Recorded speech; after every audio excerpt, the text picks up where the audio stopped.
From Bailey Park in Uniontown, it's time for high school baseball action here on the WMBS YouTube page as our coverage of the 2025 high school baseball season officially gets underway. This afternoon into the evening, it's a doubleheader here at Bailey Park as the Uniontown Red Raiders will take on the Albert Gallatin Colonials. Brian Morozak along with you for Game 1. Carl Childs behind the camera. Tony Hanul and Josh Scully will have the call for you for Game 2 of our doubleheader. Our pregame show has always been brought to you by the Sprouse Insurance Group and insurance agent David Hughes. They'll get you ready for the game. They're located at 217 West Main Street in Uniontown. Phone 724-437-9812 for the Sprouse Insurance Group. Uniontown enters 1-3 overall, 0-2 in Section 2 4A play. Dennis Martin in his first year as Uniontown's head coach, taking over for longtime Uniontown coach Kenny Musco. Albert Gallatin 0-3 overall, 0-2 in the conference. Nick Groover, the head coach of the Albert Gallatin Colonials. As we said, the first game of a doubleheader here at Bailey Park. These two schools were scheduled to play here at Bailey on Monday and are also scheduled to play at Albert Gallatin on Tuesday. Both of those games are washed out, so we'll try for two here at Bailey today. And right now the weather forecast looks good. Most of the rain actually up to our north. Game time temperature around 60 degrees. Did have some wind gusts earlier, around 25 to 30 miles an hour. The winds have died down for now. Both of these schools are young, and they were swept in their opening series of the year. Uniontown lost games of 12-0 and 11-2 against Bell Vernon. Albert Gallatin lost 2 to West Mifflin by scores of 6-0 and 9-3. Uniontown coming off of their third straight year where they're in the WPIAL playoffs. And in both 2023 and 2024, they lost in the first round to Montour. They have not won a playoff game since 1983. Pitching matchup this afternoon for Game 1, Ethan White on the mound for the Uniontown Red Raiders. Jason Myers will pitch for the Albert Gallatin Colonials. Let's take a look at our lineups. They're being brought to you by First Federal Savings and Loan Association of Greene County. Albert Gallatin's the lead off here in the top half of the first inning. By the way, they will be the home team for Game 2, even though the game's being played here at Bailey Park, but they're the away team for Game 1, and they'll have Matt Malinsky leading things off. Malinsky playing shortstop. Batting second in right field, number 13, Luke Wilson. Batting third and playing first base, number 21, Gino Valenti. In the cleanup spot and pitching, number 23, Jason Myers. Batting fifth and playing third base, number 24, Kenyon Sutton. Batting sixth and in center field, number 1, Evan Weekland. Batting seventh and catching, number 7, Ben Lilly. Batting eighth in left field, number 19, Easton Price. And batting ninth and playing second base, number 5, Clay Smith. Defensively for Uniontown, they'll have Lane Smiley out in left, Braden Hinsey in center, and Adam Kramer in right. Around the horn, Caleb Bartok playing third, Elam Martin playing short. Shane Kelly's the second baseman, Luke Gresh playing first, and Connor Hebda is catching. Pitching is Ethan White, just a second appearance of the season, a 7.00 ERA. Has worked 4 innings, given him 4 hits, 4 runs, all of them earned, and has walked 3 and struck out 3 so far this season. White has yet to factor into any decisions for the Uniontown Red Raiders. Players lining up now for the national anthem, and we'll break for that and be back with the first pitch this afternoon. The Uniontown Red Raiders and the Albert Gallatin Colonials from Bailey Park in Uniontown on a C. Harper Honda Group High School Sports Day.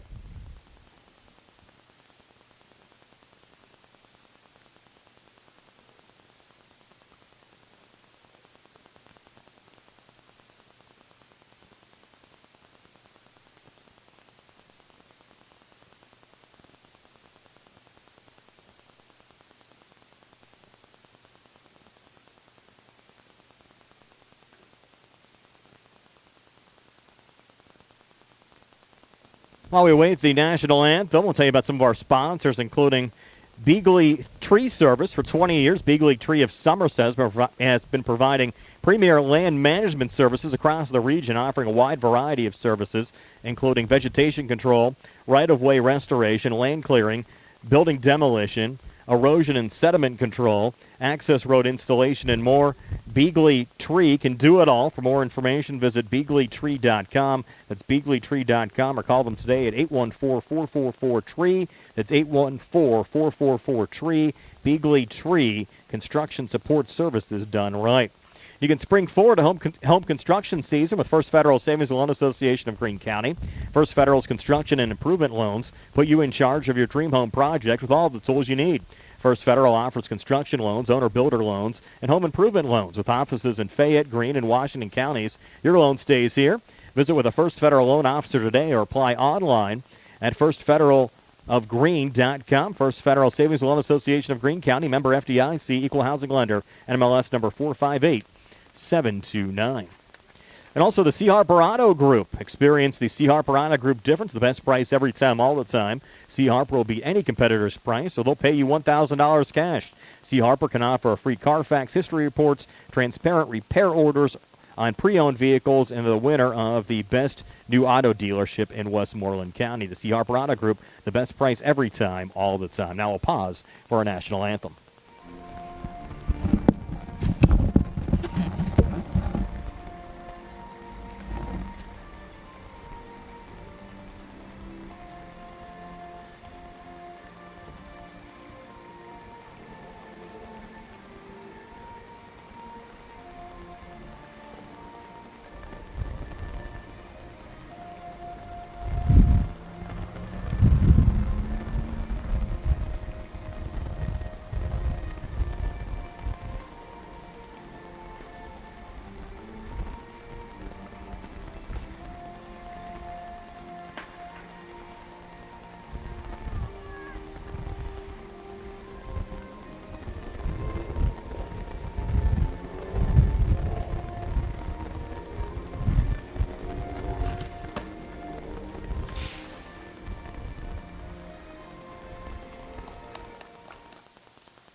Brian Rozak and Carl Childs back here at Bailey Park in Uniontown, just about set to go. The Albert Gallatin Colonials and the Uniontown Red Raiders, the start of our high school baseball coverage here on our WMBS digital platforms. We'll have some games on the radio as well throughout the course of the season, but our doubleheader here today exclusively on the WMBS YouTube page. So we appreciate you taking the time to join us. Again, Brian Morozak, Carl Childs behind the camera, Josh Scully, and Tony Hanula will have coverage of Game 2 for you here from Bailey Park later on tonight. Uniontown and the home whites with maroon numbers. Again, they're in the field to get this game started. The Albert Gallatin Colonials and the away blacks with white numbers and gray pants. And again, they're batting here in the top half of the first inning. Crosstown tonight over at Mustang Field. The Laurel Highlands Mustangs hosting the Elizabeth Forward Warriors. That game scheduled to get underway in just a couple of minutes as well this afternoon. Laurel Highlands trying to bounce back after a one-run loss yesterday on the road at Elizabeth Forward. The Mustangs playing their opening conference game of the season yesterday against the Warriors, and we'll have Laurel Highlands in action for you on Monday against the Belle Vernon Leopards. In fact, our next C. Harper Auto Group High School Sports Day and Night is coming up on Monday. Not only coverage of the game between Laurel Highlands and Belle Vernon, we'll also have Uniontown in action here at 7 o'clock at Bailey Park, taking on West Mifflin next Monday. As Ethan White finishes up his last couple of warm-up tosses into the catcher Connor Hebda, and Matt Malinsky will lead things off here for the Albert Gallatin Colonials in the top half of the first inning. Malinsky, the Albert Gallatin shortstop, batting .200 with an RBI so far this season. The Colonials dugout off to our right. Uniontown dugout here on the near side. They have a new scoreboard up, but still not operational as of yet out there in right field. It'll certainly be nice when they can get that going. In fact, we're being told that hopefully we'll have some electricity installed here at Bailey Park coming up on Friday, and we'll be able to have some actual power for you in the booth starting next Monday. I have to thank Mayor Bill Gerke and everybody that made that possible as well. So we're set to go. Malinsky in the box, batting from the right side. First pitch from Ethan White. On the way, a fastball missing low for ball one. So 1-0 from White to Malinsky. Again, Uniontown swept in their opening series against Belle Vernon Albert Gallatin lost 2 straight against West Mifflin. And now the 1-0 on the way. And that pitch called a strike to even things up at 1-1. White to Malinsky. And now White's going to step off here. Mentioned Uniontown's been in the playoffs 3 straight years. Haven't won a playoff game since 1983. 1-1 pitch on the way, fouled back, so now 1-2. White to Malinsky. As actually see the sun poking out, certainly a good sign after we've had cloudy skies throughout most of the day so far. Now the 1-2 on the way. White to Malinsky, just underway, top half of the first inning.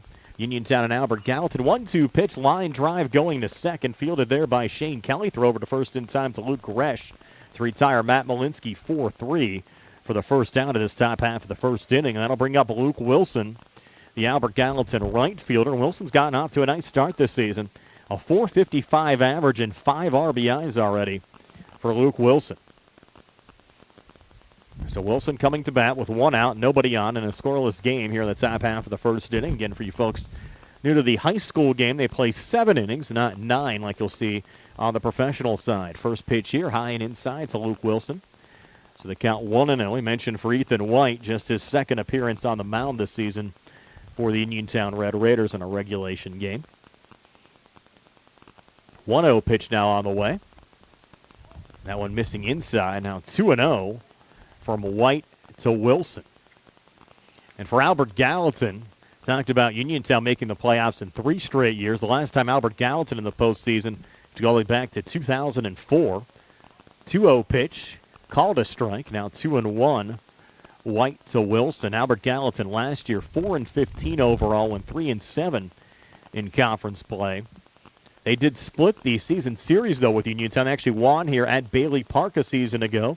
2-1 pitch finds the strike zone, even things up at 2-2. And last year, certainly a much improved season for the Colonials after they went 0-17 and 0-10 in conference play back in 2023. Now the 2-2 pitch from White to Wilson on the way. Wilson swinging ground ball to third. Caleb Bartok there. Long throw over first. It's high, but getting back down on the bag. Great job there, Luke Gresh, to beat Wilson to the bag for the second out of the inning. So it goes 5-3. But certainly props to Gresh for making that play happen.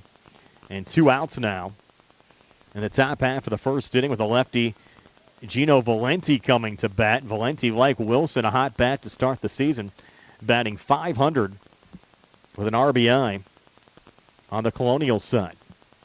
First pitch now to Valenti. Just off the plate, count 1-0. Wind blowing right to left right now. It's picked back up a little bit, about 10 to 15 miles an hour. They do got the scoreboard going. It's great to see as well. And there's a line drive that'll get through on the left side. Into left field, Lane Smiley is there with a relay in. But it's a 2-out single to left for Gino Valenti. And Albert Gallatin in business here in a scoreless game in the top half of the first inning now with 2 outs. And Jason Myers, the pitcher, hitting from the cleanup spot. Myers batting .222 with 2 RBIs so far this season for Albert Gallatin. And now White working from the stretch position. Glance over the shoulder at first. First pitch misses high to Jason Myers as the count at 1-0. We'll see how aggressive Valenti gets here on the base paths. You'd have to think he might consider running, just due to the fact he got 2 outs already here in the inning. 1-0 pitch, foul tipped there by Myers to even up the count at 1-1. It's certainly great to see that scoreboard operational out there in right field. And again, the folks here in the city of Uniontown, led by Mayor Bill Gerke, along with the Uniontown baseball program, have done a nice job to make that possible and really have continued to make this field shine here at Bailey Park as well. 1-1 pitch missed low. Now 2-1 from White to Myers, with Valenti on first and 2 outs. Here in the top of the first inning, quick check of Valenti over at first, head first slide back safely there. Now, Carl was checking for me earlier. The Pirates are actually up over the Rays in the 9th inning. Didn't get to see if they were able to hang on for that one. And now this one popped up in the deep infield. It'll be the shortstop coming over. That's Elam Martin to make the catch for the third out of the inning. Albert Gallatin strands Gino Valenti. It'll move to the bottom half of the first inning. Scoreless between Uniontown and Albert Gallatin here on the C. Harper Auto Group High School Sports Night. Spring and home improvement season is here. Planning a home improvement project with your tax refund. Home Warehouse, once again voted best in Fayette for windows and home improvements, is the place to go for all of your exterior needs. They know how to make your house happy with a beautiful new siding, shutters, soffit and fascia, railings, plus windows, doors, and storm doors.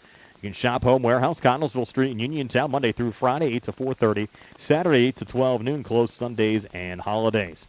Henry and Stewart Audiology, voted best in Fayette Hearing Center and Audiologists, with offices at Cherry Tree Lane in Uniontown, 201 North Pittsburgh Street in Connellsville, and South Market Street in Connellsville, a proud supporter of Uniontown High School baseball.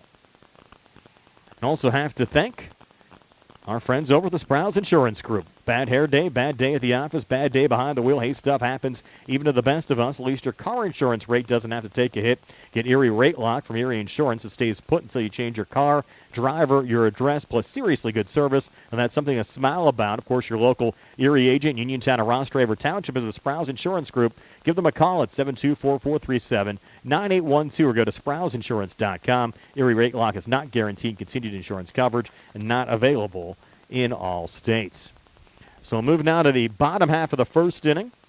Albert Gallatin stranding a runner in the top half of the first inning, and now Uniontown coming to bat, and we'll see if the Red Raiders can do some damage. We'll take a look at Uniontown's lineup as well. Again, I'm Brian Morozak, Carl Childs behind the camera. I'm flying solo here for Game 1. Tony Hanula and Josh Scully will have Game 2 for you. So Uniontown will have Lane Smiley leading things off. He's in left field. Braden Hinsey batting second. Batting third, Luke Gresh. He's playing first base. Gary Smitley, the designated hitter, the senior in the cleanup spot. Caleb Bartok batting fifth. He's playing third base. Shane Kelly playing second base, batting sixth. Elam Martin, the shortstop, batting seventh. Ethan White pitching and batting eighth. And Adam Kramer in right field, batting ninth for Uniontown. Defensively for Albert Gallatin, they have Easton Price in left, Evan Weekland in center, Luke Wilson in right. Around the horn, Canyon Sutton playing third, Matt Malinsky playing short. Clay Smith, the second baseman, Gino Valenti playing first, Ben Lilly catching, and Jason Myers pitching. And Myers with a first pitch on the way, a called strike there to Lane Smiley. So far this season for Myers, this is his second appearance. Has not factored in any decisions, has worked 8 innings, given up 10 hits, 6 runs, 5 of them earned, walked 6, and struck out 3. And this one popped up high in the air down the first base line by Smiley, and running and getting there is Luke Wilson out in right field for the first out of the inning. So Smiley retired. Smiley came into the game 0 for 6 with a run scored, but the sophomore coming up empty there. And now batting second for Uniontown is Braden Hinsey. Hinsey, the sophomore center fielder, 0 for 4 so far this season. Batting here from the right side. First pitch from Myers. First pitch swinging. Ground ball to short, gets through and past Matt Malinsky. I think you have to rule that an E6. That's one Malinsky should have been able to scoop up. But Uniontown with the base runner and 1 out in a scoreless game here in the bottom half of the first inning. Now batting third for Uniontown is Luke Gresh. Gresh, the junior first baseman, 0 for 5 so far this season. And, of course, all the stats we're passing along were school supplied on the Uniontown Max Prep page. So if there's any stats that are incorrect, don't get mad at me. And here's Gresh in the batter's box. First pitch to Gresh, fouled off into the netting, 0-1. We'll see if Uniontown can make a little hay here, with Hinsey having good speed over at first base. Myers back on the mound. Little glance over the shoulder at Hinsey. Now the 0-1 pitch to Luke Gresh, and Gresh hits it on the ground there to second. Could be 2. Throw for 1 But back over to first, not in time. It was Clay Smith that made the play with a little flip to Malinsky.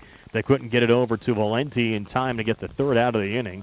This goes as the fielder's choice, 4-6 on the ground out to retire the lead runner, Hinsey. And now 2 outs here in the inning with Gary Smitley coming to bat here from the cleanup spot. The senior designated hitter batting .200 so far this season with an RBI. 1 for 5, and we saw last year Smitley with a lot of pop in his bat. Could certainly send it yard at any time. First pitch to Smitley, first pitch swinging here. High fly ball into left, charging and getting. Barely able to hang on there was Easton Price, but he's able to make the catch for the third out of the inning. So we've played an inning here at Bailey Park in Uniontown. Albert Gallatin in Uniontown scoreless so far here on the C. Harper Auto Group High School Sports Day.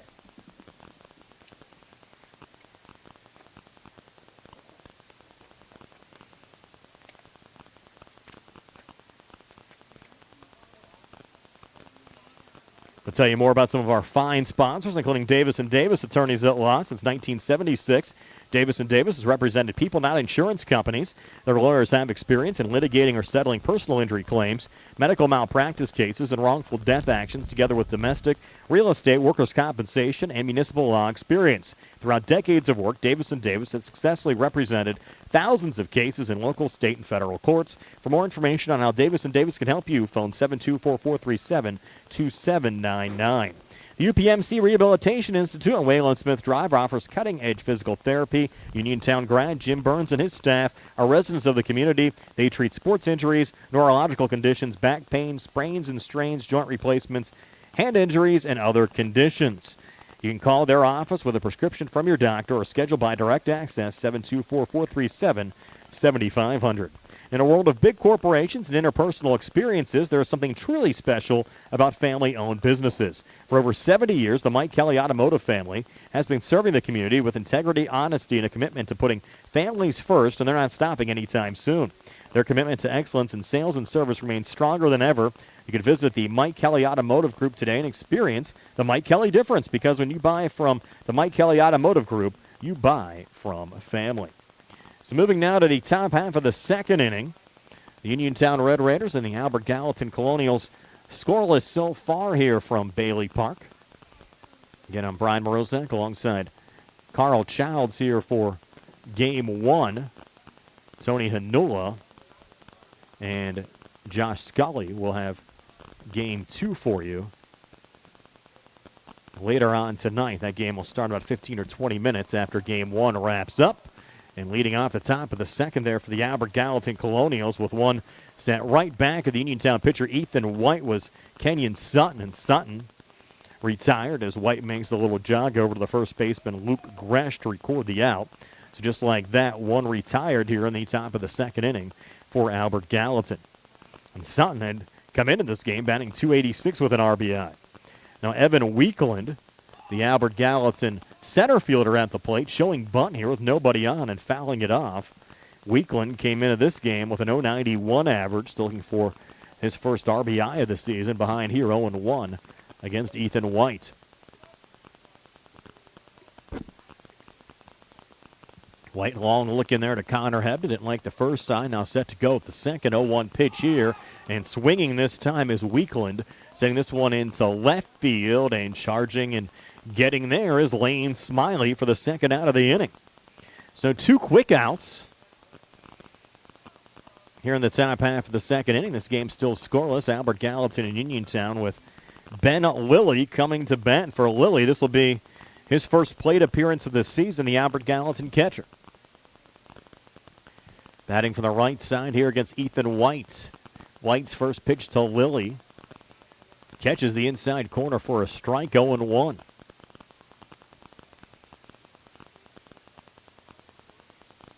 Both of these schools looking for a solid day here today as Lilly gets hit with that pitch from Ethan White.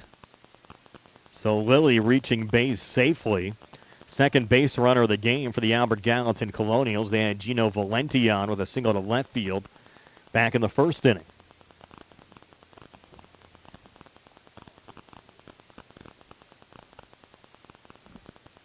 Now a little discussion here between Hebda and White. And they get a courtesy runner over there as well for the catcher to Lilly. They might have. We'll try to check that for you as well. And now at the plate, Easton Price. Price batting .333, has driven in a run so far this season for Albert Gallatin, the Colonials left fielder. A little courtesy throw over to first. The runner getting back safely.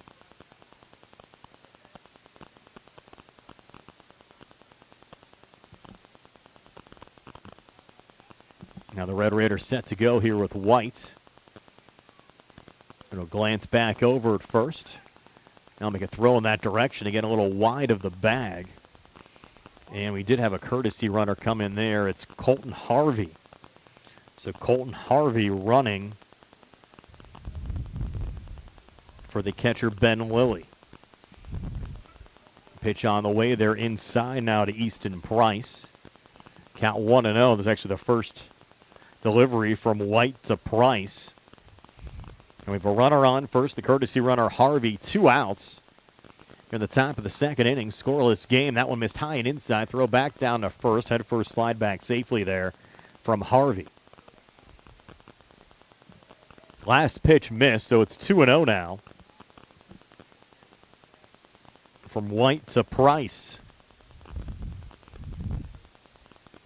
2-0 pitch on the way. And another pitch missing. 3-0 now. From Ethan White to Easton Price. You have Clay Smith, who has just one plate appearance so far this season, due up next. And another check there of the courtesy runner Harvey, who's back safely once again. 3-0 now. White's pitch on the way, high and inside for ball 4, so a 4-pitch walk to Easton Price, giving Albert Gallatin 2 on with 2 outs in a scoreless game here in the top of the second inning. R.C. Harper Honor Group High School Sports Day here on the WMBS YouTube page.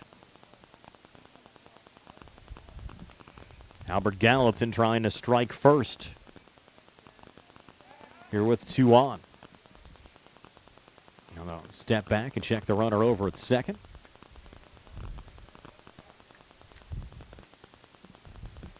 White set to go. First pitch on the way, a called strike to Clay Smith. Clay, just 1 plate appearance, 1 at-bat, and 1 hit so far this season. He's 1 for 1. Behind here, 0-1. The 0-1 pitch on the way, swing and a miss, strike 2. Now 2 strikes on Clay Smith, batting from the number 9 position.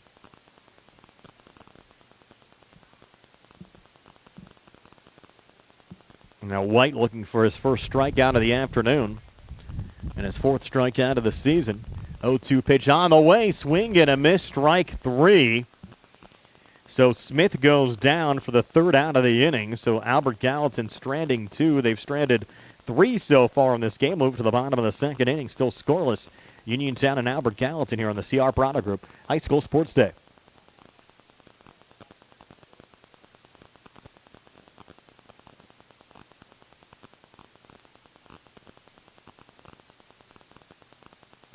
Busy day, feeling unwell, don't feel like driving, but you need your prescriptions? No worries. Farmana Pharmacy delivers to your home or workplace for free. Stay comfy at home or focused at work. Farmana Pharmacy delivers Monday through Friday, so you don't have to worry about picking up your prescriptions. It's fast, easy, and hassle-free. Phone 724-626-9600 or visit farmanapharmacy.com. Farmana Pharmacy, prescription care and convenience delivered. Do you have a job around the house and you aren't sure how to tackle it? Then it's time to call Fulham's Full Service, your best in Fayette gold medal winner for professional maintenance and handyman service. Fully licensed and insured, owner Cody Fulham does it all. From home renovations and repairs to landscaping and auto detailing, he is ready to help you. Call Fulham's today at 724-466-4194. Follow them on Facebook to learn more about their projects and the work that they can do for you. That's Fulham's Full Service. Zen's Antiques and Home Decor, part of the Cinder Shack family of vendors. You can find both antique and new furniture, collectibles, houseware, gift items, including jewelry, candles, and so much more. You can follow Zen's Antiques and Home Decor on Facebook, or you can find them at Building 2 at 3391 National Pike in Farmington. Zen's Antiques and Home Decor, part of the Cinder Shack family of vendors. So set to go now in the bottom of the second inning. First pitch for Uniontown fouled off by Caleb Bartok. And he's behind 0-1. Facing Jason Myers. A 1 pitch on the way. And that one just missed, so we're even at 1-1. Moving right along here at Bailey Park on a Wednesday afternoon. Called strike there, 1-2 now. From Myers to Bartok. It's Bartok, Kelly, and Martin due up for Uniontown here in the bottom of the second inning. And that one fouled off by Bartok. Bartok, sophomore third baseman for Uniontown. Looking for his first hit of the season, came in 0 for 4. Uniontown one base runner back in the bottom of the first inning. A check swing there, and that's going to be a called strike 3 as Caleb Bartok goes down. And for Jason Myers, that's his 4th strikeout of the season to go against 6 walks. But he's looked sharp so far this afternoon. And now Shane Kelly coming to bat here for Uniontown. Kelly, the Red Raiders junior second baseman, batting .333. 2 for 6 so far this season. First pitch here to Kelly, popped up in foul territory. And over the fence and out of play.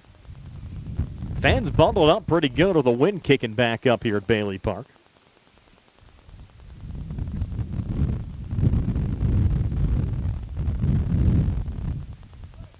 Hoping that wind doesn't blow the windows back closed there in front of us. That pitch missing low and in the dirt there from Myers to Kelly. Count now even at 1-1. 1 out, scoreless game, bottom of the second inning. Uniontown and Albert Gallatin high school baseball here on the WMBS YouTube page. See Harper Auto Group High School Sports Day. 1-1 pitch, breaking ball, swing and a miss. 1-2 now from Myers to Kelly.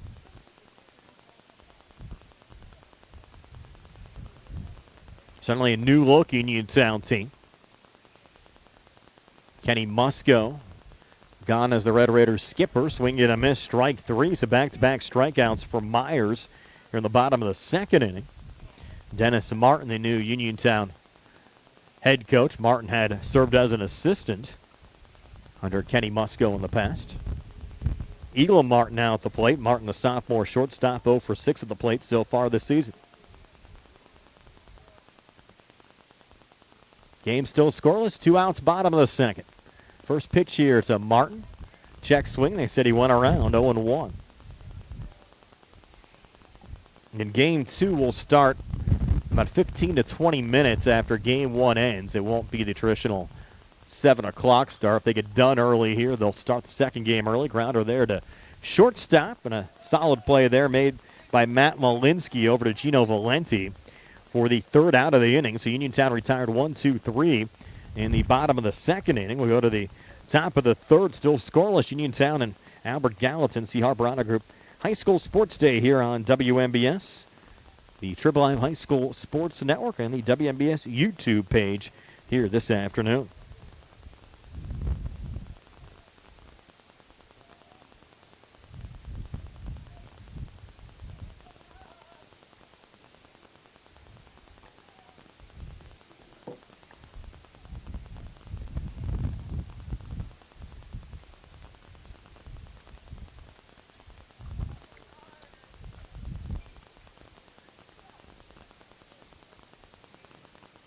For 20 years, Beagley Tree of Somerset has been providing premier land management services across the region, offering a wide array of services, including vegetation control, right-of-way restoration, land clearing, building demolition, erosion and sediment control, access road installation, and more.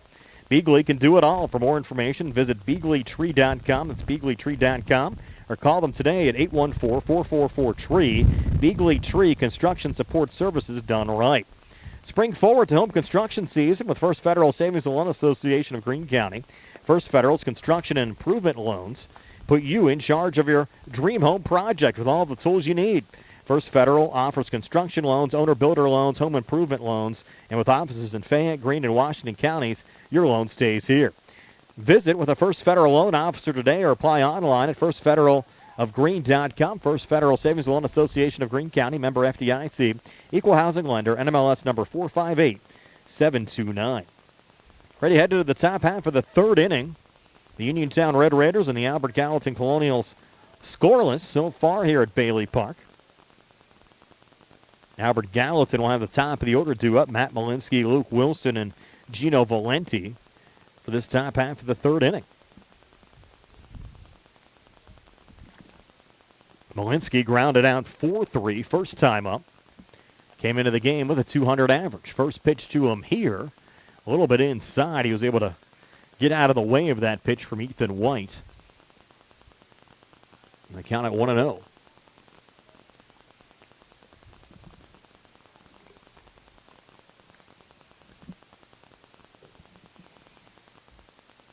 Three base runners for the Colonials so far. Valenti with a single in the first.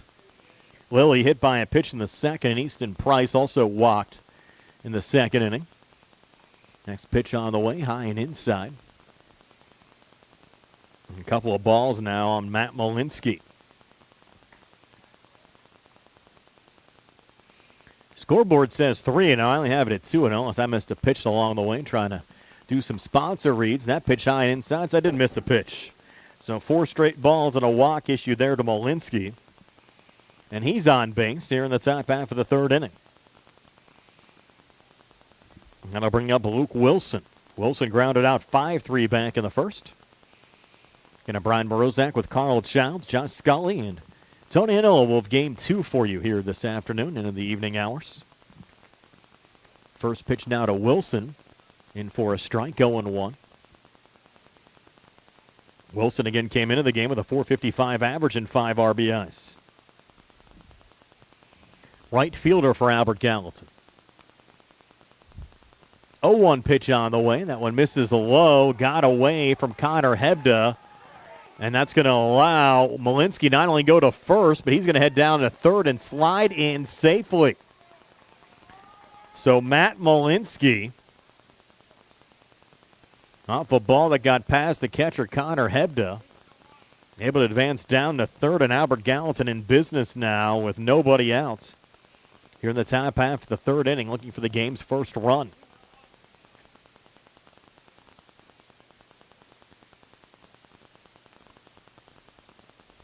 Next pitch on the way, hit on the ground there to third, scooped up by Caleb Bartok. Throw over to first, and making the tag there is Luke Gresh. But Luke Wilson will pick up his 6th RBI of the season as Matt Malinsky will score the game's first run. And Albert Gallatin taking a 1-0 lead here over Uniontown.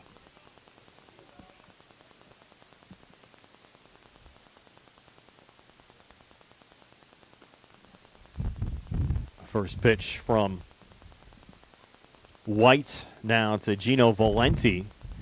Misses for ball 1.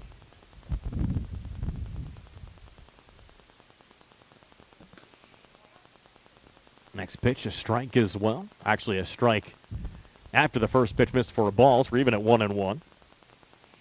We're trying to tackle a number of jobs up here. Sponsor reads, updating the scoreboard. So if we missed something, we apologize. That one well off the plate there to Valenti. And Valenti had a single to left field back in the first inning. 500 average, RBI. 1 RBI so far this season for Valenti, the Albert Gallatin first baseman. Count now 2-1.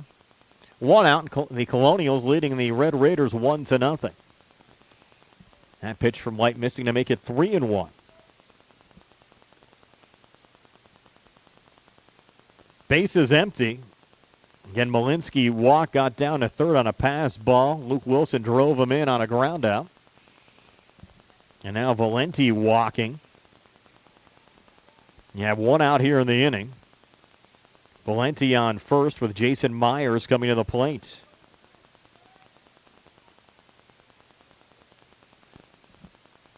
Myers grounded out to end the first inning for Albert Gallatin. A swing and miss at the first pitch here from Ethan White.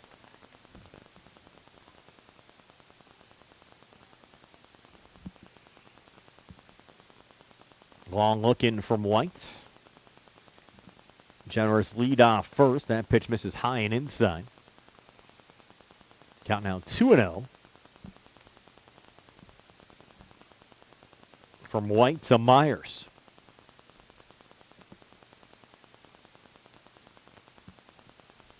White another glance over at Valenti over at first.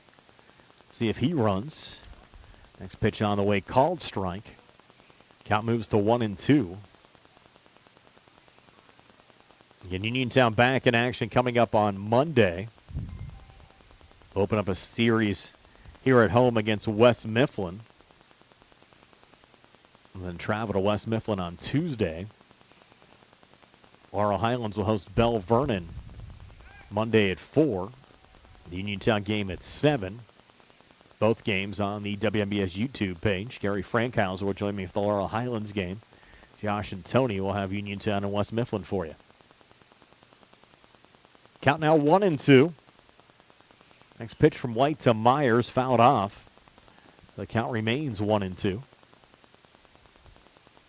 And Carl was telling me earlier his first visit to Bailey Park in quite some time and was really impressed with all the renovations they've made down here over the last couple of years. 1-2 pitch on the way, another one fouled off into the netting. The count remains 1-2. You have 7 teams in the conference these two schools play in this year, Section 2 and 4A. Bell Vernon, West Mifflin, Elizabeth Forward, Ringgold, Laurel Highlands, Uniontown, and Albert Gallatin. 4 of the 7 will advance to the WPIAL playoffs. Another pitch missed there from White inside. So just one out here in the inning. Counts 2-2 now. From White to Myers with Valenti on first and a run already across here in the top half of the third.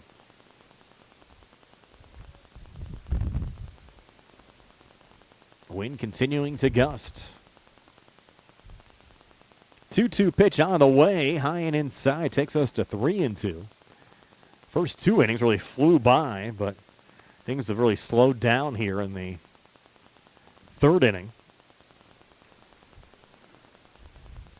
Now the payoff pitch from White to Myers on the way, and that pitch inside. No, they did call that. Yeah, they did call it inside for ball 4. They made the throw down to second. Didn't have to make the throw down. It was ball 4. So back-to-back walks issued there by White. In fact, White's now walked 3 here in the inning. And Albert Gallatin runners on first and second, and now a visit being paid to the mound here. Uniontown coached by Dennis Martin. His 2 assistants, Cole Shear and Hunter Smiley. We got another courtesy runner here for the Colonials for the pitcher Myers. It'll be number 3, Caden Perez. So Caden Perez, the courtesy runner.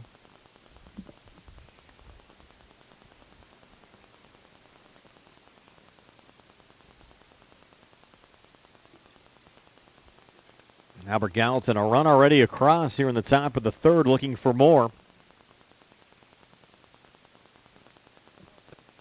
Only out recorded was Luke Wilson. Actually picked up an RBI on the ground ball out, so still a productive at-bat. Because everybody that's been up for Albert Gallatin here in the top of the third has had solid at-bats. Now Kenyon Sutton at the plate. Sutton took the first pitch for ball 1. Next one misses in the dirt as well, so it's 2-0 now. From White to Sutton. Now Connor Hebdick coming out to have a little chat here with Ethan White.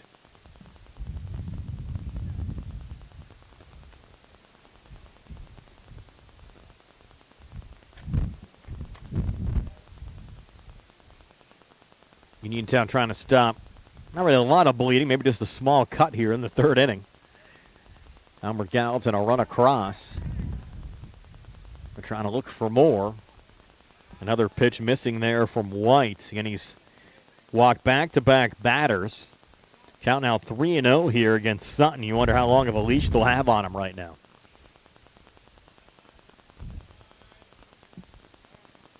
3-0 pitch on the way. Is in there for a strike to make it 3-1.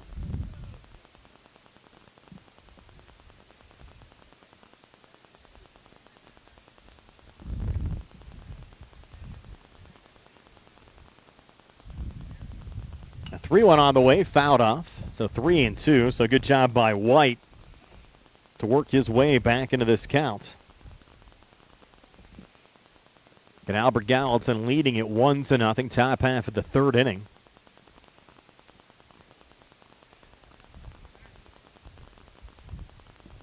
3-2 pitch now on the way. Ground ball here on the left side, and it gets through.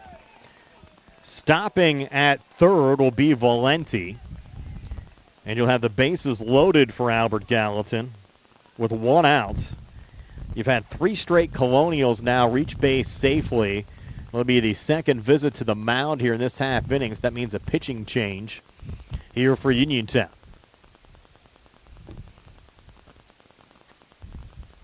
So the Red Raiders trotting out a new pitcher. We'll see if there's any defensive changes as well. And the new Uniontown pitcher will be Chandler Myers.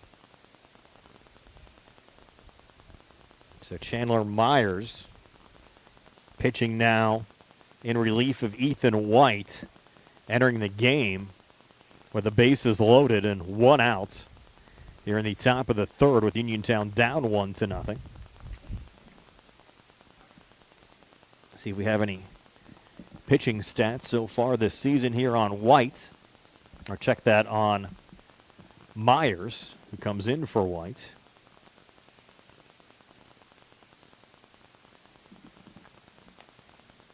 And Myers so far this season will be his third appearance, has not factored in any decisions, has a 4.38 ERA. Has worked 8 innings, given up 10 hits, 6 runs, 5 of them earned.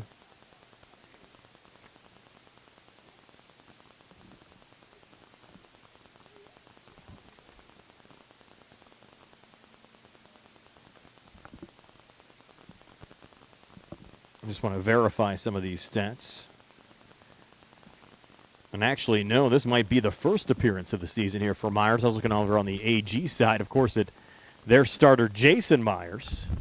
Of course, it's this Chandler Myers pitching here for Uniontown. We don't see anything here for Chandler. This will be his first game on the mound so far this season, according to the stats that I have in front of me. Certainly coming in here in a tough spot. With the bases loaded and one out, and his team already down 1-0. Of course, earlier on in the season, like this game is being played today, sometimes you'll see some shorter leashes on the pitchers and limiting the pitch counts as well. Usually as we start to progress a little bit deeper into the season into mid-April, you'll see more of the pitchers go up against their 100 pitch count limits per game. Especially if they're being effective. So now Chandler Myers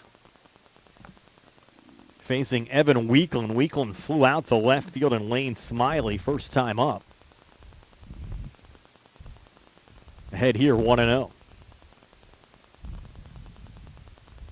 Now the 1-0 pitch. Called strike there on the outside corner to even up the count at 1-1.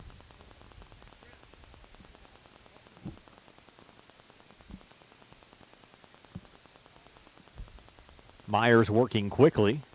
That one high and inside. Hopped away there from Connor Hebda.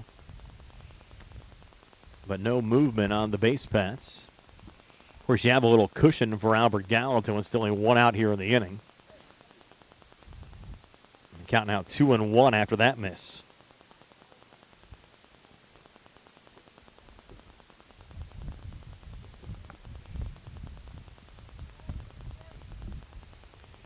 Chandler Myers back on the mound. Evan Weekland at the plate. Bases loaded for Albert Gallatin, already up 1-0. That pitch, another called strike off the 2-1, so now 2-2.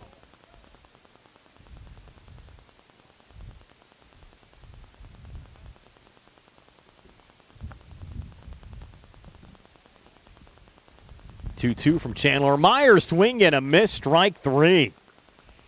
So Chandler Myers coming into the game effective, getting Evan Weekland to strikeouts for the second out of the inning. And through the first 2 innings, Albert Gallatin had stranded 3 base runners.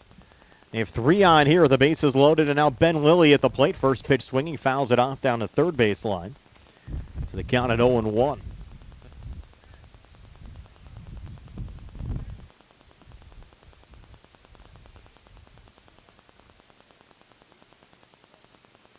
So Myers trying to get Uniontown out of a big-time jam. We're in the top of the third. Red Raiders down by a score of 1-0.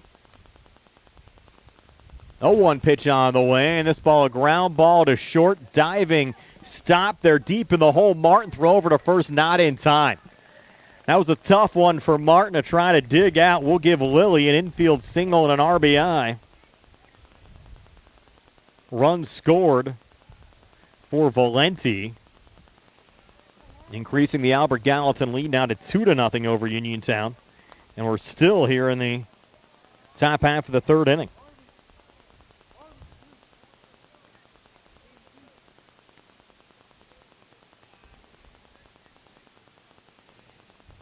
And now you'll have Easton Price at the plate for Albert Gallatin. Price, the 8th Colonial to hit here in this half inning. He'll take the first pitch for a strike, 0-1.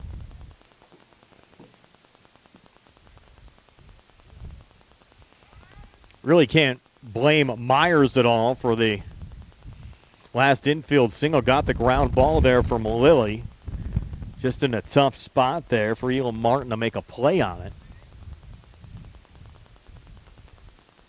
Allowing Valenti to score and Lilly to get the infield single. Lilly's been on base twice now in this game. Was hit by a pitch last time up. And that pitch a called strike there from Chandler Myers to Easton Price. Count now 0-2. Price came into the game with a .333 average and an RBI. Walked back in the second inning. Swing and a miss there. The ball was dropped by the catcher. Hebdo makes the tag on the batter Price.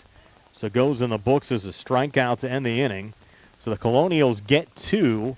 They strand 3. They've now stranded 6 through 3 innings. But they lead Uniontown by a score of 2-0 here on the C. Harper Auto Group High School Sports Day on the WMBS YouTube page.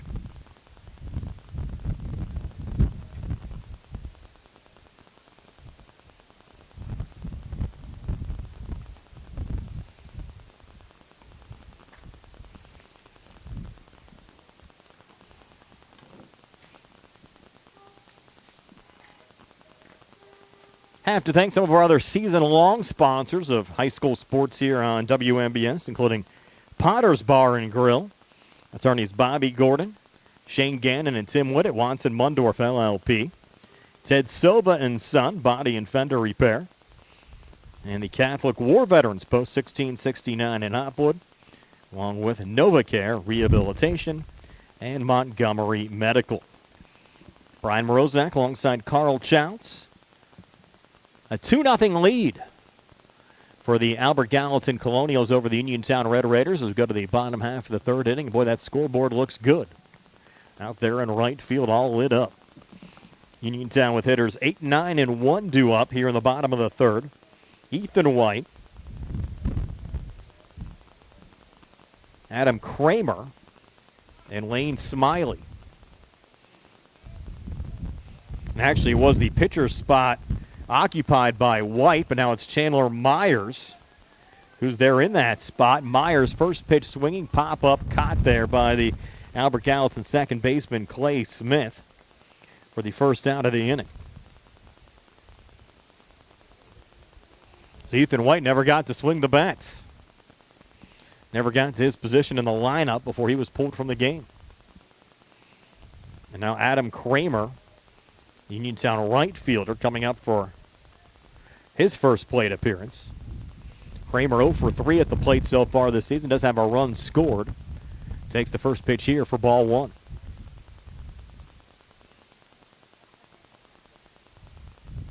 1-0 pitch.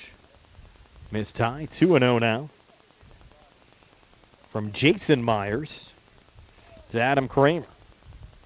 They have Myers versus Myers on the mound.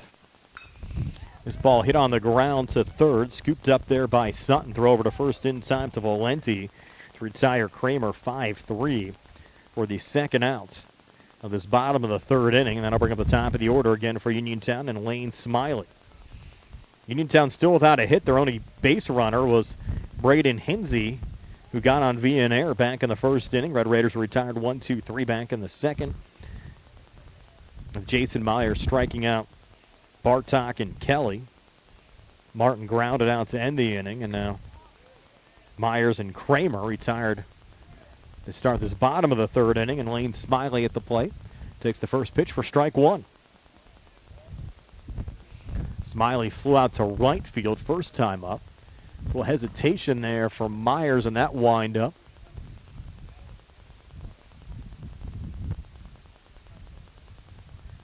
Waiting for the ruling there. Couldn't get a signal from the home plate umpire. Apparently the school board operator didn't either. They haven't updated it yet.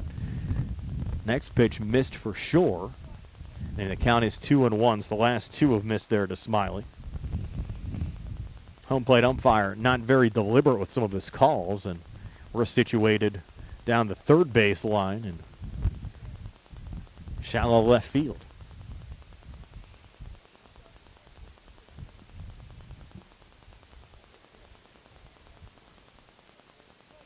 So 2 outs, Smiley at the plate.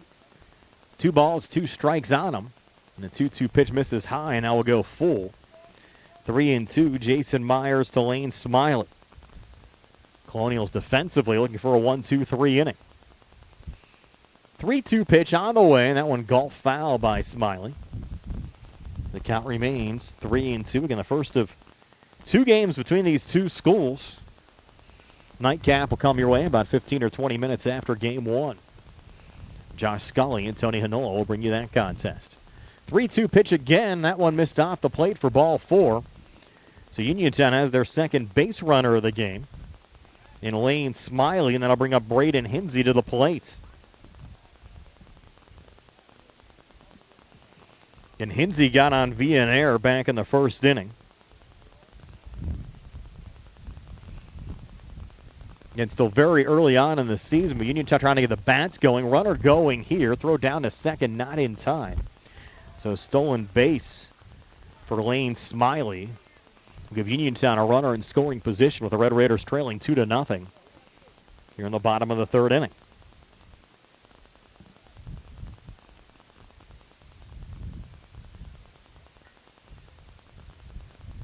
Hinsey set to go again, and this time he'll pop it up down the first baseline in foul territory. No play on it there for Gino Valenti. That one missed over the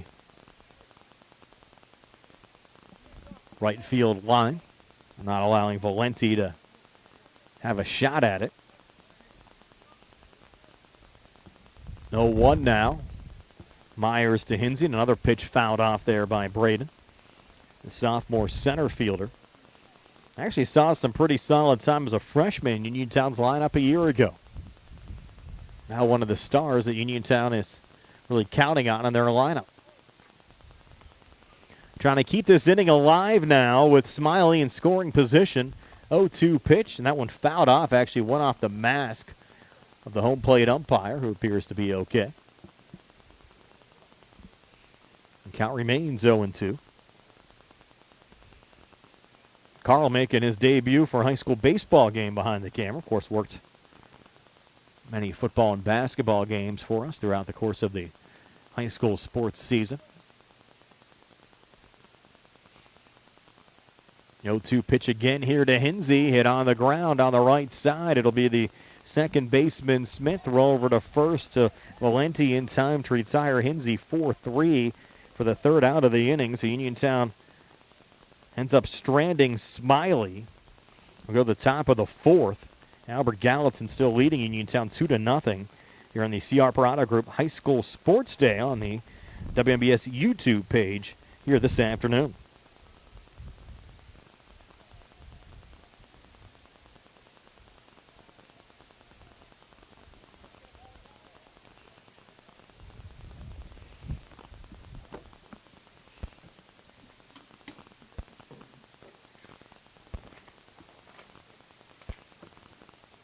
Henry and Stewart Audiology voted best in Fayette. Hearing-centered audiologists with offices in Uniontown at Cherry Tree Lane, 201 North Pittsburgh Street in Connellsville, and South Market Street in Connellsville, a proud supporter of Uniontown High School baseball.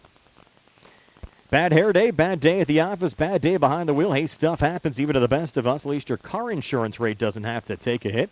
Get Erie Rate Lock from Erie Insurance. The stays put until you change your car, driver, your address, plus seriously good service. And that's something to smile about. Your local Erie agent, Uniontown or Rostraver Township, is the Sprouse Insurance Group.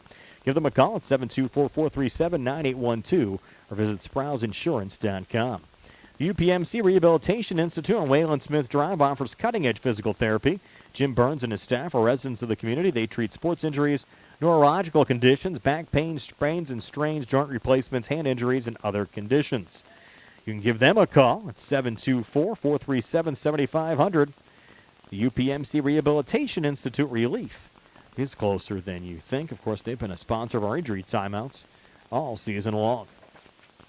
It's now to the top of the fourth inning. Albert Gallatin a 2-0 lead over the Uniontown Red Raiders. Brian Morozak along with Carl Chouts, first of two here from Bailey Park on a Wednesday afternoon, our first high school baseball broadcast of 2025.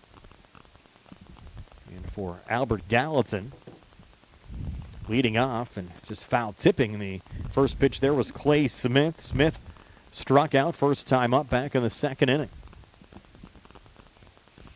Now facing Chandler Myers, who came on in relief of Ethan White.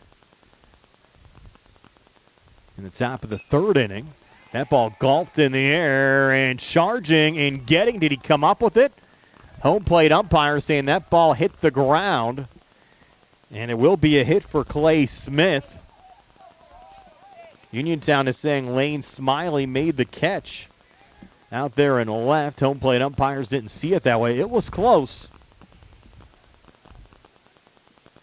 Will go in the books as a single for Smith. Of course, no instant replay in the high school game.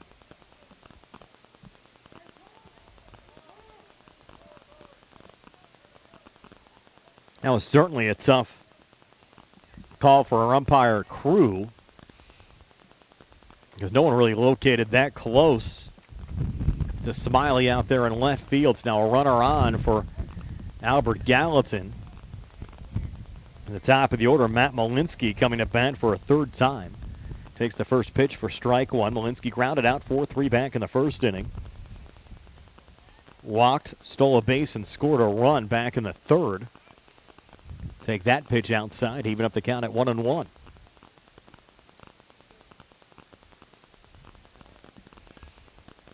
Chandler Myers pitching to Matt Malinsky as Albert Gallatin starting their third trek through the lineup. Pitch off the plate again to Malinsky. Takes the count now to 2-1.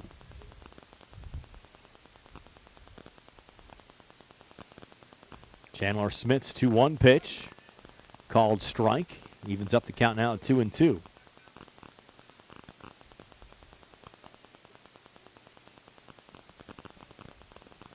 Now with Uniontown and Albert Gallatin looking for their first conference win of the season. Uniontown swept by Bell Vernon last week. Albert Gallatin swept by West Mifflin. Swing and a miss, and there's your third strike on Matt Malinsky. And for Chandler Smith, since he's come on in relief of Ethan White, he's now recorded 3 quick strikeouts. Now Luke Wilson picked up an RBI off a ground out last time up, comes to the plate here. with one out, the top of the fourth inning, and Clay Smith still at first. First pitch here to Luke Wilson, low and outside for ball one.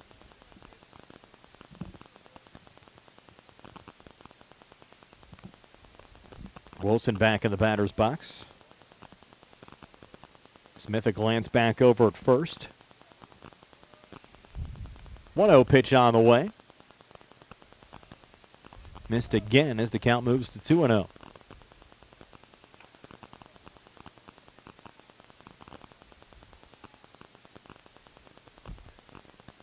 Uniontown trying to keep themselves within striking distance.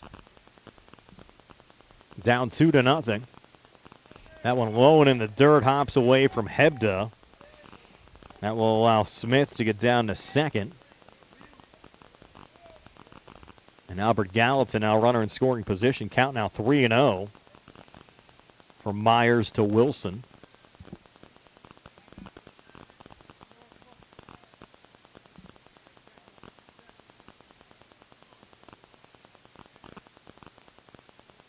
The 3-0 pitch on the way, and this ball hit high in the air to left field, and it will go foul. We've seen some cars hit out there and left off some foul balls and home runs in the past.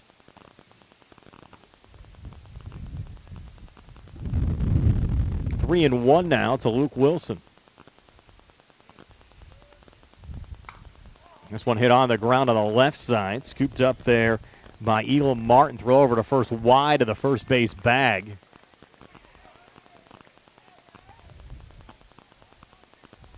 You had the runner there, Wilson, in foul territory. They try to make a tag on him, but to no avail. I think you have to score that in air as well. The throw was wide of the first base bag. They would have had Wilson if the throw would have been there. So it goes E6. Now runners on the corners for Albert Gallatin with still one out here in the top of the fourth inning, and Albert Gallatin leading Uniontown by a score of 2-0. Gino Valenti now coming to the plate. Valenti's reached base safely in both plate appearances. Single to left field back in the first inning, walked and scored a run in the third. An opportunity here to really blow the game open. Myers' first pitch to Valenti, fouled off. Counted 0-1. Valenti came into the game as well with a .500 average. Just one single RBI so far this season.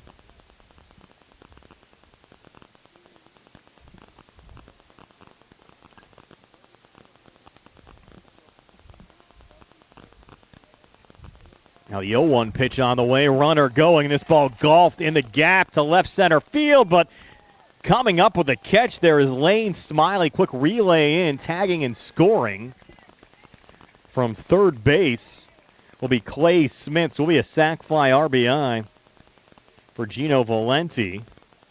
Run scored for Smith.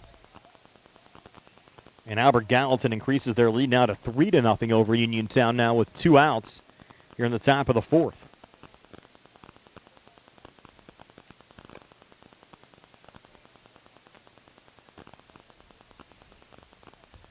Now bring up Evan Weekland. Check that. Jason Myers coming up from the pitcher spot. So Myers from the pitcher spot coming up now with two outs here in the inning. You have Luke Wilson on first.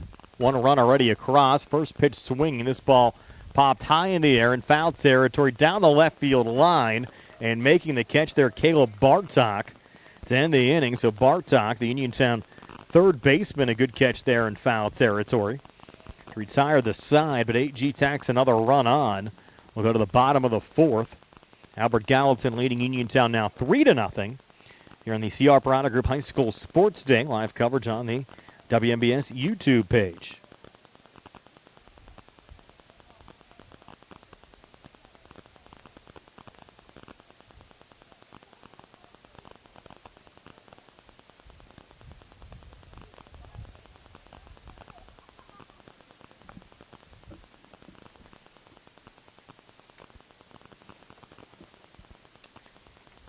Since 1976, Davis & Davis has represented people, not insurance companies.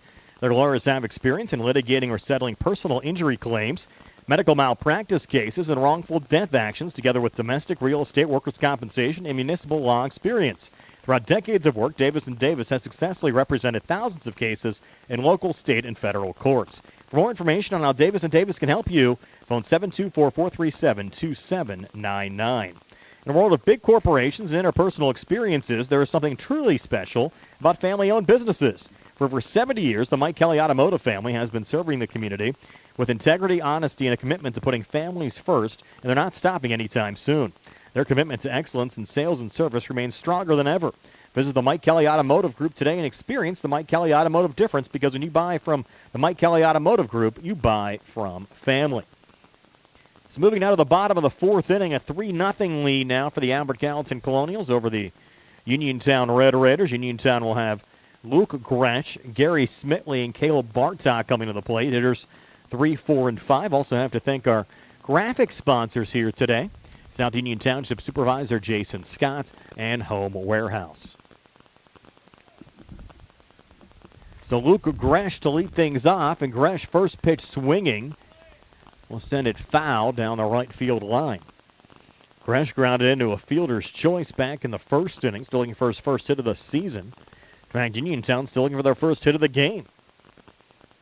Had a couple of base runners. Hinsey, who got on via an air back in the first inning. Smitley walked in the third, and there will be your first hit of the game as Luke Gresh sends it through on the left side. So Gresh the single to left field. You had Uniontown going here in the bottom of the fourth inning. Down 3-0.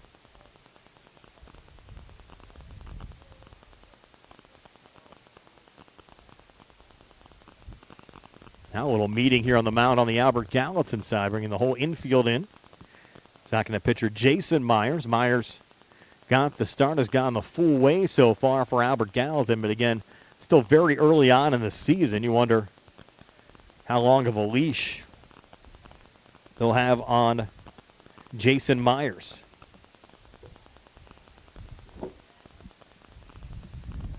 That meeting's over. Gary Smitley now coming to the plate. Again, Smitley, plenty of power in his bat. Couple of home runs a year ago. Looking to go yard here for the first time this season.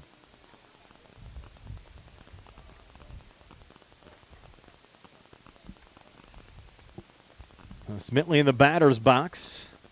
Takes the first pitch outside for ball one from Jason Myers.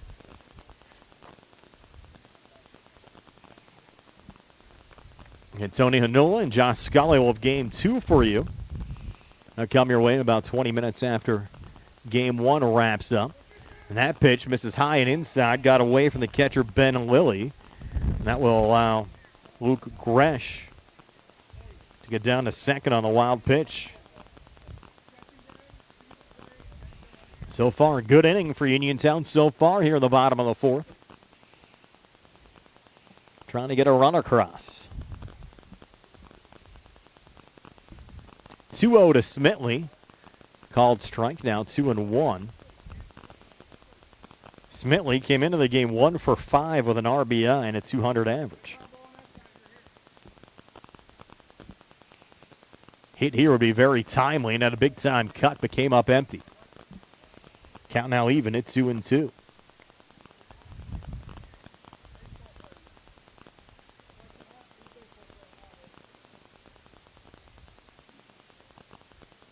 Myers now at the 2-2 pitch. Smitley, a little check swing, ground ball to first.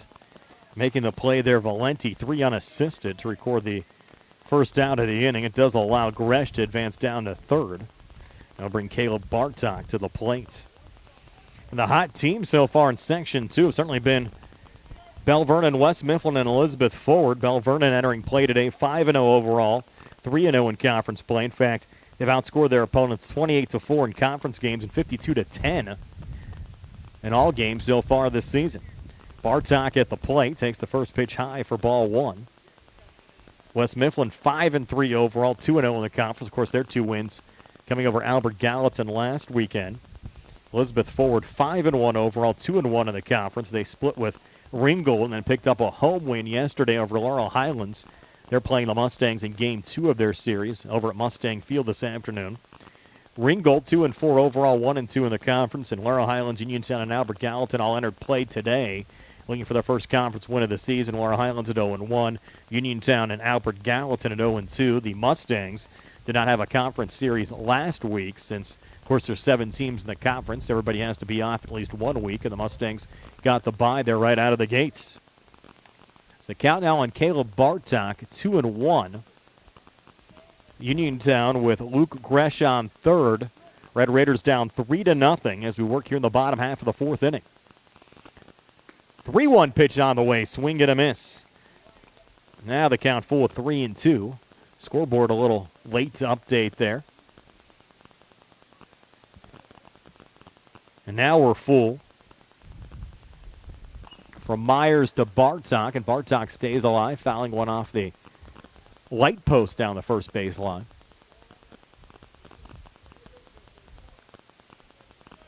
Of course, those lights will likely be on later on tonight, depending on how long Game 2 takes here from Bailey Park.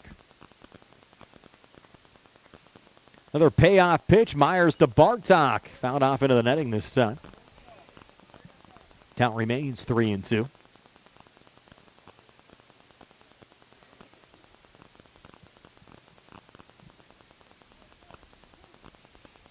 Bartok digging in again.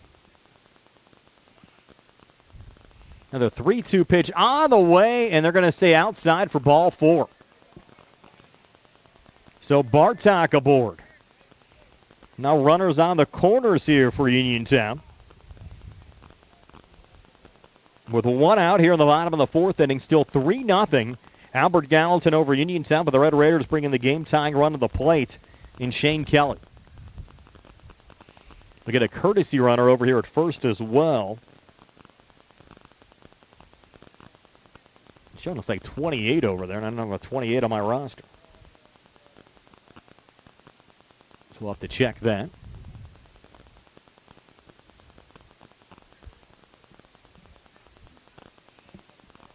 Now Shane Kelly came into the game 2 for 6, now 2 for 7 after striking out back in the 2nd inning.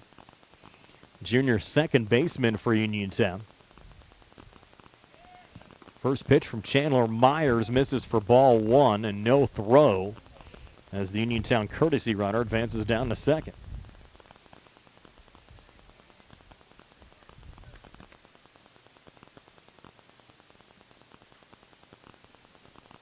One 1-0 pitch on the way. This is low and outside, takes us to 2-0.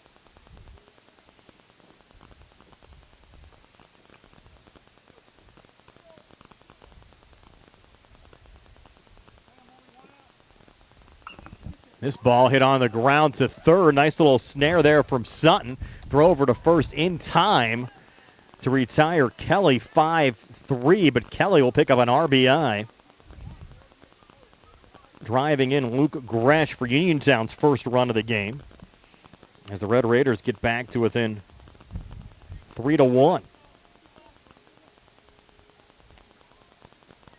That's the second out of the inning, and it'll bring up Elam Martin to the plate. Martin takes the first pitch for ball 1.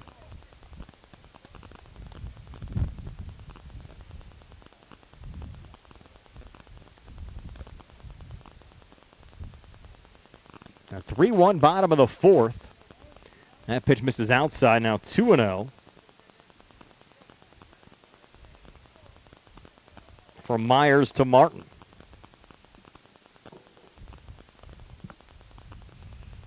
Next pitch, big time cut from Martin, but coming up empty. Makes the count now to 2-1. It's actually 20, not 28. The courtesy runner, Cam Culp, over there at third now. This pitch hit high in the air down the first base line, and able to make the catch there, Gino Valenti, for the third out of the inning. So the Red Raiders do pick up a run here in the bottom half of the 4th inning. Luke Gresh scoring the run, Shane Kelly picking up the RBI, and Uniontown back to within 2 of Albert Gallatin now at 3-1 as we move to the top half of the 5th inning here on the C. Harper Auto Group High School Sports Day.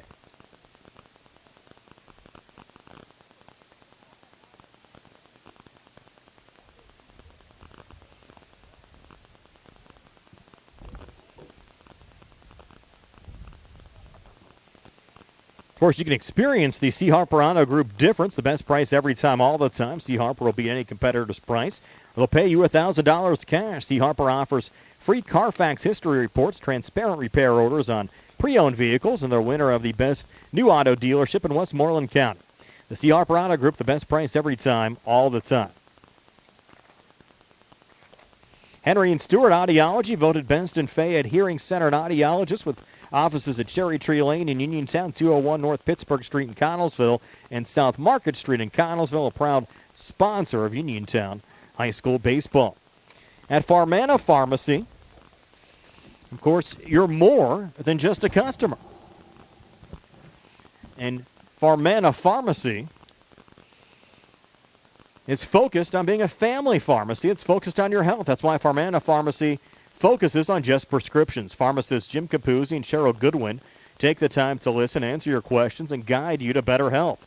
To sign up as a patient, visit farmanapharmacy.com or call 724-626-9600. Farmana Pharmacy, where prescription care comes first. So now moving to the top half of the fifth inning. Albert Gallatin a 3-1 lead over Uniontown. Chandler Myers in relief of Ethan White came on in the third inning for Uniontown. And Albert Gallatin with hitters 6, 7, and 8 due up here in the top half of the fifth inning. Evan Weekland leading things off. They count 1-1 from Myers to Weekland. Weekland 0 for 2 so far. Flew out to left field back in the second inning. Struck out swinging back in the third. Takes the 1-1 pitch outside there to take the count to 2-1. Weekland batting from the left side. Came into the game with just an .091 average so far this season. That pitch misses low. Takes the count to 3-1.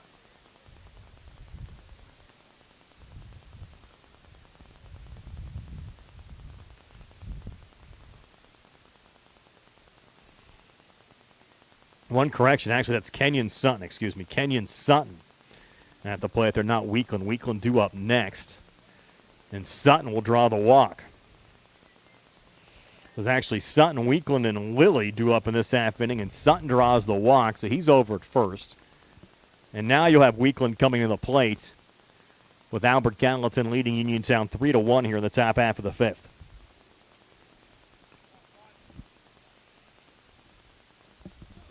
And now the first pitch to Weekland. This is low for ball one. And Brian Morozek flying solo here for game one. Josh Scully and Tony Anola will have game two for you. Carl Childs behind the camera for both games. And our first high school baseball broadcast of the season for you here on WMBS. And Weekland taking that one for a strike. Count even at 1-1.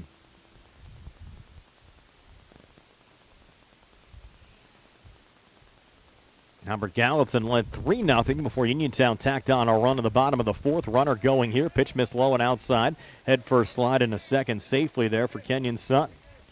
So Sutton with a stolen base. He's been on base safely now in 2 of 3 plate appearances. Had a single back in the third after grounding out back in the second inning.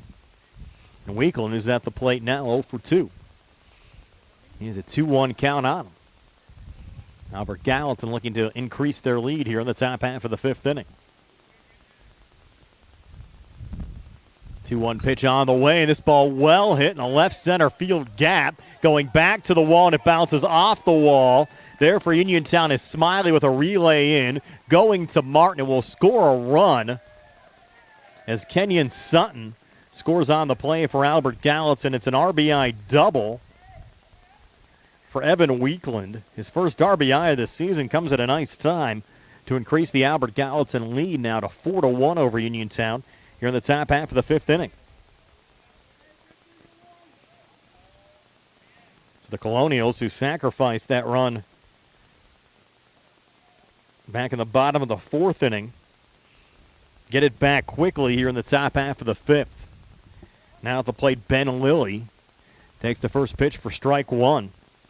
Still nobody out. You had the Sutton walk and then the Weekland RBI double. And Lilly now at the plate. Next pitch to Lilly, another line drive, and this one will drop in front of the center fielder, Braden Hinsey. Rounding third on his way to the plate and scoring is Evan Weekland. Advancing down to second on the throw is Ben Lilly.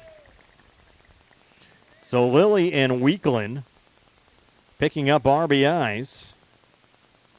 Weekland the latest run to score.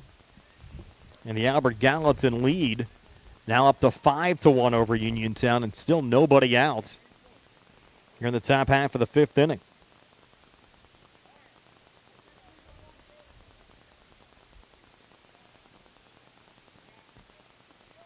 At the plate now, Easton Price, the Albert Gallatin left fielder. Price a walk back in the second inning, struck out swinging in the third. Takes the first pitch for ball one. You have a courtesy runner. That's Colton Harvey. Once again running for Lilly. He ran for Lilly back in the second inning as well. 1-0 pitch. Sent foul. You had Harvey running on the play. Of course, early on in the season, easier to find some of those balls that are hit foul, especially on the hill down the right field line. When some of that brush starts to grow in here in a couple of weeks, those balls might stick up there a little bit better and make them harder to find. 1-1 pitch. This is low and outside. Takes us to 2-1 now. From Chandler Myers to Easton Price.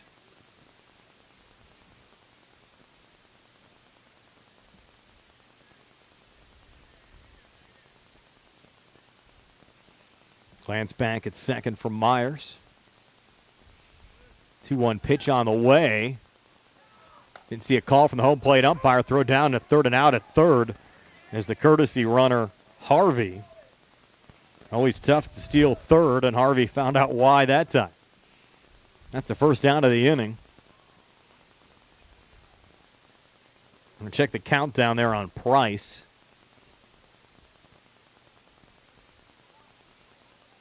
Nothing posted up on the scoreboard at all.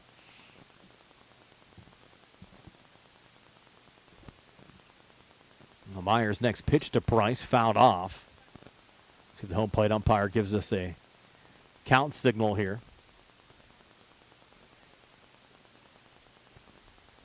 He did not. Scoreboard has it 0-1. Of course, it can't be 0-1 because you're the runner going on the last pitch. I'm guessing 1-1.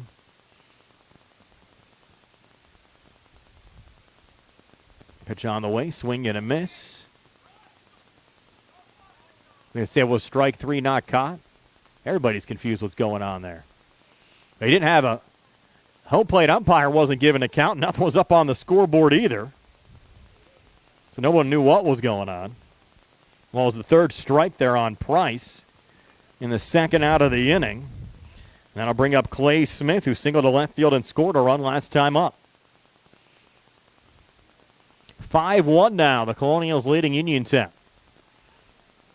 And Price takes the first pitch for ball one.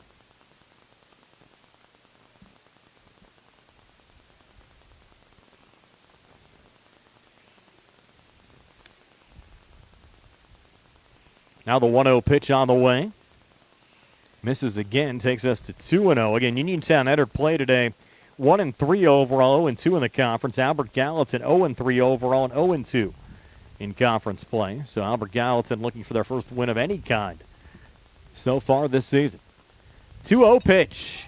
This ball popped foul, and the catcher, Connor Hebda, able to make the play and make the catch for the third out of the inning. But Albert Gallatin tacking on two additional runs, and the Colonials lead the Red Raiders 5-1 as we move to the bottom half of the fifth inning here on the C. Harper Auto Group High School Sports Day.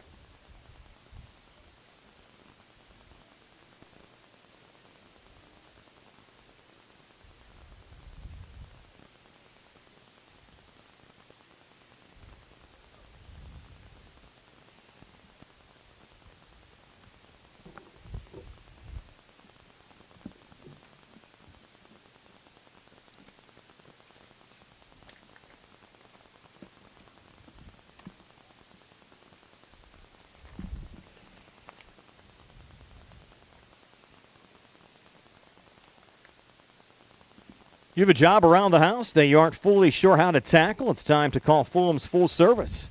Your best in Fayette gold medal winner for professional maintenance and handyman service. Fully licensed and insured, owner Cody Fulham does it all. From home renovations and repairs to landscaping and auto detailing. He's ready to help you. Call Fulham's Full Service today at 724-466-4194. Follow them on Facebook to learn more about their projects, and the work that they can do for you. Fulham's Full Service. Again, I have to thank some of our sponsors, our season-long sponsors of high school sports on WMBS, including J&S Bridal, Jeff Dennis at Remax Select Realty, NovaCare Rehabilitation, State Farm Agent Lauren Yeoman, and Target Safety Solutions. Of course, all of our great sponsors of high school sports and a great high school football and basketball season, hoping to go deep into the spring as well this year with high school baseball. So Uniontown coming to bat, bottom of the fifth inning. Red Raiders trail the Colonials 5-1. It'll be Chandler Myers, the pitcher, batting for the second time in this game. And he'll swing at the first pitch and send it over the outstretched glove of the second baseman, Clay Smith, into right field. Luke Wilson with a relay in, but a leadoff single for Chandler Smith. And Uniontown in business here in the bottom of the fifth inning, even though they trail 5-1. Now Adam Kramer coming to the plate. Hitters 8, 9, and 1 for Uniontown here in the bottom of the fifth. Eli Friend on as the courtesy runner there for the pitcher Myers.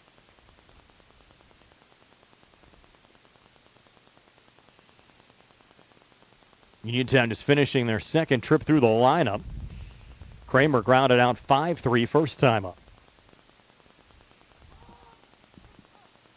Jason Myers on the mound. Showing bunt there was Kramer. Came up empty. Might have actually foul-tipped it. And they'll send the courtesy runner Friend back to the first base bag and give us an 0-1 count.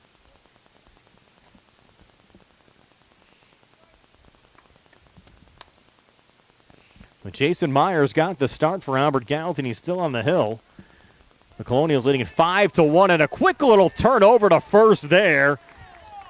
Getting Friend, who was leaning on the play for the outs. And we've talked about that many times during our high school baseball broadcast. A lot of times those courtesy runners come into a game, maybe not fully focused. And that time, Jason Myers got Friend leaning the other way, allowing the Colonials defensively to pick up the first down of the inning. That pitch to Adam Kramer, high and inside. Leaving up the count now at 1-1. So now one out here in the inning. Bases empty. Uniontown down 5-1. And Kramer sends that one foul to take the count now to 1-2. Behind Kramer, the top of the order in Lane Smiley. And the count 1-2. Now one out here in the inning. And Myers sends that pitch a little bit high to Adam Kramer. Even up the count at 2-2. Now the 2-2 pitch on the way, and this ball popped foul on the right side over the fence and out of play. Count remains even at 2-2.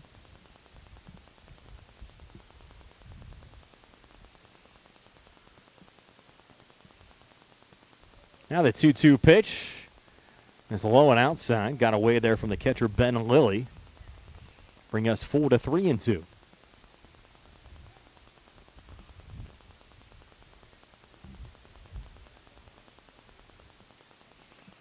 Payoff pitch. Ground ball to third. Sutton is there. Throw over to first in time to Valenti. Retire Kramer 5-3 for the second out of the inning. It's now 2 away. Top of the order, though, coming up for Uniontown and Lane Smiley.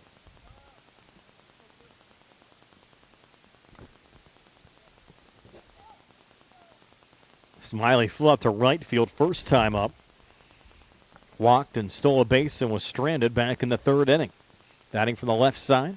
First pitch there. Check swing. Did he go? First base umpire didn't really make a definitive signal. They're going to rule a strike, saying he did go around. 0-1.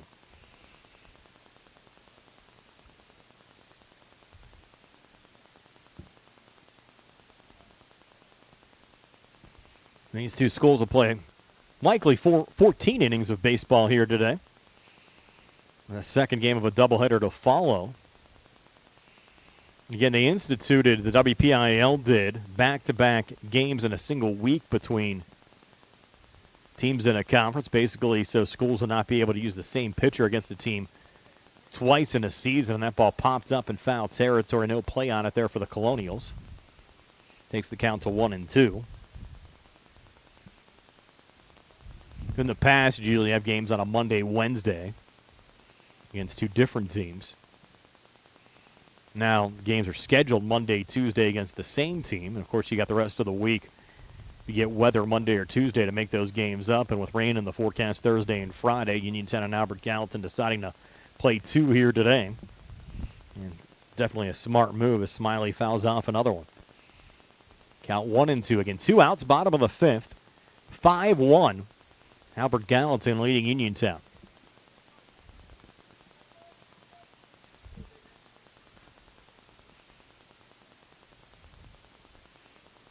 Now the 1-2 pitch on the way. And another one sent foul, this time on the near side.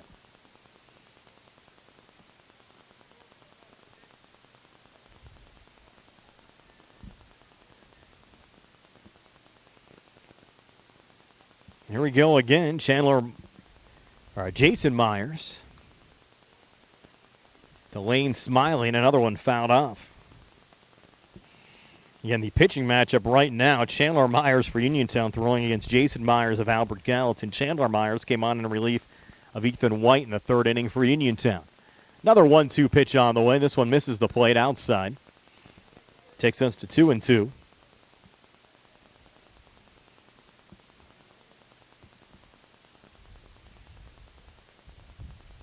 Well, hesitation now, the 2-2 pitch. They call a balk there.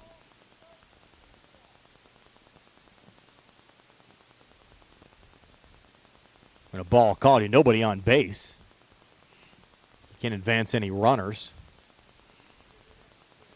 So now they count full of 3-2. Pitch on the way. And they're going to say that missed the plate. Albert Gallatin thought it was a called strike 3. So ball 4 called. We see Mr. Hanola strolling in for game 2.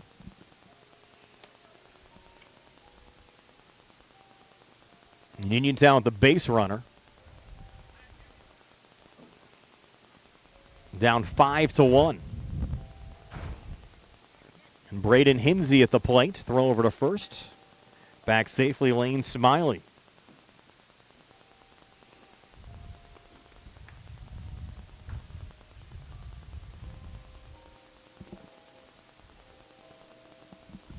Jason Myers, long look in there to Ben Lilly, and now a little nubber going back in Myers' direction. Makes the throw over to first in time there to Gino Valenti to retire. Hinsey, 6-3 for the third out of the inning. So once again, Uniontown comes up empty. They strand a runner on base in Smiley. And we'll go to the top half of the sixth inning. Still 5-1, Albert Gallatin over Uniontown here on the CR Product Group High School Sports Day.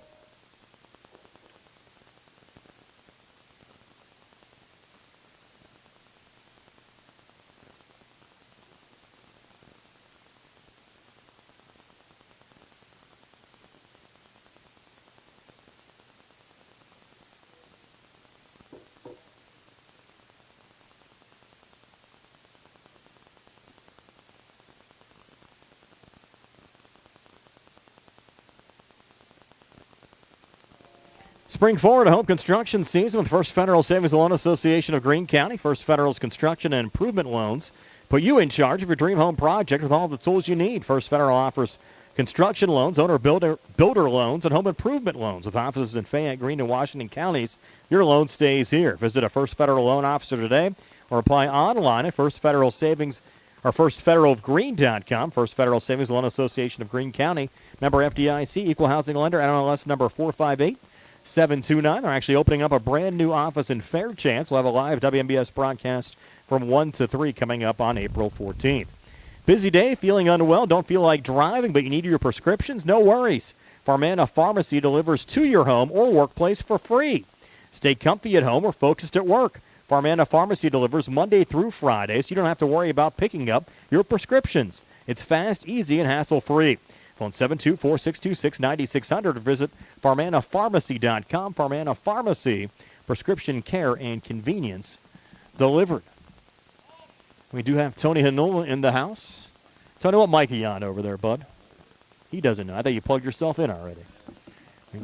He's still untangling himself. So we'll check in with Tony here in a couple of minutes.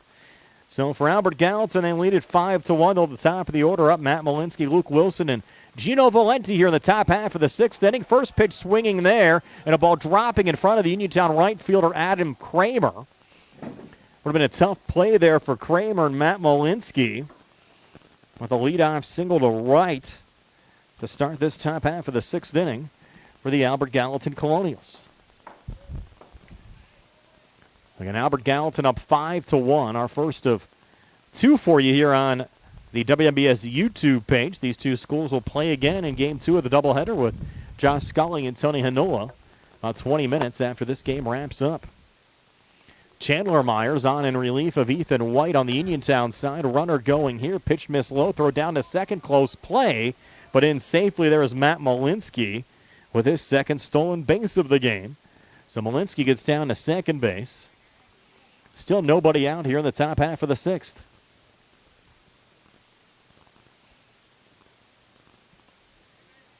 And Tony Hanola is with us. Tony, are you there? You said three. I thought I was. You're on number two. What do you mean? That's what the mic tells me here. It says 3 and 2. Okay, well, there you go. We welcome you aboard. Early get here. It's How's tough. the weather up in Greensburg today? It was thunder and lightning up there today. Rained a little bit, but like not as hard as I thought it would go. So kind of surprised not a drop down this way, right? Yeah, we've not had any rain down here in Uniontown today. Hopefully it stays that way for Game 2 of our doubleheader as well. So Luke Wilson at the plate. That was a called strike. Wilson kind of jumped out of the way of it. Pitch is actually in there. They counted 2-1, runner in scoring position, and so far it's been tough on the Red Raiders side here, Tony, to get the bats going. Yeah, well, you know what? When you lose 8 or 9 seniors, it's tough to fill the roster and try to bounce right back to where you were over the last couple of years. And the other thing with high school baseball is you got to have the pitching, and if you don't have pitching, it's tough. Although, like I said, Uniontown only able to score 1 run here so far. There's a little nubber ruled foul. Take us to 3-2. Lone Uniontown run in this game, Tony, for some of the folks like you just joining us, scored back in the 4th inning by Luke Gresh off a ground ball from Shane Kelly. So Kelly picking up the RBI there, but the Red Raiders and Colonials entering play today, still both looking for their first conference wins of the season. Laurel Highlands, we mentioned, playing crosstown against Elizabeth Forward. Mustangs lost a tough 1-run game yesterday down in Elizabeth. So the payoff pitch here to Luke Wilson from Chandler Myers. This ball grounded foul on the left side. That was a little screamer there, Tom. It was a screamer. I actually thought that was going to get inside the line there for a minute, but fortunately for Uniontown, foul almost actually took out the AG third base coach. Yes. Dennis Martin, of course, the new head coach for Uniontown. Cole Shear and Hunter Smiley, his assistants. Yeah, and Coach Martin's got his hands full, as we said. Like I said, losing all those seniors and things like that and just trying to rebuild. That's ball 4 to Luke Wilson. He'll take first base. And of course, Nick Groover, the head coach of the Albert Gallatin Colonials. Now runners on first and second here for Albert Gallatin. Lead at 4 at 5-1. Top of the 6th inning as they're looking for more. Now, Uniontown's already played pretty much the cream of the crop in the section in Bell Vernon. Here's Valenti with a high fly ball into the left. Smiley is there, works towards the line and makes the catch. Runners will hold. We'll get our first out here at the top of the 6th inning. Nice job by Smiley to drift over there. That ball was kind of tailing away off the left-handed bat. Actually thought it might even get out of fair territory there, but good job by Smiley to track that one down to hold the runners at first and second. Score remains 5-1. Albert Gallatin over Uniontown, now 1 out. Here in the top of the 6th inning with Jason Myers coming to the plate. And Myers lining one over the press box there, Tone. Coming to us. Yes. Although small window for us. Yes. If it gets in here, we could be in trouble. He got almost nailed a couple of years ago up over at Laurel Islands. Took out a laptop and a router. Luckily, it saved you, though. That's Yes, what was important. Oh, yeah, right. I don't know if the fans feel the same way. Think about it, that was a radio-only game, and we didn't have video. Oh, I You know. might still be in a hospital 2 years later. I know. That would have been rough, man. I'd taken one right in the face. Count out 1-1 to Jason Myers. And you say reconstructive surgery. Yeah. Yeah, maybe it could have got better, though. Swing and a miss, 1-2 now to Myers. Mid-season form already. Oh, yeah. Hey, congratulations to your Pittsburgh Pirates. They were up last I saw. Yeah, today. they How picked about up that? a 4-2 win. Skeens. Able to Moved pick to up, what now? 2-4 on the season? 2-5 on the season. Yeah. 2-5. So what's the over-under on the number of runs the Yankees will score over the Pirates in the series this weekend with those new bats? The torpedo bats. Yeah. Let's see how many go into the river. Maybe 30 the over-under in a 3-game series? Not home runs, Well, but just runs. you The way gotta they've been figure hitting that. the ball. Well, I bet they got the 2, 3, and 4 starters. So you got you got Keller and you got Falter and Heaney. So I think they're going to wave a run. No, maybe they're not, Tony. He had a pitch that got away there from the catcher Hebda, and I thought they were going to wave in a run. Umpire's talking about it. well, I don't think it went into. I mean, obviously it went against the backstop and things like that. I don't know if it got stuck in there or what, but they sent both runners back to the bases. Well, count now full of 3-2 here to Myers. Lead at 5-1. 1 out as we work here in the top of the 6th inning. Now Myers looking to tack on a little bit of insurance here. Now the payoff pitch from Chandler Myers. Called ball forward, a little up the bases again. Mentioned Albert Gallatin already working through the lineup, Tony, for a 4th time. Leading 5-1. They've stranded a bunch today, too. Well, I was going to say, only scoring 5 runs here. They stranded And, 1 in the first, 2 in the second, scored 2 runs in the 3rd inning, but actually left the bases loaded. Had 1 stranded in the 4th, 1 stranded in the 5th. Those all add up. Oh, yeah. And now at the plate, Sutton. Another one hopping away there from Connor Hebda. Not very far, though. Actually No. got a glove on it and just kind of trickled out of his glove. Probably only went back about 7 or 8 feet, so runner's really not with a chance to advance. And all these guys were on the oven mitts these days, huh? Every one of these AG base runners have them on. Yeah, well, if you're going to slide head first, I guess. Next pitch on the way, misses low again there to Kenyon Sutton. I'm still not a big fan of him. We talked about it last year. And it's just like a trend. Everybody's doing it now, too. Well, and like I said, I mean, if you run the bases and you slide head first, okay, I can see that.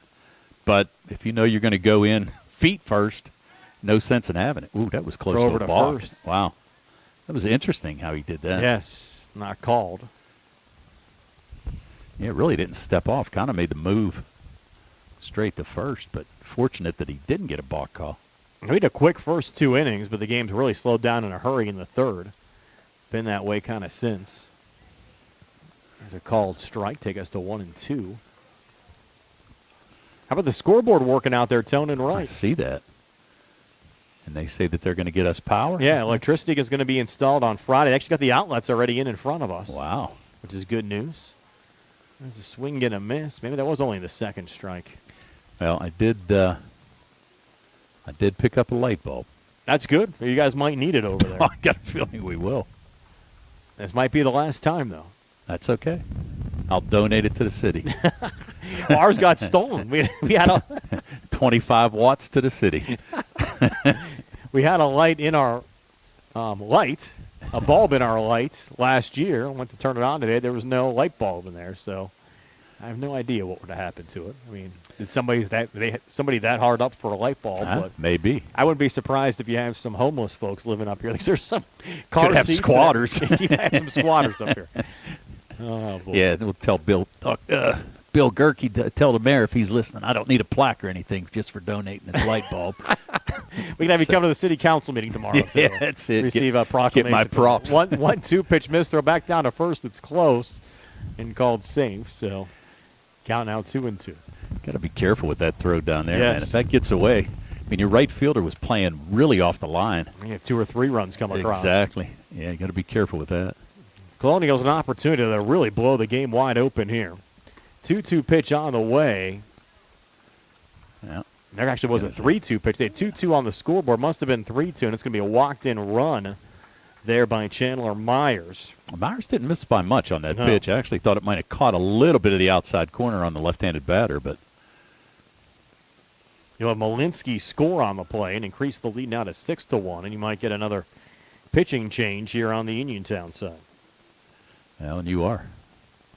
Again, Uniontown started the game with Ethan White on the mound. Chandler Myers came on in relief for the 3rd inning, and now it looks like we're going to see our 3rd Uniontown pitcher of the afternoon.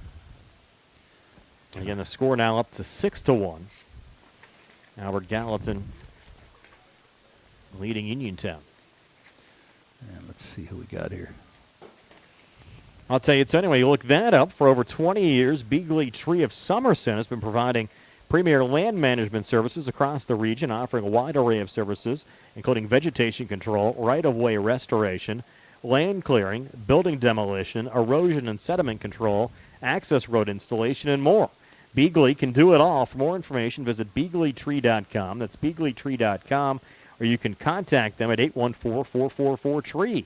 Beagley Tree Construction Support Services, done right. And the new Uniontown pitcher is Jamison Carter. Jamison Carter, the sophomore.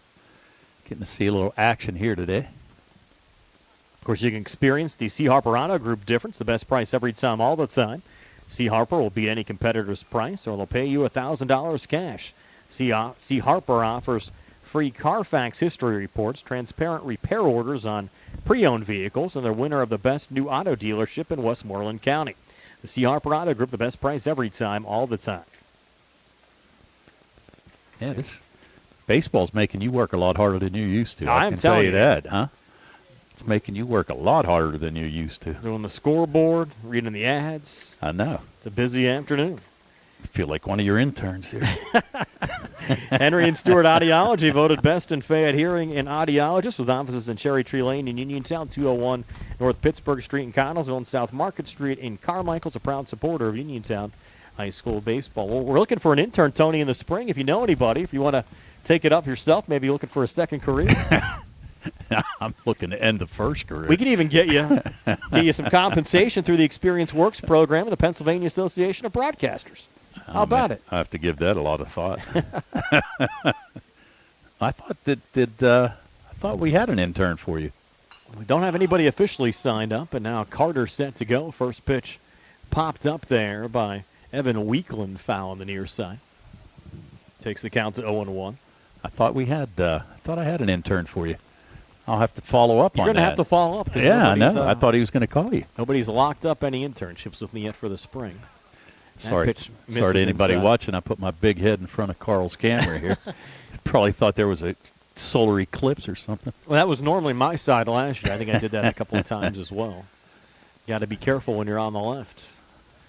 I'm on the right today. I'll succeed this spot to Josh Scully if you want to stay in your current seat, Tony, for game 2.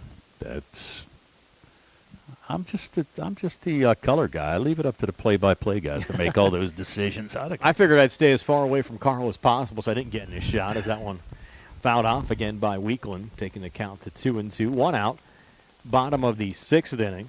1 run already across for Albert Gallatin in this half inning. They lead Uniontown by 5, looking for more here with the bases loaded. Carter's next pitch on the way, popped up again, this time by Weekland. When the Red Raiders have a play on it, they will not. Yeah, that ball was tailing as soon as he got the bat on it, so you could tell. I mean, at least the Red Raiders went over, made a little bit of an effort, but really no chance at all. Getting a little breezy out here. Well, it's been breezy all afternoon. It was really gusty. We actually had the windows blown shut a couple of times, Tony. We were setting up. We were really concerned about things. Haven't seen gusts like that at least in a while. That ball hit high in the air on the left side. Lane Smiley towards the line will just let it go foul. I don't know if he had a real good beat on it at first. No. It looked like it was kind of tailing on him from the get-go, but that was a pretty tough play. Yes. Just like we mentioned, with this little bit of breeze, it didn't take it long to take it out of fair territory into some area that he couldn't get to. And could play havoc, especially as we move into game 2 later on tonight with some of the guys out there in the outfield. So another 2-2 pitch here on the way, and another one popped up. This time, looks like we go foul here on the right side. And once again, the Red Raiders no play on it. Bounces into the stands. Well, I know one thing. The Hopwood winds were in full strength this morning. So fortunately, you're not getting all of that. No, I heard at my house, I'm not even in Hopwood. Now, we like to share the wealth. Here we go, 2-2 once again to Weakland, and this time with a crack of the bat, we'll send it into center field. This will play 2. Relay coming in there from Hinsey.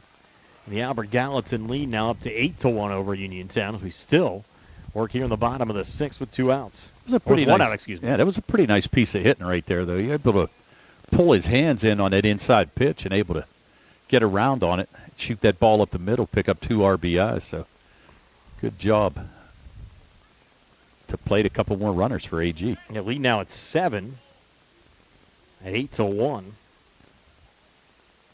And first pitch swinging for Ben Lilly. Lilly popping it up. It'll be the shortstop, Martin, that'll make the catch for the second out of the inning. And now Easton Price will come to the plate, and Price will be the 8th Colonial to bat here in this half inning, now with 2 away. And 3 runs already across. Yeah, and it's tough, too, when you walk guys in high school baseball.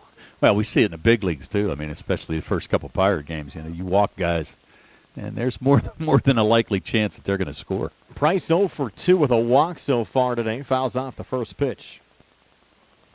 Left fielder for Albert Gallatin here this afternoon. Josh Scully in the house as well. And, Josh, I believe they do have the lineups for game 2 just to help yourself out. Probably have them down below. There's only going to be about 15 minutes in between games. You might want to scout those out. Next pitch on the way. It's coming this to us. Ball popped. Look out here. Look out Bang. here. We will play on it.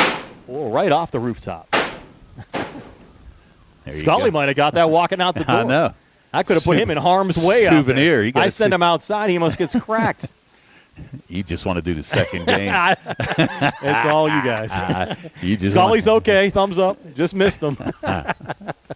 You just want to do the second game, I know. 2 pitch on the way. Misses high and inside. Good, we can have some fun here early on in the high school baseball season already. Oh, we always do.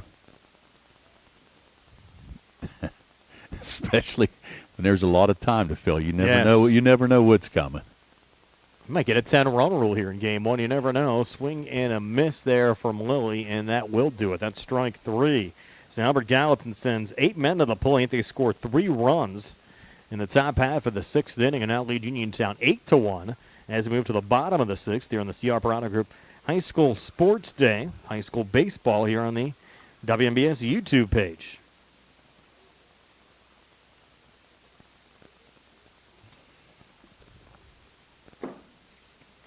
Also have to thank some of our season-long sponsors of high school sports here on WMBS, including Shop and Save, Walnut Hill Road in Uniontown.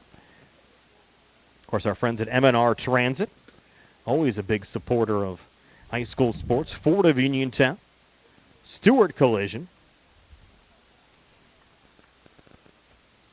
and Mamaruka's Pizza Shop right down the road. Good place to stop after the game, Tom.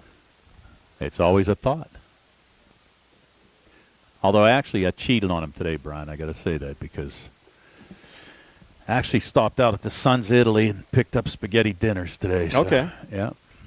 They're monthly spaghetti dinners out there. The Joe Biden at the Uniontown Lodge is Ricky Ezzi, and the Joe Biden of the State Lodge is our friend Jimmy Santilli. Nice.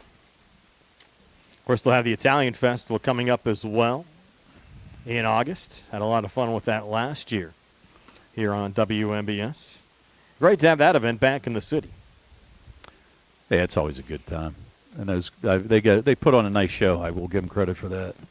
Since 1976, Davis & Davis has represented people, not insurance companies. Their lawyers have experience in litigating or settling personal injury claims, medical malpractice cases, and wrongful death actions together with domestic, real estate, workers' compensation, and municipal law experience. You give them a call at 724-437-2799. Of course, our colleague Gary Frankhauser is supposed to be with me, Tony, on Monday for that Laurel Highlands Elizabeth Forward game. We were scheduled to bring you before the rain. Gary couldn't make it over in time for the first pitch of this contest today, but he'll be with me on Monday for the Laurel Highlands Bell Vernon game from Mustang Field.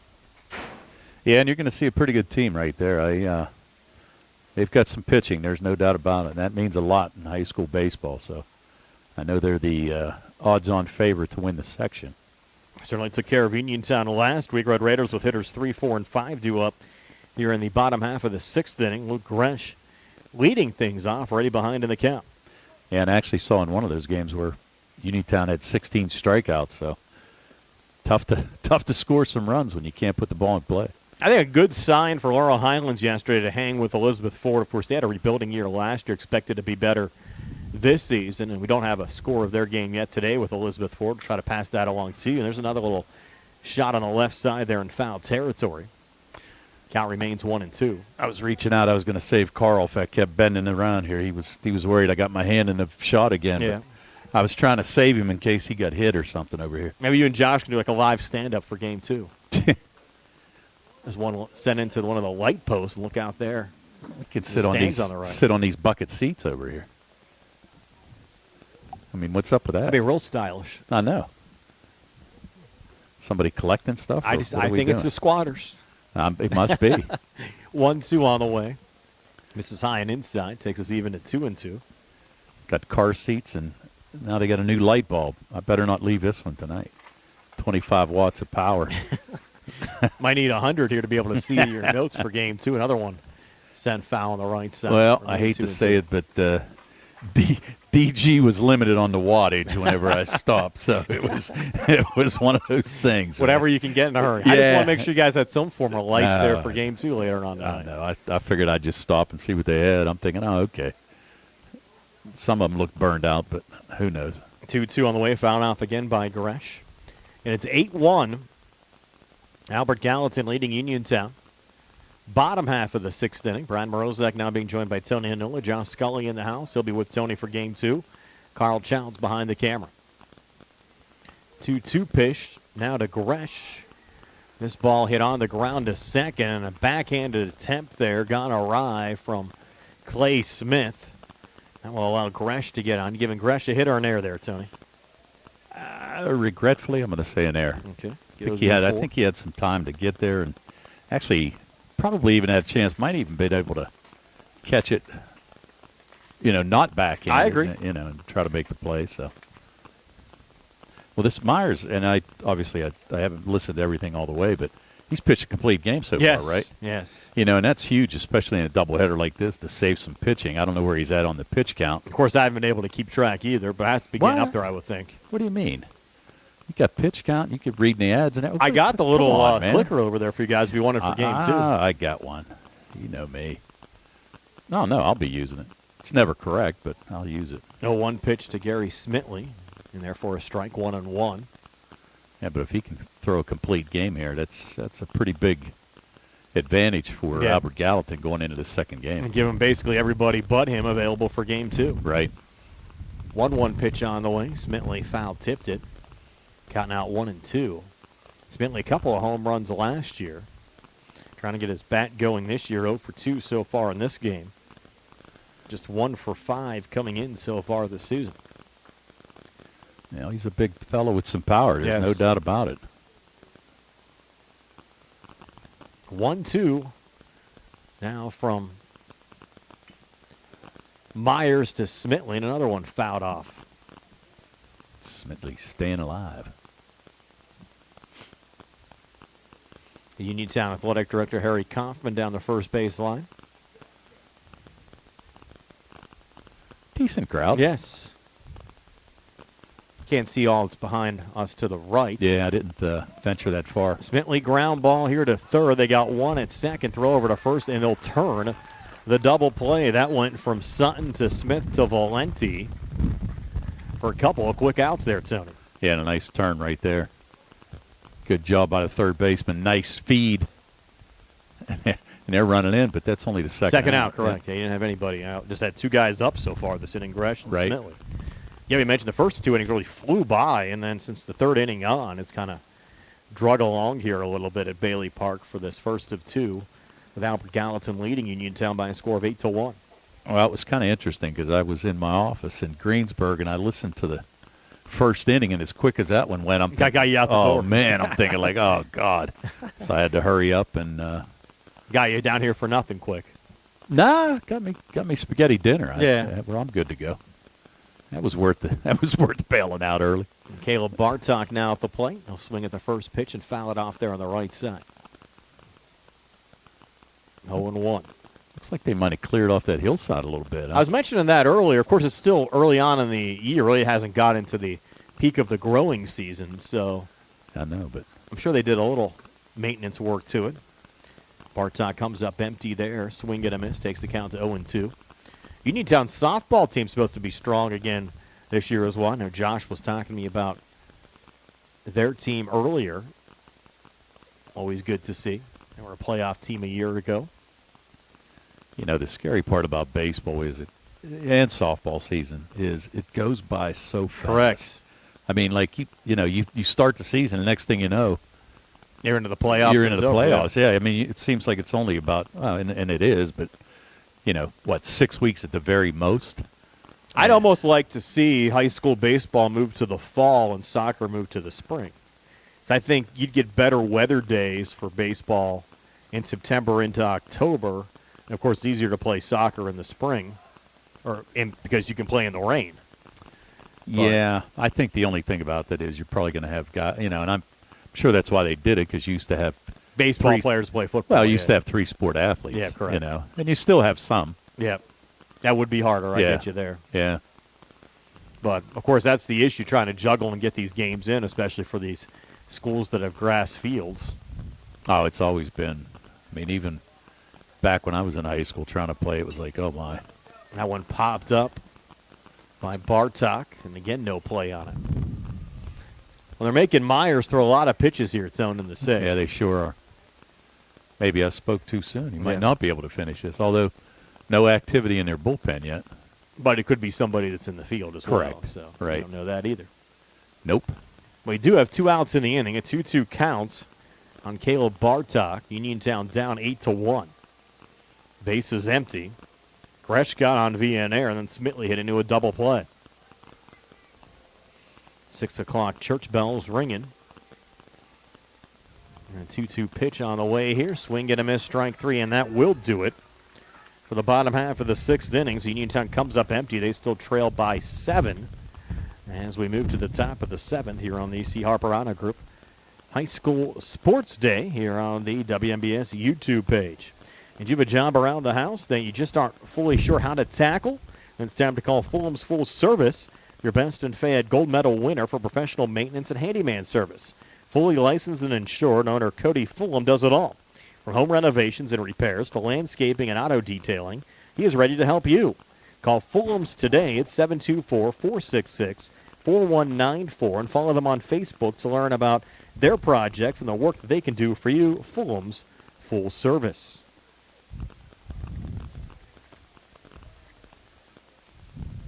Of course, the UPMC Rehabilitation Institute on Wayland Smith Drive offers cutting-edge physical therapy. Jim Burns and his staff are residents of the community. They treat sports injuries, neurological conditions, back pain, sprains and strains, and more. You can visit their office with a prescription from your doctor or schedule by direct access, 724-437-7500. And Henry and Stewart Audiology voted best in Fayette Hearing Center and Audiologist with offices in Cherry Tree Lane in Uniontown, 201 North Pittsburgh Street in Connellsville, and South Market Street in Carmichael's, a proud sponsor of Uniontown High School baseball. Now moving to the top of the 7th, Tom. Yeah, and we're used to seeing Jimmy Burns here with the Uniontown squad, but has actually changed up and actually went over to Laurel Highlands and is now one of the coaches up there.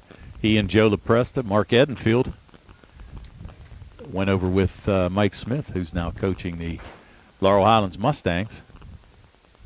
So Jimmy over with the Mustangs again. I was windy earlier, Tony, when I got here. In fact, one of my insurance cards actually flew out of my car, and somebody found it out there for me. Flew out of your car. Yes. Well, I was unloading equipment here, and it was real windy. Oh, okay. Somebody tracked it down. I appreciate that. Look at that. I ended up getting pulled over or something and couldn't produce insurance. It'd be somewhere down here at Bailey Park. Yeah. Now, you were almost in jail up at Meadville, too, that last time That was we not went. me. That was not me. Yeah, it was. You almost ran that stop sign in downtown Meadville. That would have been a bad night to do it.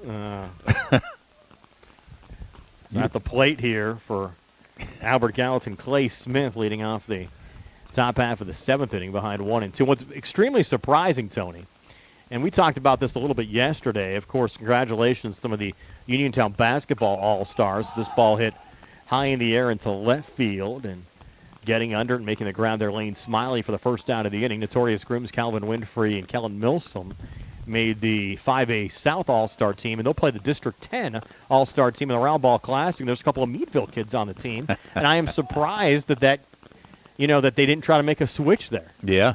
Just, with everything that happened in that Uniontown-Meadville game. That's interesting. Yes, I thought so as well. Yeah. Then again, you never know. Yes. You've one out now in the inning. Matt Malinsky in the top of the order now up for Albert Gallatin. They're starting their fifth trek through the lineup. Jamison Carter, the third Uniontown pitcher that's been used in this game. And Malinsky with quite a shot there in a shallow right, and will drop in front of Adam Kramer for another Albert Gallatin hits. And that was just well placed Yes. right there. I mean, you had the center fielder and the right fielder coming over as well as the second baseman drifting back, but just kind of landed right where nobody could get to it. So another base hit for AG. Colonial's up 8-1. We'll see if Uniontown can have some success in the second game of our doubleheader. Again, that'll start about 15 or 20 minutes after game one. Got a nice view here of the new South Union Township rec center. Yes. Wind blowing in right now. That one sent foul by Luke Wilson. Wilson came into the game with a .455 average, grounded out back in the first inning, picked up an RBI in the third, reached via an error in the fourth, and walked and scored a run in the sixth. He's had a busy afternoon. Counting out 1-1 from Carter to Wilson right now. Throw over to first, head first slide back safely there from Matt Malinsky. Oh, they called a balk. They got a balk. Wow. Yeah. Umpire, it looks like Dan Butler on the base pass here today. You know everybody. Oh, Dan used to listen to all of our Penn State Fayette games. Okay. And remember, he used to come out and I see probably us when we did. recognize, Yeah, you will. recognize him if I see him. Yes, up you close, will. Yeah. Yes, you will. But, yeah, it looks like Dan Butler. I don't know who's behind the plate. I didn't get a chance to check with those guys to Yeah. But get the names before the game either. Yeah, but I'm pretty sure that's Dan. So you have Wilson at the plate, 1-1 count on him. Again, 8-1. Albert Gallatin leading Uniontown. Pitch on the wing, swing and a miss. Now 2 strikes on Luke Wilson. Pretty nice off-speed pitch there Yes. by Jamison. Nice pitch. 1-2 now on the way. This for a ball to even up the count at 2-2. Probably a smart move, though, Tony, to play 2 here today. Weather not looking good for the rest of the week. Yeah. Well, even into next week. Yes. 2-2 pitch on the way. Misses high. Go full with 3-2. Again, Monday we're scheduled to bring you at 4 o'clock. Laurel Highlands in action against Bell Vernon, and the nightcaps Uniontown West Mifflin here at Bailey. Again, that's all weather permitting on Monday. Well, the problem with that, too, Brian, is, might be nice on Monday, but the bad thing is they're calling for so much rain over the next few days. Correct. Field might not be playable. These fields might not be able to dry out in time. Get a 3-2 pitch. Wilson swung and missed. That's your second out of the inning. And now Gino Valenti at the plate. His 5th plate appearance. First pitch to Valenti misses high. Valenti so far this afternoon. Single to left field back in the first inning. Walked and scored a run in the third. Sac fly RBI in the fourth and flew out in the sixth.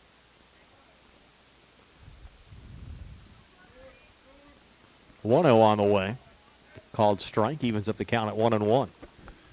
Yeah, we were talking the other day, actually, our colleague Steve Suprick and I.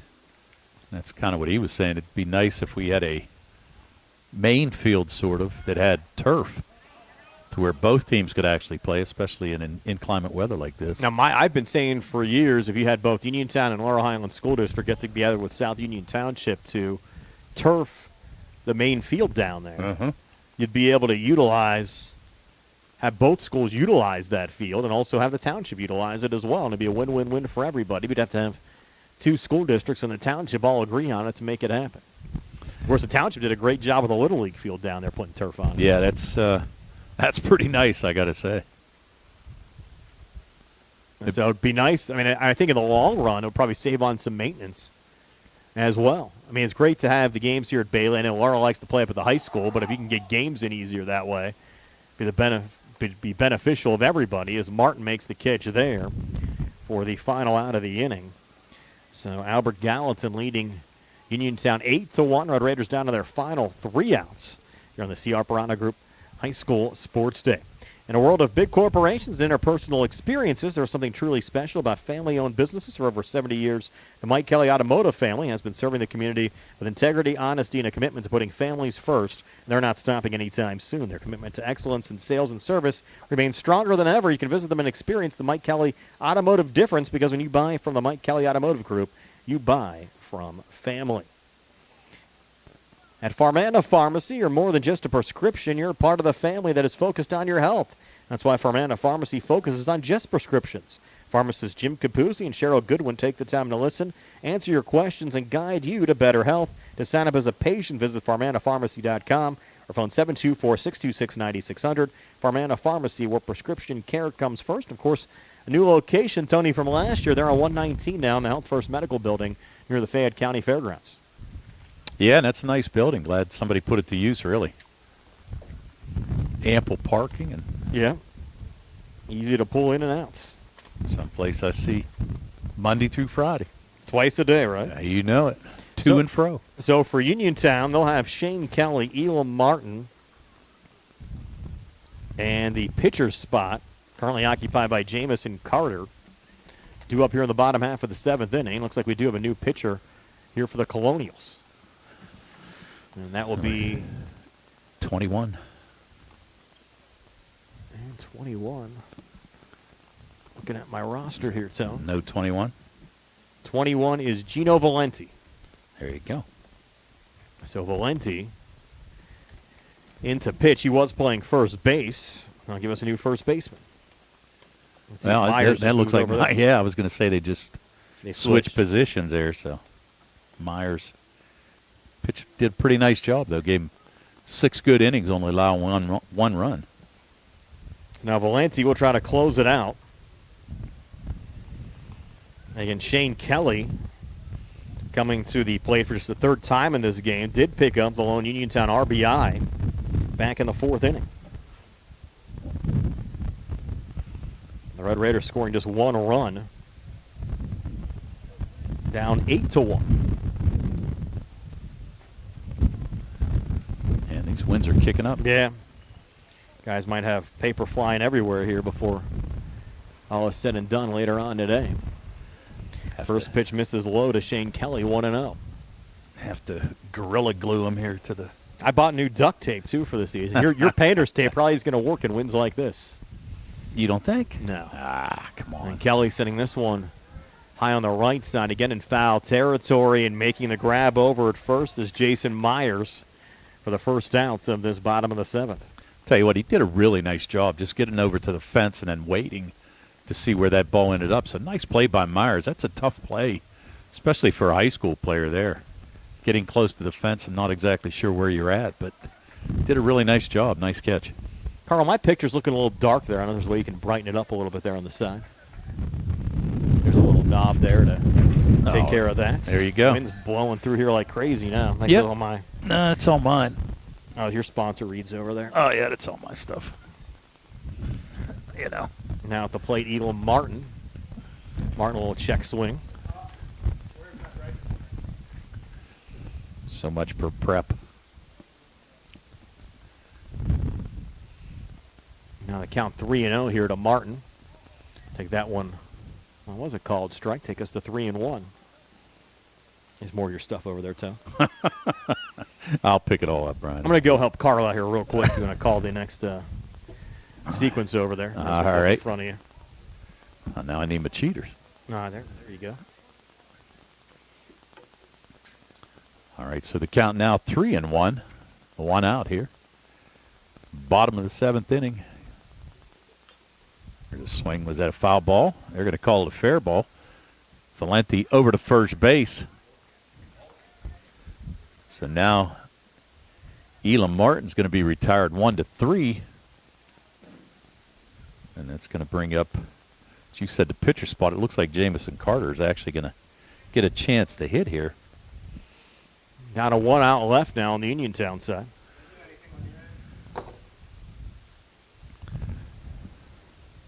See what Carter can do here at the plate. Swings and misses at the first pitch there from Valenti.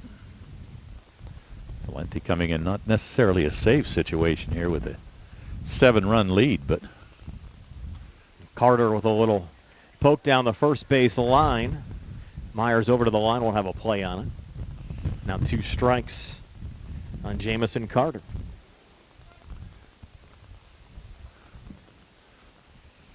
Yeah, not sure. All my stats blew away, so not sure if Carter had an at-bat here yet this year, but good luck keeping those in check here later on tonight. 2 strikes now on Carter, stays alive with a little check swing. Yeah, I know. We'll have to be sticking it under everything. And Tony will have Josh Scully with him for game 2. Coming away about 15 or 20 minutes after our game 1 wraps up. 0-2 pitch on the way. Another check swing going towards third. This could do it. Sutton, long throw over to first in the dirt. And able to come up with it there is Myers. There goes E5 there, Tom. Yeah, E5. Myers tried to short hop that, which really didn't have any other chance to do anything else with it, but just not a very strong throw. Cost a diamond, and Carter able to get on the air. Uniontown still has life. Yeah, so we're not done yet. Now at the plate, Adam Kramer from the number 9 spot in the batting order. Kramer takes the first pitch inside for ball 1. Again, for folks just joining us, this is just the start. Game 2 of our doubleheader on the way next, so stay tuned. Might see the score now at 8-1, and I think you're going to check out, but a brand new game coming your way next. There's a nice cut from Kramer, but a fly ball in foul territory on the right side. Get a strike on him. Yeah, 1 ball, 1 strike. And Jason Myers started on the mound, went 6 innings, just yielding 1 run. Now Gino Valenti on in relief, runner going here. Another pitch fouled back by Kramer. Now 2 strikes on Adam Kramer. Kind of interesting there, trying to run. You're down 7 runs with 2 outs. You would think that you'd want to try to get some base runners, but trying to get to the top of the order again, too. Might want to even save some of these. If you get a couple runs together here, would you rather just save them for game 2? Yeah. That pitch missed. Of course, you're always trying to. You never know. I mean, stranger things have happened. Oh, yeah. We've seen 6, 7, 8-run leads blown before, so I don't know how many with 2 outs in the bottom of the 7th, but now the 1-2 pitch on the way here, and this ball well hits, and it will get knocked down by the second baseman Smith, who has no play on it. Yeah, and that was a result of actually with Carter running there. Out of position. Yeah, well, call yeah, that infield single. Yeah, Smith tried to lean to the right there and try to get closer to the bag, and actually Myers was sneaking in behind the runner at first, so that opened up a pretty big hole over there for Uniontown, and actually able to pick up a base hit and now have 2 runners on. At the top of the order, Lane Smiley on. I'll take the first pitch for ball 1 from Valenti. It's Albert Gallatin an out away from closing this one out. A little bit tougher to get than they thought here in the 7th inning. 1-0 pitch, and therefore a strike, evens up the count at 1-1. It just caught the outside corner there. Good pitch by Valenti. Talcott things cooling off a little bit as well with those winds blowing in. Yes, it is. 1-1 pitch on the way, fouled off there by Smiley. So the count moves to 1-2. I see. Coach Martin actually went with the jacket. Yeah. I got a jacket back there. It was warm, though, earlier when we started. Oh, yeah. Yeah, it's getting getting a little crisp out here. Now the 1-2 as AG looks to close it out. Pitch on the way, check swing, and rolled a ball, so we're even at 2-2. Valenti was actually on his way out. He kind of thought that was strike 3. Pretty good-looking pitch, but just missed on the outside. Umpires really want a long night. Well, 2-2-2. Yeah. 2 balls, 2 strikes, 2 outs. And the pitch on the way, and another one fouled off there by Smiley. AG with those black uniforms on today, the little gray outline on the jerseys, gray pants with a black line down the legs. I do like the flags on the right sleeve. Yes, though. I like that. Yep. Throw back towards second. Yeah, I'm not Safe so sure. there. Yeah, not so sure you need to worry about that guy No, as it's much. Carter. Well, no, you got a 2-2 count. Oh, I agree. It's a 7-run game. Yeah, I you agree. 2-2. I mean, I was just mentioning it was Carter at second. oh, not that no. Carter doesn't have speed or anything. I'm sure he's plenty quick on the base pass. Oh, yeah. 2-2 pitch again, line drive, and that'll get through into right field. They're going to send Carter from third. Relay throw coming in, and Carter will score on the play, and Uniontown will tack another run on, so it's now 8-2. It's not over yet. Not over yet. Still with all this with 2 outs in the inning. And again, nicely placed. Smith cheating up the middle a little bit at second base. And again, leaving a pretty big hole on that right side. So an RBI there for Smiley. Now Hinsey at the plate. Braden 0 for 3 today. Did get on base via an error back in the first inning. Man, Hinsey was able to get a lot of time last year. Got a lot of playing time for Uniontown. Yeah, I mentioned that earlier. As a freshman, saw plenty of time on a very solid Uniontown team that made the playoffs for a 3rd straight year. Yes, he did. It says a lot about his future. Yes. 0-1 count here. Hinsey swing and a miss. 2 strikes now on Braden Hinsey. Yeah, just really fooled right there. Good breaking pitch by Valenti, and Hinsey was waiting for the fastball. That off-speed pitch just kind of threw him off a little bit. Now Valenti trying to close him out. Hinsey high fly ball, and again the wind playing havoc. It'll go to the shortstop position, and the catch made there by Matt Malinsky to close out this game. So the Albert Gallatin Colonials pick up their first win of the season, knock off the Uniontown Red Raiders by a score of 8-2 here, Tony, in Game 1, and hopefully you guys will have maybe a little more competitive game in Game 2. Well, we'll keep our fingers crossed, me and Josh, and we'll see how this goes.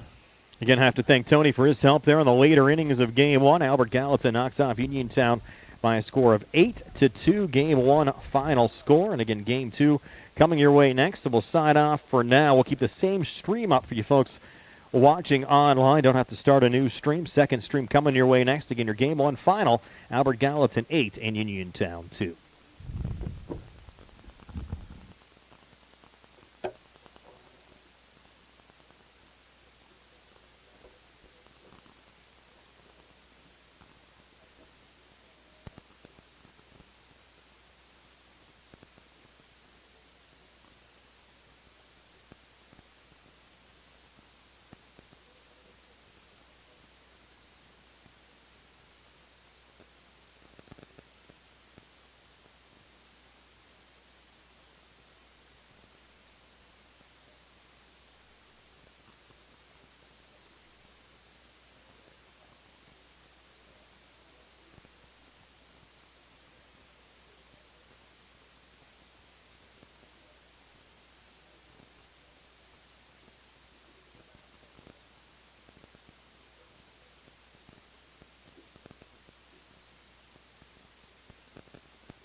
Good evening, ladies and gentlemen, and welcome back to Bailey Park, where we are underway here for Game 2 between the Uniontown Red Raiders and the Albert Gallatin Colonials. The Colonials will be treated as the home team in this game, and they've already recorded a strikeout to get this contest started. So a strong start for Albert Gallatin, a strikeout for Lane Smiley to get this one underway. Smiley going to be in left field for the Red Raiders. Let's take a real quick look at the Red Raider lineup as we get this one started. Smiley down on strikes for the first out of the inning.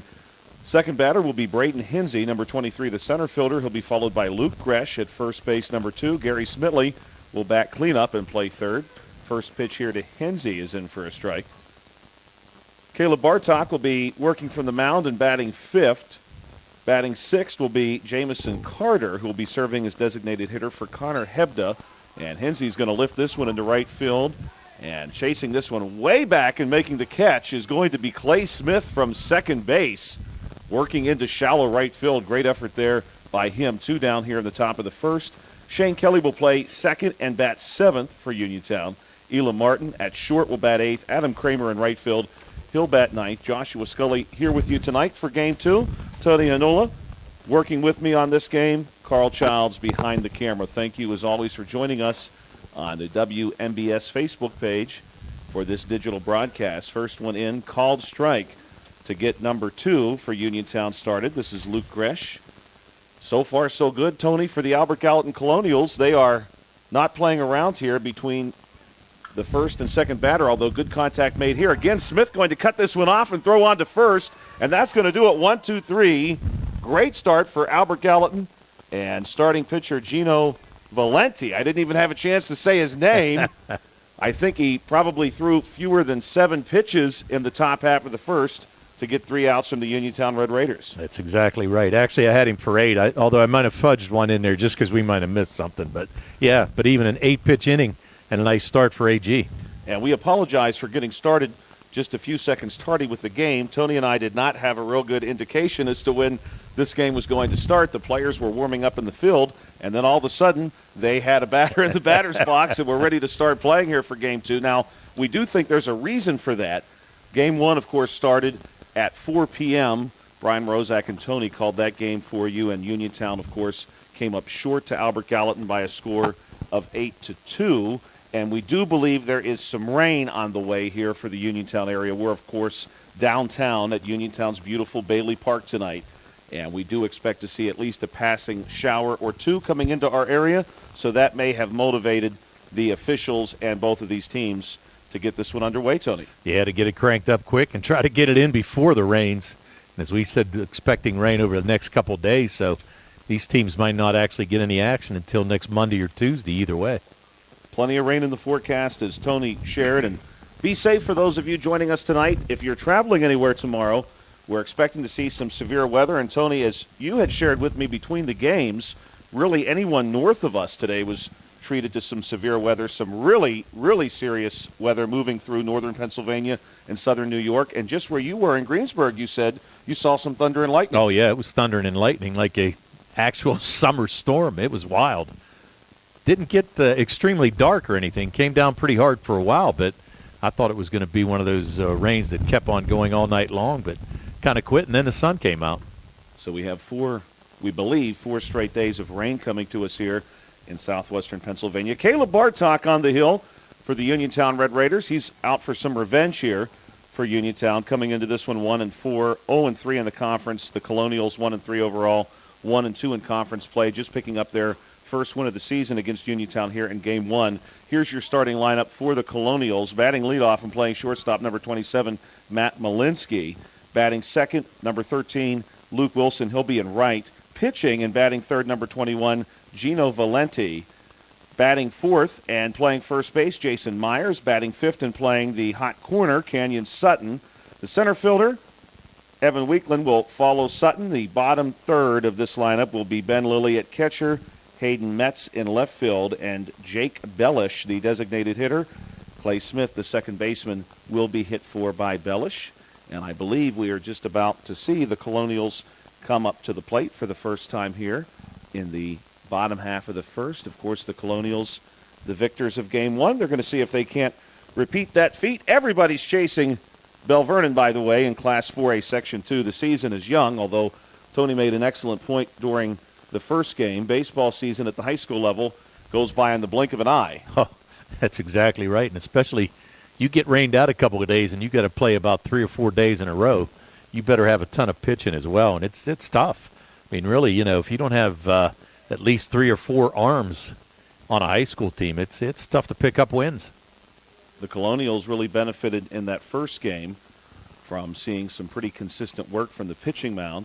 And right now, Caleb Bartok, the starter for Uniontown, is going to trot toward home plate and converse with his catcher here before the bottom half of this frame begins. Of course, again, although we are at Bailey Park in Uniontown, the Albert Gallatin Colonials will be treated as the home team here in Game 2. This was a game that they originally intended to host earlier this week, did not have a chance to, and now it's going to be part of a doubleheader here at Uniontown's Bailey Park. Caleb Bartok confirming with the infield, making sure everyone is as they need to be, and now I believe the catcher is going to have a word with our home plate umpire, and I do believe, Tony, you can correct me if I'm wrong, our home plate umpire here for Game 2 is Dan Butler. Dan Butler is right. Not sure who's out in the field. I can't get a good feel for that, but I do know that's Dan behind the plate. Dan Butler, what a great service he does for our local athletes here in southwestern Pennsylvania. He, I believe, officiates virtually every sport. And I think he may even have his paperwork to be a judge for figure skating at this point in time. He does it all. It's incredible. Yeah, he gets around. There's no doubt about it. So whatever conversation was happening behind home plate has concluded, although now the Colonial Bats have retreated to their dugout and they're conversing with a coach in front of the dugout. Head coach Nick Groover for the Albert Gallatin Colonials. I want to thank Coach Groover for getting a lineup to us prior to this game. I know we had a very quick turnaround, again, I think largely due to the incoming weather. Uniontown under the direction of head coach Dennis Martin and assistant coaches Cole Shear and Hunter Smiley. And now Dan Butler will walk out to his partner in blue tonight, and he is going to pull the infielders off the field. Well, I don't know if he saw any lightning or what, but looks like something's happening. We had checked the radar between games. Now, today's forecast, Tony, is our weather is wont to do here in southwestern Pennsylvania in April. The forecast for today changed multiple times, and it looks like they're going to summon the Colonials back onto the field. Interesting. And the Colonials will return to their places. So can we assume, and we've got a visitor here to the press box. We're going to pause just for a moment and get clarification on the situation. Hey, Coach. Okay. Valenti. Okay.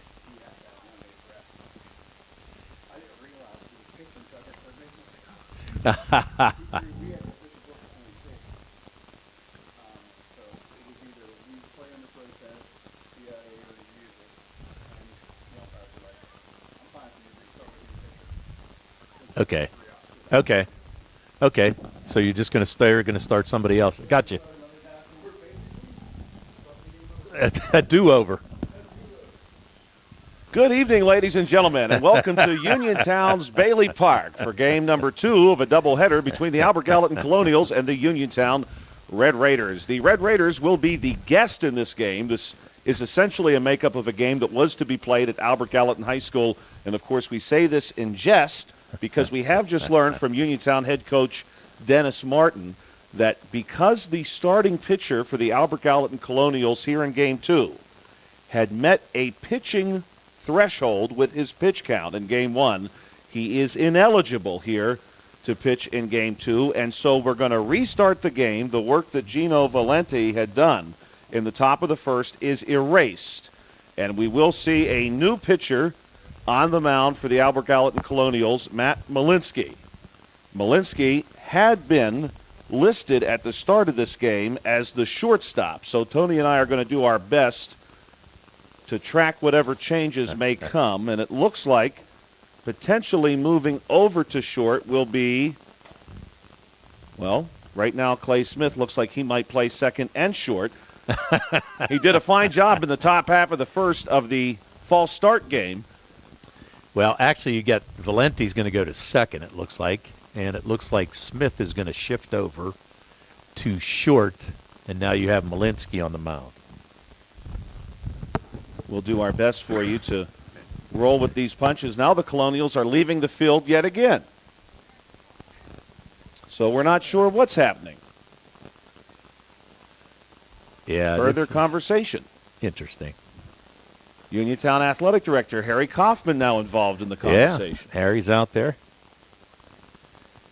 Ready to rock and roll. I meant to ask Mr. Kaufman prior to the start of today's game if he could possibly get me one of those vests that he's wearing. He has a very, very stylish Uniontown vest on that I've never seen offered prior to. I don't know if that's an athletic director special or not.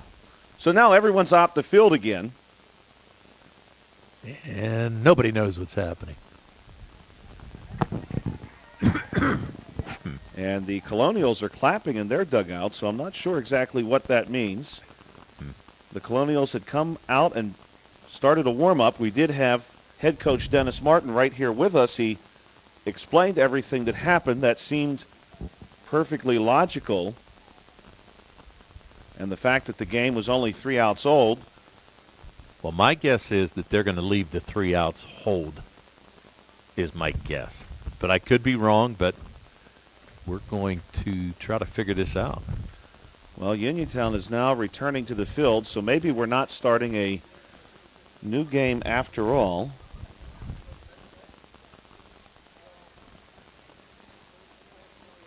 And the Red Raiders appear to be back in place as they have started this game once already. And everyone looks to be in the same locations. We want to thank you, as always, for checking us out on the C. Harper Auto Group High School Sports Night on WMBS and the Trib Live High School Sports Network.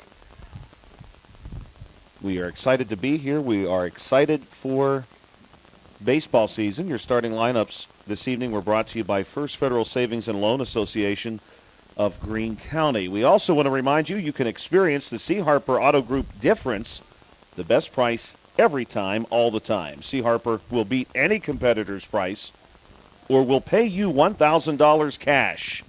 C. Harper offers free Carfax history reports, transparent repair orders on pre-owned vehicles, and the winner of the best new auto dealership in Westmoreland County. The C. Harper Auto Group, the best price every time, all the time.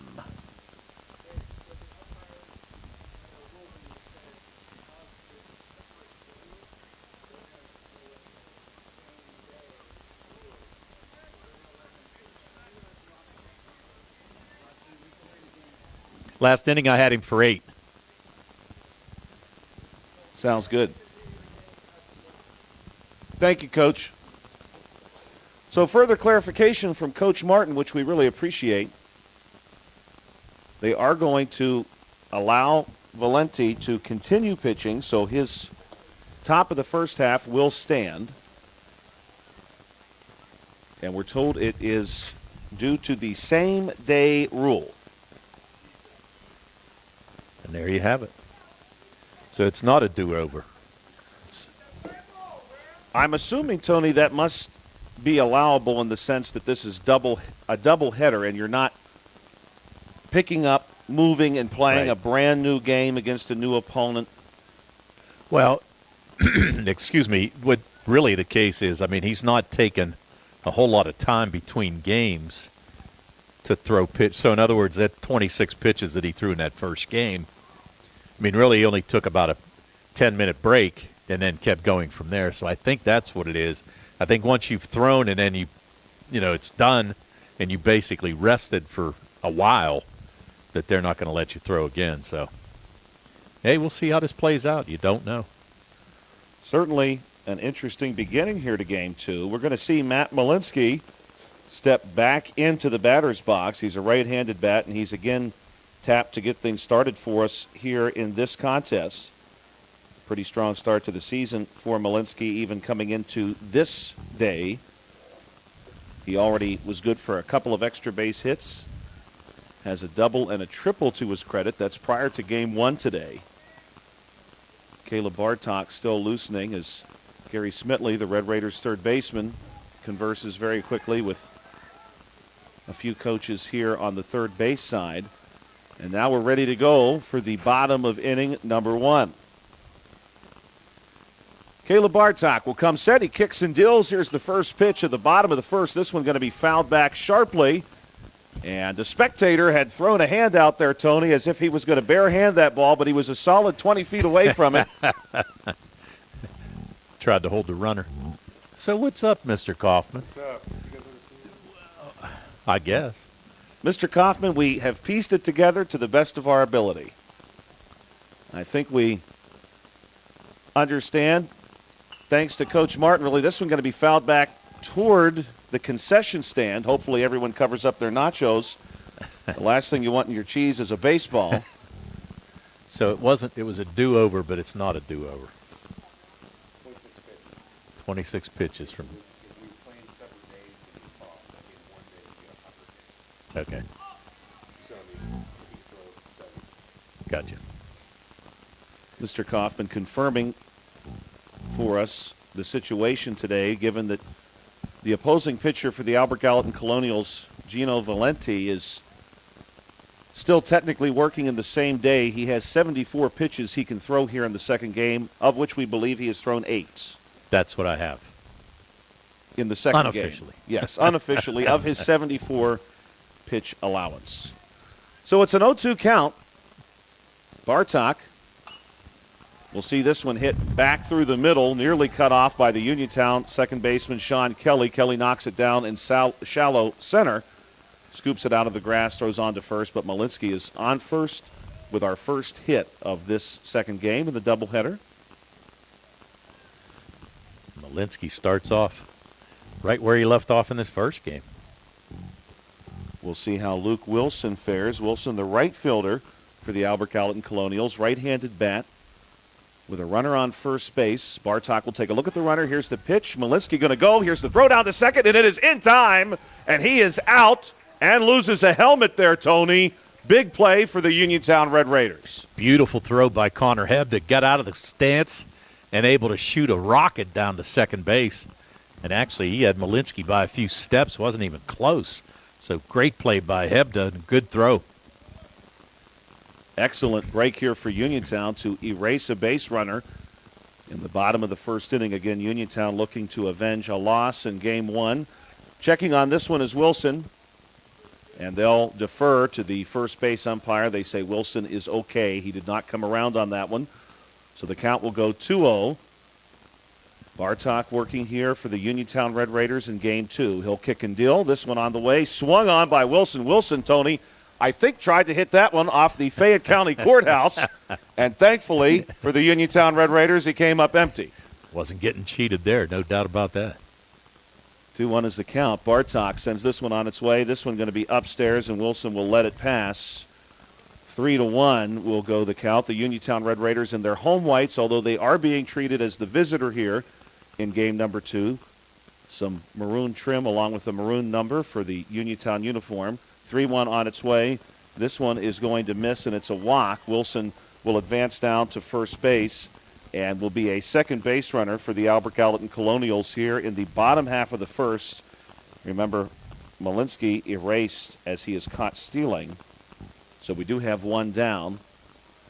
Bartok will continue working now against his mound opponent, who has been the subject of much conversation, the left-handed bat Gino Valenti. Valenti will watch this one come in for a called strike, 0-1. The Albert Gallatin Colonials in a black and gray uniform tonight with some gray trim on the uniform top. And it looks like, Tony, Luke Wilson has his oven mitt on, so he's either planning on making us hamburger helper or taking off here in the near future. Bartok with the deal. This one going to be up high. 1-1 the count. I don't even know, Tony, if that's still a commercial. I cannot see those mitts without think about the hamburger helper. Yeah, the glove that was on the TV commercials all the time when I was a kid. I remember those. Checking on the runner here is Bartok. Wilson back safely in time. Working first base, Luke Gresh for the Uniontown Red Raiders. Well, that's what Brian was saying, that pretty much everybody on this AG team has oven mitts to wear whenever they're running the bases. Valenti going to swing his hips out of the way of this one. The pitch comes inside. Those have become very common, Tony. I don't remember those existing when I was younger. They have become very fashionable. There was no such thing, put it that way. Bartok will come set. He deals. This one down low. Snap throw from Hebda. Good block there by Gresh to stop that one from getting away. And Wilson just reaches a right hand out for the first base bag, and he's back safely. Count will remain favorable for Valenti. Bartok, right-handed pitcher. Long baseball career for that young man. He'll come set here again and deals. This one going to be hit skyward into the clouds. Good beat on it here. And it's going to be gloved by Lane Smiley. Easily done. And the out there is made in middle depth left field. Tell you what, Smiley's a nice-looking left fielder. Does a nice job defensively. Made a couple nice catches in that first game and a good play there. He moved very well in response to the ball. The wind has died down a little bit, too, which has to make tracking those fly balls a little bit easier. It has become, dare we say, a bit more calm as Bartok continues to work here. This one going to be hit low on the bat and dropped into right field. Wilson going to be held at second, and he trots back to second base. He was probably just 1 or 2 strides away from potentially getting picked off there as the stop sign came up. Jason Myers will log the single, and Wilson has advanced to second with 2 down here in the bottom of the first inning. And that ball was pretty much a flare. Kramer did a nice job hustling in from right field position to hold Wilson to second base. First pitch to Canyon Sutton. This one gets away from Hebda. The runners will decide against advancing, though. Hebda, pretty good job tracking that down. This field, Tony, to so many people in the Uniontown area, has some real historic value. When you think about this ballpark over the years, as Bartok checks the lead runner, but Wilson pretty confidently still strides off of second base. Back in the day, you had the railroad tracks just beyond left field. This one is in for a called strike. You had the Link Monster in left. Yes. The massive chain link fence in left field that just dared you to try to hit the ball over that. Many hits, of course, striking the Link Monster, and then you had to know how to play it coming off of that. This one going to be hit into right center and easily gloved there. Good jump on the ball. Braden Enzi comes across, gives it the glove, and we've played 1 inning here at Uniontown's Bailey Park. Thank you for checking us out tonight on WMBS and our Facebook page. We always appreciate you joining us. It's a beautiful night here in Uniontown. Joshua Scully and Tony Hanula here with you on a C. Harper Auto Group High School Sports Night. We'll take a short break and be right back with inning number 2. Are you tired of looking at your lawn and wishing it looked greener? Dreaming of a lush, vibrant, healthy lawn? Don't worry. Bartok Lawn Care is here to help, offering custom-blended fertilization and weed control packages, aeroofficiation, hydro seeding, and much more. Bartok Lawn Care has your lawn and local sports field covered. Contact Jared today, 724-366-3303, or visit bartoklawncare.com. Bad hair day, bad day at the office, bad day behind the wheel. Hey, stuff happens, even to the best of us. At least your car insurance rate doesn't have to take a hit. Get Erie Rate Lock Insurance that will stay put until you change a car, driver, or your address, plus seriously good service. Now, that's something to smile about. Your Erie agent in Uniontown in Ross Draver Township is Sprouse Insurance Group, 724-437-9812, or go to Sprouseinsurance.com. Erie Rate Lock is not guaranteed. Continued insurance coverage is not available in all states. In a world of big corporations and interpersonal experiences, there's something truly special about family-owned businesses. For over 70 years, the Mike Kelly Automotive family has been serving the community with integrity, honesty, and a commitment to putting families first, and we're not stopping anytime soon. Our commitment to excellence in sales and service remains stronger than ever. Visit us today and experience the Mike Kelly Automotive difference. Because when you buy from us, you buy from family. Welcome back to Uniontown's Bailey Park. Gary Smitley, a right-handed bat for the Uniontown Red Raiders, playing the hot corner tonight. He'll step in, and the first pitch he sees, he pops up towards some spectators seated along a path here in Uniontown's Bailey Park. 0-1 will be the count here in the top of the second inning. No score in game two. The Uniontown Red Raiders looking to avenge a defeat in game one. This one going to be a called strike, so now 0-2, and continuing to work for the Albert Gallatin Colonials, Gino Valenti. Valenti with a chance to put down Smitley here. He's going to stay alive and foul this one out of play. We've seen quite a few foul balls already reach roughly the same location, just out of play down the right field line.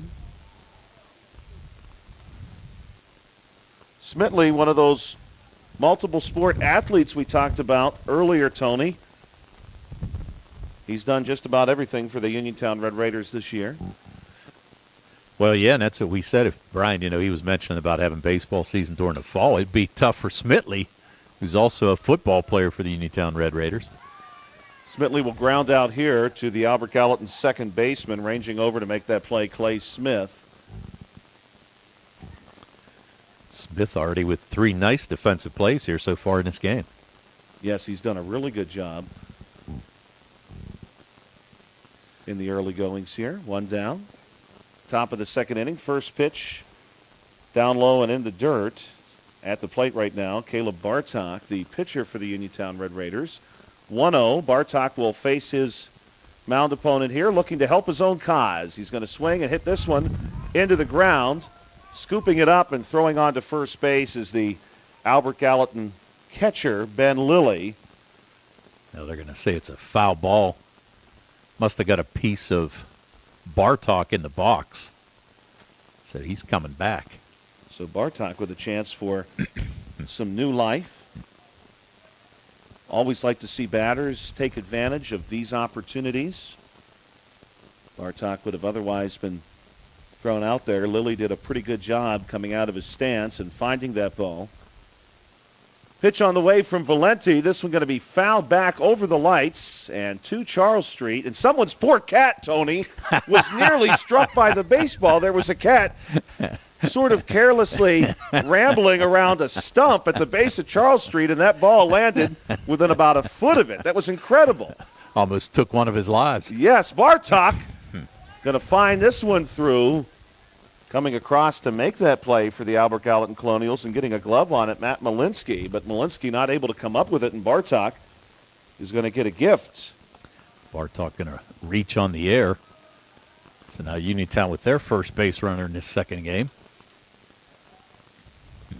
We'll see what Uniontown is able to do as Jamison Carter, the designated hitter, he's hitting for Hebda. It looks like we're going to get a courtesy runner as well, Tony. I believe, according to the roster that I have, this is Eli Friend, and it does appear to be number 5 himself. He'll trot out to first base and run for Bartok. First pitch to Carter is going to be fouled back. 0-1 is the count as evening draws on here in southwestern Pennsylvania. The wind remains, but it's not gusting anywhere near as it did in the first game. Valenti looking to limit Uniontown here. The Red Raiders struck for 2 runs in game 1. Carter will pop this one up. It appears to be out of play, and it's going to land in the bleachers along the first baseline. Scattered the fans a little bit. Jason Myers gave that one a long look, had hoped that one might drift back out over the field. Valenti will check on the runner now. Diving back his friend. Friend in there in time. Pretty good save there by Jason Myers to keep that ball from going into right field. Myers will set up, looking for Valenti to possibly toss over again. This pitch in the dirt blocked by Lilly. He'll throw this one back out to Valenti. Valenti is on something of a true pitch count here because at the start of this game he could only throw 74 pitches. So far, he has not thrown many, to be fair. This one is going to be too low, and the count is even at 2. Dan Butler offering that up, and now the scoreboard operator will correct the scoreboard, which had been 1 pitch off prior to that. 2-2 is your count. 1 down, runner on first base here. The Uniontown Red Raiders at the plate. Pitch to Carter. This one in the attic, and Carter will leave it there like old Christmas decorations, and it's a full count. 3-2.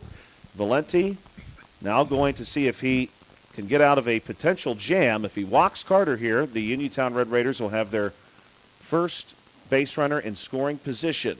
Carter is going to lift this one into right field, and right away Clay Smith says, look, I don't need any help. I'll play the right field, second base, shortstop area myself. And Carter is eliminated on the fly ball. Yeah, as we said, Smith with, 2 fly balls caught and 2 plays.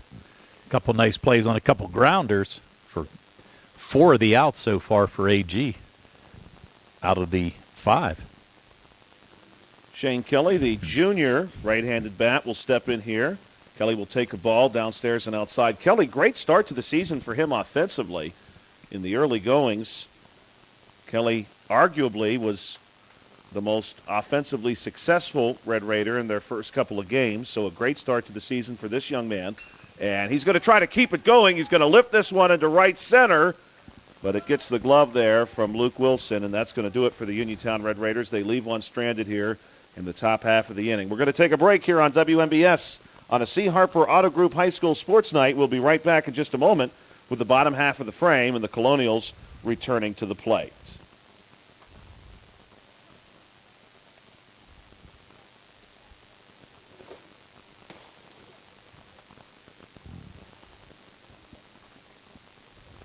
Since 1976, Davis & Davis has represented people and not insurance companies. Our lawyers have experience in litigating or settling personal injury claims, medical malpractice cases, and wrongful death actions together with domestic, real estate, workers' compensation, and municipal law experience.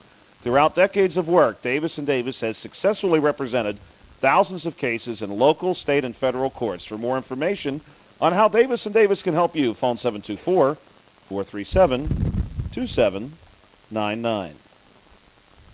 Spring forward to the home construction season with First Federal of Greene County. First Federal's construction and improvement loans put you in charge of your dream home project and with all the tools you need. First Federal offers construction loans, owner building loans, and home improvement loans. With offices in Fayette, Greene, and Washington counties, your loan stays here. Visit with a First Federal loan officer today or apply online at firstfederalofgreene.com. First Federal Savings and Loan Association of Greene County, member FDIC, equal housing lender, NMLS number 458729. Welcome back to Uniontown's Bailey Park. The Uniontown Red Raiders will take on the Albert Gallatin Colonials here as the Colonials return to the plate for the bottom half of the second inning. The Colonials treated as the home team. No score yet so far in this one. The Colonials will see if they can't continue some success. They had some success in the first inning. The Uniontown Red Raiders did a good job of not letting anything get too far away from them. And Caleb Bartok is back on the mound to get things started here for the Uniontown Red Raiders. First pitch on the way here to Evan Weekland. This one is going to be fouled toward us. Tony incoming, and no sound, which means we were spared. Our poor roof here in the press box has been struck a couple times tonight, has seen some pretty fierce winds gust upon it. Well, it'll wake you up whenever it hits this tin roof here, no doubt. Oh, yes. Second pitch from Bartok, and Weekland going to try to straighten this one out. He hits it on a line, though, to Smiley, and Smiley gives it the glove in left field, and that's going to do it for Weekland. One down here in the bottom of the second inning. So now we'll see the Albert Gallatin backstop, Ben Lilly, step up to the plate. Lilly has done a really good job here in game number 2 of this doubleheader, operating behind the plate as he steps up here to face Bartok. Lilly coming into today a .333 hitter, right-handed bat. Already has driven in a run this season. This one, though, going to be pretty easily played by Uniontown. Nice work there for the Red Raiders by Martin, who ranged over, scooped that one out of the dirt, and threw on to Gresh. And Lilly is retired. Bartok here, Tony, working pretty efficiently, especially in this second inning, but he didn't have to work too hard in the first inning either. Well, threw 18 pitches in that first inning, gave up 2 hits, stranded 2 runners, and right now, 2 batters and only 3 pitches. So pretty efficient as right so far in the second inning. Hayden Metz at the plate. He'll foul this one back. It catches the net and lands nearly on home plate. The wind gusting toward us here in the press box right now, so it's blowing in from roughly right field. Bartok will deal here, 0-1, now 0-2. This one fouled back nearly the same way. Mets so far this season coming into today still looking for his first hit. He has scored a run. That's prior to game 1. That's going to see if he can't defend himself here just a bit. He's behind in the count now, 0-2. Caleb Bartok will kick and deal. Here's that 0-2 pitch. This one's going to miss outside. 1-2 is the count. The Uniontown Red Raiders looking to get a win here this evening over a rival. I suppose you can see the Red Raiders over many, many years of athletics in all forms. Here's the pitch from Bartok. This one in for a strike. And Bartok's going to do it here in the second inning with a big strikeout against Hayden Metz. So we played 2. No score here at Uniontown's Bailey Park when we come back. It's the top of the third frame between the Red Raiders and Colonials right here on WMBS and a C. Harper Auto Group High School Sports Night and the Trib Live High School Sports Network.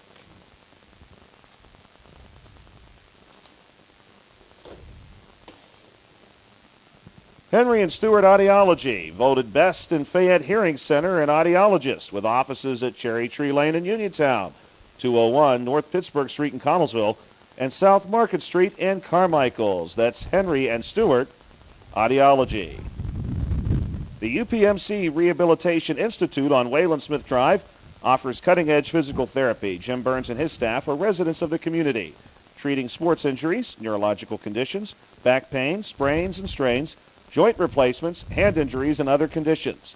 They treat you efficiently and safely by taking all necessary precautions while disinfecting the clinic on a regular basis. All insurance accepted, experienced therapists, convenient location and hours, part of the community. Call the office with a prescription from your doctor or schedule by direct access 724-437-7500. Welcome back to downtown Uniontown. The Uniontown Red Raiders taking on the Albert Gallatin Colonials here in game number 2. The Colonials victorious 8-2 in game 1. The Red Raiders in the top of the third inning treated as the visitor here in game number 2. We'll look to see if they can't continue a little bit of success against Gino Valenti. Joshua Scully with you tonight alongside Tony Hanula and Carl Childs behind the camera. Tony, this is the 90,000th. Let me repeat that. This is the 90,853rd day in Uniontown's history. Uniontown founded 90,853 days ago, and I'm glad I'm spending this special occasion with you and Carl tonight. We'll have to mark that one down. A day that will live in infamy, huh? Yes, sir. Martin at the plate for Uniontown. He's going to foul this one back. I had to do the math on that when I read that today. That is 7.8 billion seconds. You had a lot of time today, huh? Incredible. July 4th, 1776, the day Uniontown was founded. This one fouled back. Of course, when Uniontown was founded, no one had any idea across the state the Declaration of Independence was being presented for the first time. It would have taken weeks for that news to reach here in what would become Fayette County, was Westmoreland County at that time, as Martin, the right-handed bat, going to see if he can't get something started here in the third inning. Pitch on the way from Valenti. This one is hit well to right field, but it is going to land in foul territory. Pretty good contact there by Martin. So he will trot back down the first baseline and try that again.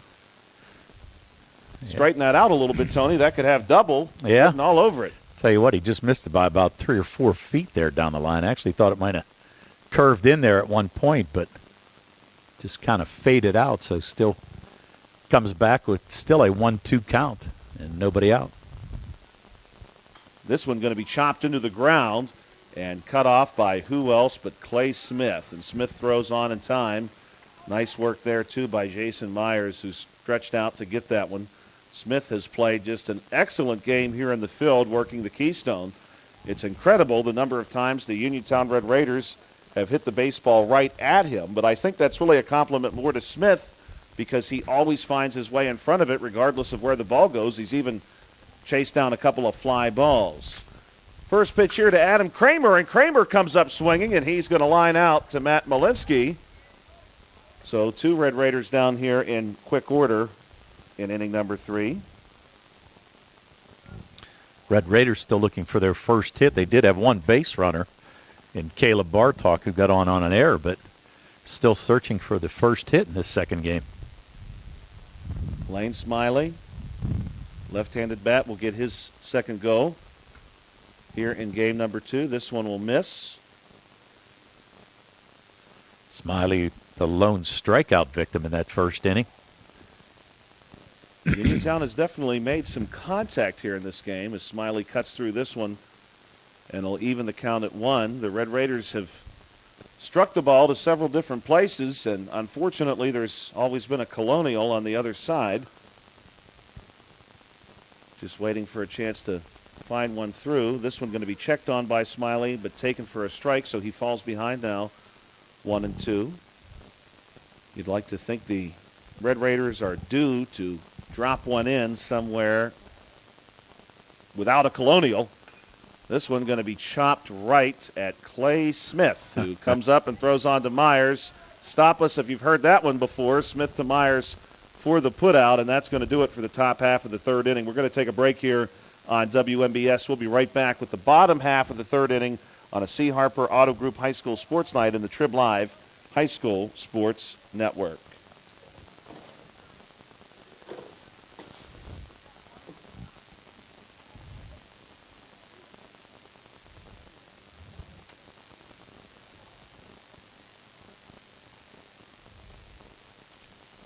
Busy day, feeling unwell, don't feel like driving, but you need your prescriptions? No worries.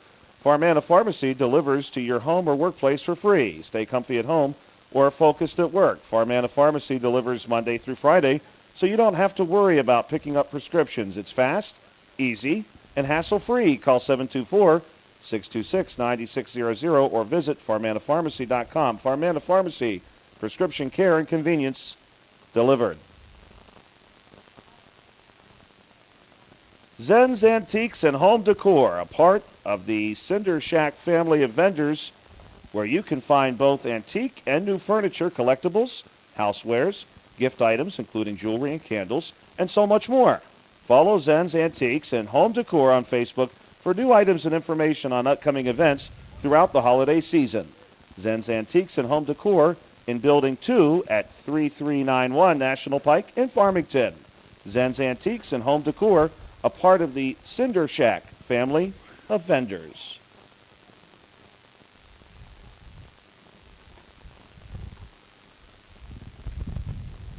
Welcome back to downtown Uniontown, Uniontown's Bailey Park, here on a C. Harper Auto Group High School Sports Night and the Trib Live High School Sports Network. Our starting lineups at the beginning of this game were brought to you by First Federal Savings and Loan Association of Greene County. I suppose, Tony, if we want to be really technical, we could have shared those starting lineups a couple times because I feel like this game started on 3 separate occasions. Well, it actually did. Bring them out, reel them back in. Bring them out, reel them back in. Yeah, we've seen that happen a few times at least. Caleb Bartok, first offering here to the designated hitter, Jake Bellish, for the Albert Gallatin Colonials. He will bat in place of Clay Smith. I suppose there is some real strategy here, Tony, as we see a ball here from Bartok and a 2-0 count. I initially thought, okay, maybe as I'm looking at this lineup, Bellish is a stronger batter than Smith, and you want to get the strong bat in the lineup. 2-0 pitch coming, swung on by Bellish, 2-1. But what I really think is you have to rest Clay Smith. For as many plays as he's made defensively. Because he's so busy. He's had a great game, boy, I'll tell you. Really done a nice job defensively. Yes, he's been incredible. This ball fouled down the first base line, almost fair. Well, Gresh was trying to wait and see if it was actually going to curve back into fair territory. Smart play there, but no luck. Very close play. 2-2 count now on Bellish. Bartok has worked his way back into the count. This one over Bellish's head. Full count. I know, and Bartok was kind of looking. He didn't think that missed by much, and I don't think it did either, to vantage point that we have. Bellish may have done a good job at selling that. Pitch on the way. Bellish now draws some contact. This one's going to drop in just in front of a diving Braden Hinsey. And the ball will be eventually cut off by the Uniontown right fielder, Adam Kramer. Hinsey so close there, had the ball skip just under his glove. He came a long way. And unfortunately for Uniontown, that one is able to get down and through, and Bellish now finds himself at second base. Yeah, and a good try by Hinsey. And fortunately, that grass is pretty high out there. I don't think it's been cut just yet. Fortunate enough to where it didn't roll away too far from him and able to hold Bellish just to a double. That's a good point, Tony. On a fast track, that could have been maybe some real trouble. Yeah. I mean, he made a good try, and it just didn't stay in front of him. But fortunately, like I said, didn't get very far past him. 0-1 to Malinsky is lifted into right, and that one is going to get down just ahead of Kramer. Kramer has a hard time finding it in the grass, but they will hold Bellish. And so a single for Malinsky has the Colonials threatening here in the bottom of the third inning of game number 2. Well, Malinsky now 2 for 2. Singled in his first at bat as well, so now 2 Colonials on the base pass. And fortunately for the Red Raiders, Bellish kind of spun out a little bit as he was rounding third base, or he might have scored easily. But kind of slipped a little bit, and Kramer was able to get that ball in and hold him to third base. Right-handed bat Luke Wilson will step in for his second go. Wilson drew a walk in his first appearance. This one, a snap throw by Hebda, is going to get away from Smitley, and that's going to allow Bellish to score easily. Smitley cuts off the throw, and we're going to see a 1-0 advantage now for the Albert Gallatin Colonials. Miscue there. And ultimately, Malinsky is going to do what he couldn't do his first time through. Malinsky was picked off on a beautiful throw by Hebda in the first inning. Now he successfully makes it to second base as Bellish drew all the attention. Yeah, and pretty risky play there by Hebda to try to get Bellish. He really didn't have that big of a lead. It would have taken a pretty good throw to even try to get it close. But the error is going to cost Uniontown a run. Bartok checks on the runner. Pitch on the way to Wilson. Wilson takes a big cut. Fouls this one back. Bartok right now just trying to limit the damage. The Colonials with a runner in scoring position. Wilson with a chance to pick up an RBI here in game number 2. Colonials scored 8 times in the first game. Pitch on the way from Bartok. This one will also miss. 1-1. Bartok has missed to that spot, just missing perhaps a few times so far this evening. And just a little bit high. Keeping an eye on Malinsky. This one going to be hit by Wilson. The pop-up looks playable, and it is indeed playable. Caught easily there by Martin, who stepped out to the deep infield, not quite to the grass, and got a glove on that one. So that's a good break there for Uniontown, as they're going to face really the thick of the Albert Gallatin Colonial order. You're going to see the 3 and 4 batters more than likely coming to the plate. Gino Valenti with a chance to help his own cause. This one upstairs, and Valenti will leave it there 1-0. Yeah, Valenti flew out to Smiley in left field his first time up. Certainly Uniontown will want to keep Malinsky right where he is. On second base, Bartok giving him a very long look here. Now a bunt attempt. This bunt goes foul, and that will even the count at 1. Well, pretty good thought there by Valenti because Smitley's playing pretty deep at third. And a lot of room if he could drop that down the third baseline would beat it out easily. And more importantly, it'd be a tough play for the Red Raiders to try to get Malinsky if he took off and tried to come to third base. Strong wind gust here blowing in from right field with a 1-1 count on Valenti. And this time he takes a big cut and drives the ball at Hinsey, but Hinsey's got it. Great catch and a snap throw to second base. Diving back is Malinsky. Look out. That ball was hit on the line, wind or no wind, but Braden Hinsey said, hey, look, high grass or not, I'll cut it while I run and still make the catch.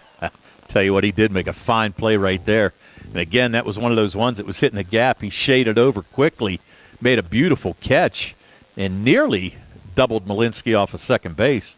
Tried to get it in quick and didn't get probably as much as he wanted on the throw, but nice play there. Myers will foul this one off. Valenti coming into today actually had some strong offensive numbers for the Colonials. He had a batting average 500. So the Red Raiders retiring him produced some more good news for themselves. Now they'll need to get Jason Myers. Myers has done some good work in the field today as well, playing a good first base for this Colonial team. This pitch will miss and even the count at 1 as evening continues to encroach here. The lights on now at Bailey Park. Bartok will take a look at the runner and then offer. Good pitch there. Myers took a cut, could not find it. So Bartok now just one strike from getting out of an inning that had a bit of an ominous start. Uniontown keeping this game within reach with an out here. This pitch again upstairs from Bartok. 2-2.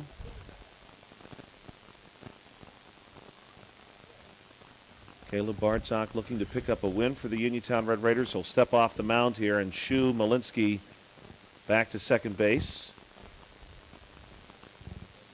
Yeah, working on this will be his 20th pitch of the inning. This one will miss, so you have to wonder, although he was pretty effective in the second inning, you have to wonder how long he will remain in the game for Dennis Martin, the head coach of the Uniontown Red Raiders. Bartok will deal here. This one going to be popped up. That should be an easily playable ball in foul territory, and Luke Gresh drifts over and makes the catch, and that's going to do it here for inning number 3. The Colonials strike for 1. It is 1-0. When we come back on WMBS and a C. Harper Auto Group High School Sports Night and a Trib Live High School Sports Network, we'll be in inning number 4, nearing the halfway point of this contest. We'll be right back.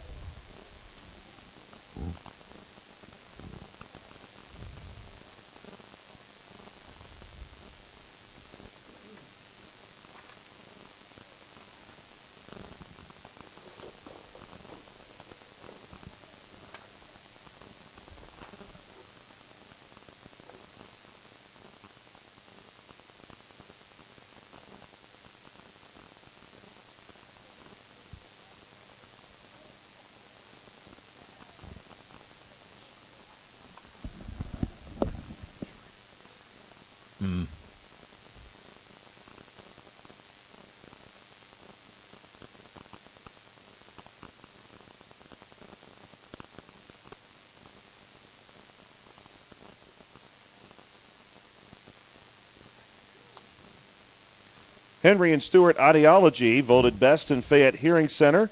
An audiologist with offices at Cherry Tree Lane in Uniontown, 201 North Pittsburgh Street in Connellsville, and South Market Street in Carmichael's. That's Henry and Stewart Audiology, voted best in Fayette Hearing Center and audiologist. Welcome back to Uniontown's Bailey Park here on the WMBS Facebook page. Our starting lineups earlier today brought to you by First Federal Savings and Loan Association of Greene County. C. Harper Auto Group High School Sports Night here in the city of Uniontown for the Albert Gallatin Colonials and the Uniontown Red Raiders. We're ready here for inning number 4. Uniontown trails by just 1. Pitch on the way and well struck. And this one, Clay Smith could not get hot off the bat of Braden Hinsey. And Hinsey is on first, and that's an impressive feat, not just a sharply hit ball, but one that somehow Clay Smith did not get his glove on. Yes, I was going to say that is the first time he's been in range for everything that was hit and just out of his reach. And a good start here for Uniontown in this inning with Hinsey with the leadoff hit. Hinsey, of course, does bring some speed to the proceedings. We've seen that already. This one going to be fouled back, well out of play by Uniontown's number 2, Luke Gresh, the junior. Gresh listed at first base, and he also listed as a pitcher. Braden Hinsey also listed as pitcher and outfield. He's just a sophomore, played an important role as a freshman for this team. Throw over to check on Hinsey. He's back. Hinsey, Tony, is someone you would love to see Uniontown work around the bases, manufacture yourself a run. Obviously, Valenti has been pretty good against you, but you'd love to see Hinsey with his speed get worked around. Well, not a very big lead by Hinsey at first. Valenti tossed over one time, but really only about a 3 or 4 step lead, so nothing major over there. He is being held on by Jason Myers. Valenti working here in the 4th inning. Again, he started with a pitch count. He was allowed to throw 74 pitches in this game. This one going to be smacked into the ground. Smith will ignore Hinsey and throw on to get Gresh. Gresh is erased. Hinsey, though, moved into scoring position. You have to wonder, Tony, how many. Now, thankfully, the infield, before I say this, I'll say one very important fact for our viewers at home. The infield here at Bailey Park, remarkably dry for the amount of rain we've got. So, obviously, it's being cared for. But you have to wonder how many mothers are in the stands right now watching these Uniontown Red Raiders run around, dive in the grass, dive through the dirt with these crisp white uniforms on and thinking to themselves, oh, my goodness, this one going to be popped out. Unfortunately, Gary Smitley getting under that one. And 2 are down here for the Uniontown Red Raiders now. They're going to need some good contact to get Hinsey from second base to score. And that's going to fall, ironically enough, to Caleb Bartok, the pitcher for Uniontown. He's going to have a chance to tie this game up for himself against Valenti. Pitch on the way from Valenti. This one is going to be hit, hopefully for Uniontown foul. This one out of play. Bartok reached on an error. First at bat, was stranded in the 2nd inning. Bartok was the first base runner of this game for the Uniontown Red Raiders. And this one going to be lifted into right field, well out of play, foul ball. 0-2 is the count. 2 down here in the top of the 4th. Hinsey will trot back to second base. Of course, he's running on anything. When we think about, though, Tony's sponsors for spring baseball, you got a local dry cleaning business. And Bartok is going to chop this one through the infield, and it is through. Braden Hinsey around third. The throw to home. Hinsey is in, sliding across. Bartok going to try to get to second. He is out there, unfortunately, but the run will stand, and the Uniontown Red Raiders have tied the contest at 1 here after 3.5 innings of play. We'll take a break. On the WMBS Facebook page, it's a C. Harper Auto Group High School Sports Night here on WMBS. When we come back, the Colonials return to the plate in the bottom of the 4th inning.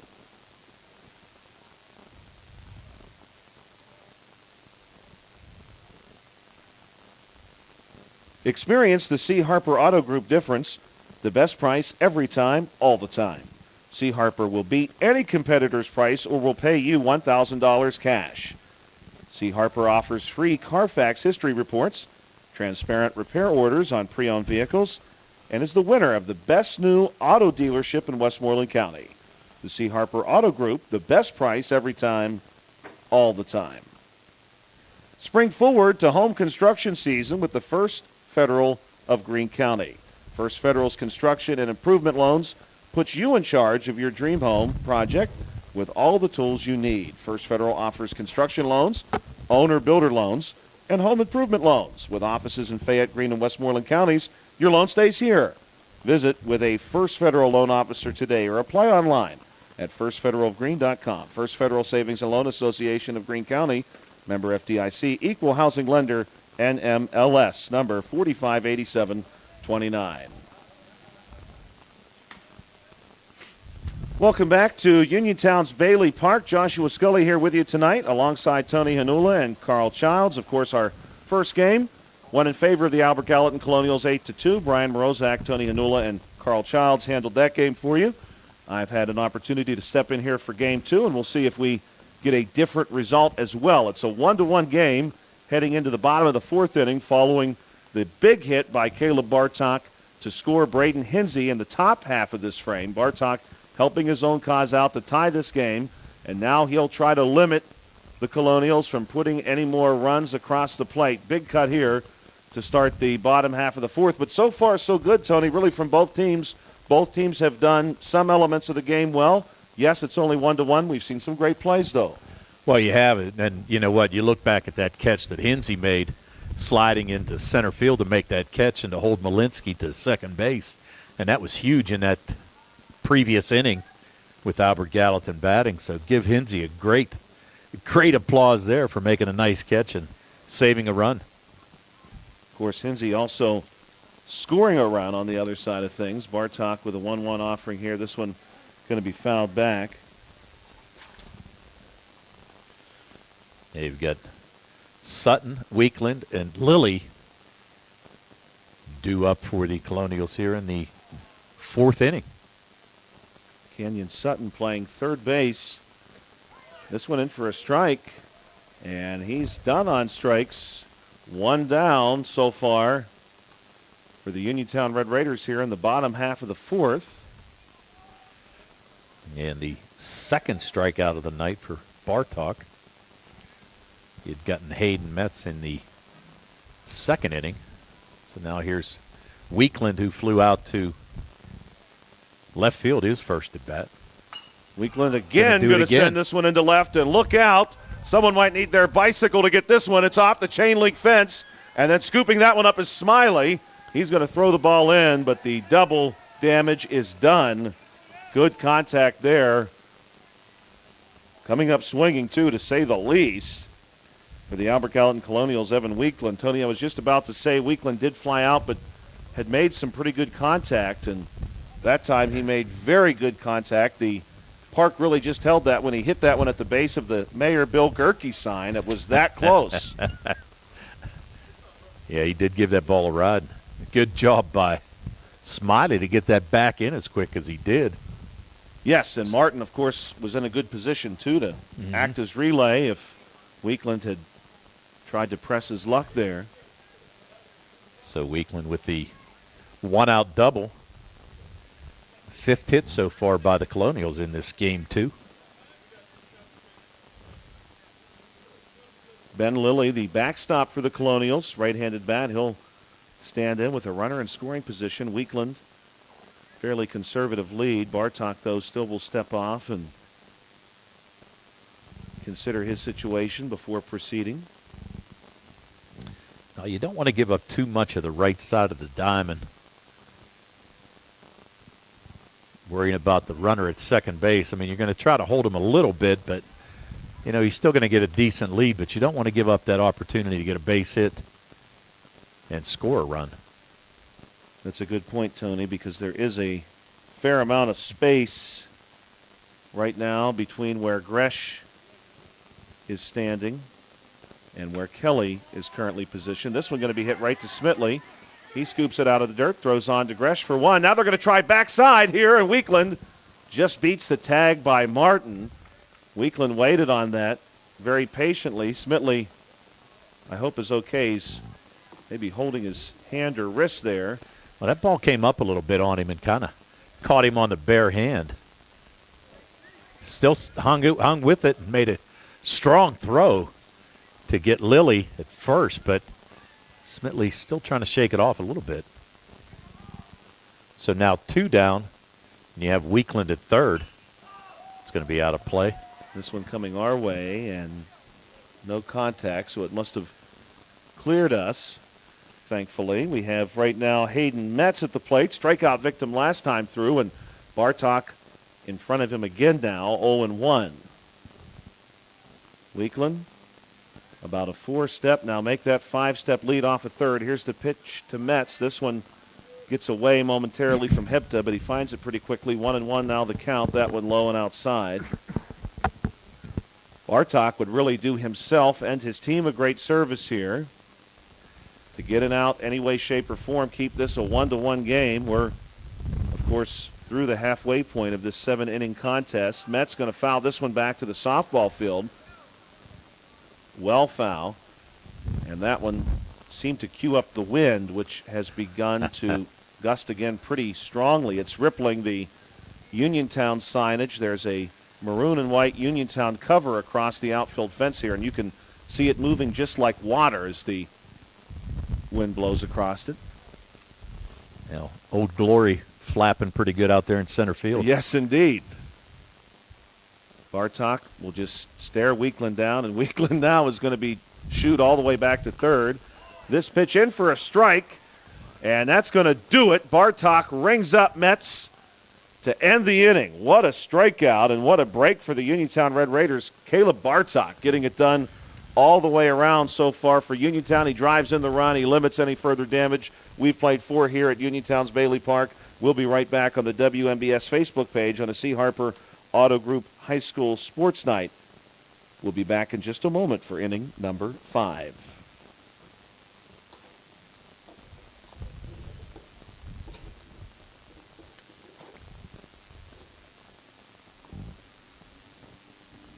In a world of big corporations and interpersonal experiences, there's something truly special about family-owned businesses. For over 70 years, the Mike Kelly Automotive family has been serving the community with integrity, honesty, and a commitment to putting families first. And we're not stopping anytime soon.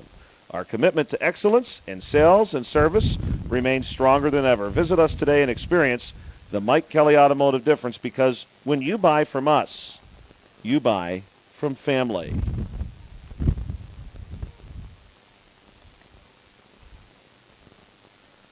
Welcome back to Uniontown's Bailey Park. We're currently taking a look right now at some of the notes that Brian Morozak, who worked play-by-play in game number 1, had shared as part of the Sprouse Insurance pregame show. And some of those notes include the following. Uniontown, of course, with first-year manager Dennis Martin, who had served as an assistant under Kenny Musco. Nick Groover is the head coach of the Albert Gallatin Colonials. Both of these teams are young and were swept in their opening series. Uniontown lost 11-2 and 12-0 against Bell Vernon. Albert Gallatin lost 2 to West Mifflin by scores of 6-0 and 9-3. And right now the Uniontown Red Raiders in position to avenge potentially a Game 1 loss to these Colonials. Valenti continuing to work. This pitch over the head of our leadoff batter for the top of the 5th, Jamison Carter. I have Valenti unofficially at 43 pitches. So he's a little over halfway through what we think he can work. Right. Yeah, we said, 74 pitches allowed in his second game. Yes, sir. So he's getting close. You'd like to see the Red Raiders maybe hang a larger number on him this time. Carter will watch a pitch down and away, and this is exactly what we're talking about for the Uniontown Red Raiders. Carter with a 3-0 count. Valenti has been very sharp, though, here so far this evening. This one in for a strike, 3-1. Right now the wind obviously moving some uniforms, moving some signage. This one's going to be in for strike 2. We've got a full count now for Valenti. 5th inning, 1-1 between the Uniontown Red Raiders and the Albert Gallatin Colonials. Carter going to poke this one toward Clay Smith, who rushes in, flips it to first, and gets him just in time. Clay Smith at it again. What wonderful work he's done for the Albert Gallatin Colonials. He's almost a magnet for the baseball, it seems. He Six ground outs hit to Smith so far in this game. That doesn't count, 2 flyouts as well. Yes, Yep. 2 flyouts he ran a long, long way to get. Big swing here is going to come up empty for Sean Kelly. Kelly, we had mentioned during his first at-bat, started the season off very strong. We talked just before the start of this inning about the experience of some of these 2 teams so far. Both struggled a bit in their opening series.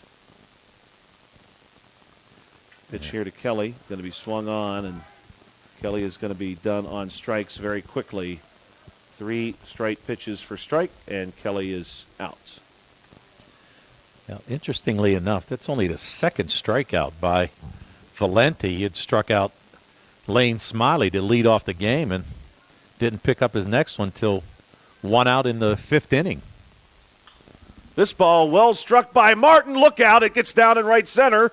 Has a couple of hops on it too. Martin going to hold up at first base. But some good contact there by Martin to get things started. Martin has looked pretty sharp in the field. To his own credit, he's a sophomore, listed as a shortstop and pitcher. So Elam will stand on first base for Adam Kramer. Got to give a shout out to Adam Kramer. Much like myself, he's a Franklin Township native. He's going to chop this one right at Clay Smith, though, and he's going to be thrown out at first base despite some excellent hustle, beaten by a step. That's going to do it for the top half of this inning. We'll take a break here on the WMBS Facebook page. When we return, it'll be the home half. Albert Gallatin again being treated as the home team here in game number 2 on a C. Harper Auto Group High School Sports Night and the Trib Live High School Sports Network on WMBS. The UPMC Rehabilitation Institute on Wayland Smith Drive offers cutting-edge physical therapy. Jim Burns and his staff are residents of the community, treating sports injuries, neurological conditions, back pain, sprains and strains, joint replacements, hand injuries, and other conditions. They treat you efficiently and safely by taking all necessary precautions while disinfecting the clinic on a regular basis. All insurance accepted, experienced therapists, convenient location and hours, part of the community. Call the office with a prescription from your doctor or schedule by direct access 724-437-7500 for the UPMC Rehabilitation Institute on Wayland Smith Drive. Welcome back to Uniontown's Bailey Park on an early April evening that has really brought everything April is known for here in southwestern Pennsylvania. We've had some high winds throughout the course of the day, some thunder and lightning, maybe a passing shower, also some moments of sun. Probably some snowflakes somewhere, somehow. I was going to say all 4 seasons rolled into one. That's right. Southwestern Pennsylvania, certainly capable, and during different times of the year, certainly capable of doing just that. Caleb Bartok remains on the mound, and he's going to go to work here against Jake Bellish. Bellish, pretty successful for the Colonials last time through. Tony, you'll remember his hit into center field that just barely skipped under Braden Hinsey's glove. Right. Doubled and scored. Scored the only run so far for Albert Gallatin. 0-1 pitch on the way. This one fouled back sharply by Bellish. 0-2. Caleb Bartok doing a good job here, going toe-to-toe against Gino Valenti. Valenti, we knew, pretty tough customer. Caleb Bartok looking the part as well, and he gets Bellish to cut through this one, and Bellish is down on strikes to start the bottom half of the 5th inning. And that's going to bring us back to the top of this Colonials order. Matt Malinsky. That's the 4th strikeout, back-to-back strikeouts for Bartok. He struck out Metz to end the 4th inning. This pitch will get away. Hebda not quite able to get a glove on it. 1-0. Malinsky has looked pretty spry in the field. Now, I know we've given a lot of credit to Clay Smith. Anytime the ball has gone away from Clay Smith, Malinsky has done a good job as the shortstop for the Albert Gallatin Colonials. And he has looked pretty spry on the base paths as well. He's going to ground this one to Martin. Martin gets a glove on it but could not quite secure it. And Malinsky is going to find his way onto first base. Malinsky, boy, Tony, he's kind of had a knack for that tonight. Well, he had a knack, and good try by Martin. I mean, Martin knows that Malinsky has pretty good speed, tried to charge the ball and scoop it up all at one time, but just couldn't get the glove on it to make the play. So Malinsky's safe at first, and that's going to bring up Luke Wilson. Wilson has walked and popped out to the shortstop, Martin. Luke Wilson has a big, big swing, and I'm fearful for some of the windows here, not far away from the park, if he would get a hold of one. First pitch is a strike. 0-1. Bartok now, of course, does have to worry about the base runner. This stage in the game, every pitch counts that much more. Now, in Gresh holding Malinsky over at first, as we said again, pretty big hole, pretty big gap on that right side of the diamond. This one outside. Hepta does a good job of reaching out there and securing it. Wilson will be followed by the pitcher for the Colonials, Gino Valenti. Pitch on the way to Wilson. This one is going to back Wilson off the plate and make this count go 3-1. So Bartok certainly not going to want to lose Wilson here. Want to keep the Colonials off the bases. Wilson again took an impressive cut. Came up empty. Well, this would be a huge out, especially if he can pick up his 5th strikeout of the night against Wilson here. Bartok taking a quick peek at the runner. Pitch on its way upstairs, and that's going to walk Wilson and put runners on first and second here against Uniontown in the bottom of the 5th inning.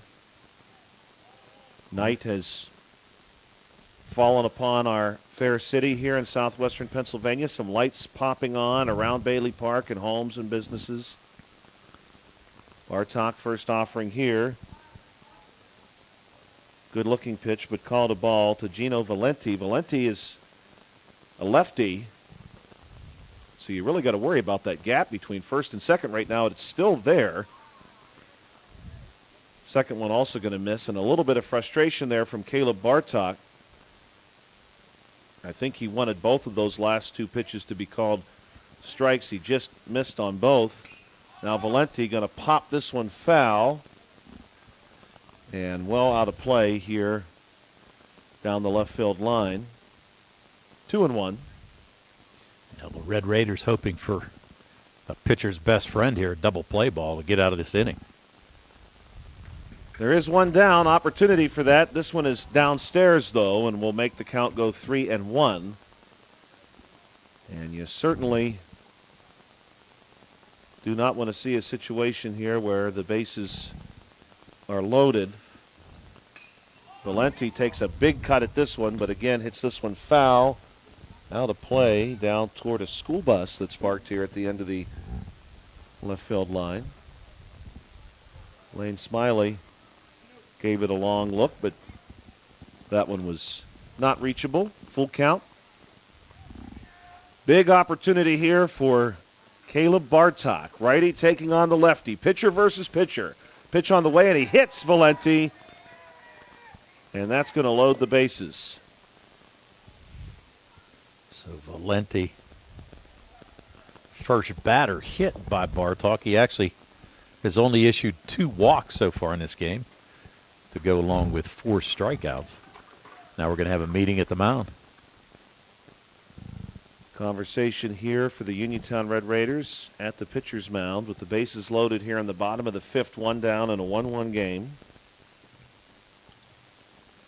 Tony, I can't let this broadcast go by without mentioning we lost a real pop culture icon yesterday from the 1980s and 1990s. Val Kilmer passing away at the age of 65. Hard to believe. That is hard to believe. I don't like to hear those 65s, 63s, 62s. I don't like to hear that. It's kind of in my my date range. But throat cancer survivor, and you know, really was struggling. I guess he lost his voice. What? Like in 2013 or several something like years that. ago, 14, yes. yeah. Pitch on the way here. This one is going to miss. Ball 1. The Albert Gallatin Colonials with a chance to really change the dynamics of this game. Jason Myers, the first baseman, at the plate. This one, Myers will duck out of the way of. 2-0 is the count. Red Raiders are in on the corners, first and third. Second and short, playing back double play depth. Uniontown really looking for a break here. This one in for a strike. That's a step in the right direction. 2-1. Bartok has done an excellent job for Uniontown so far today.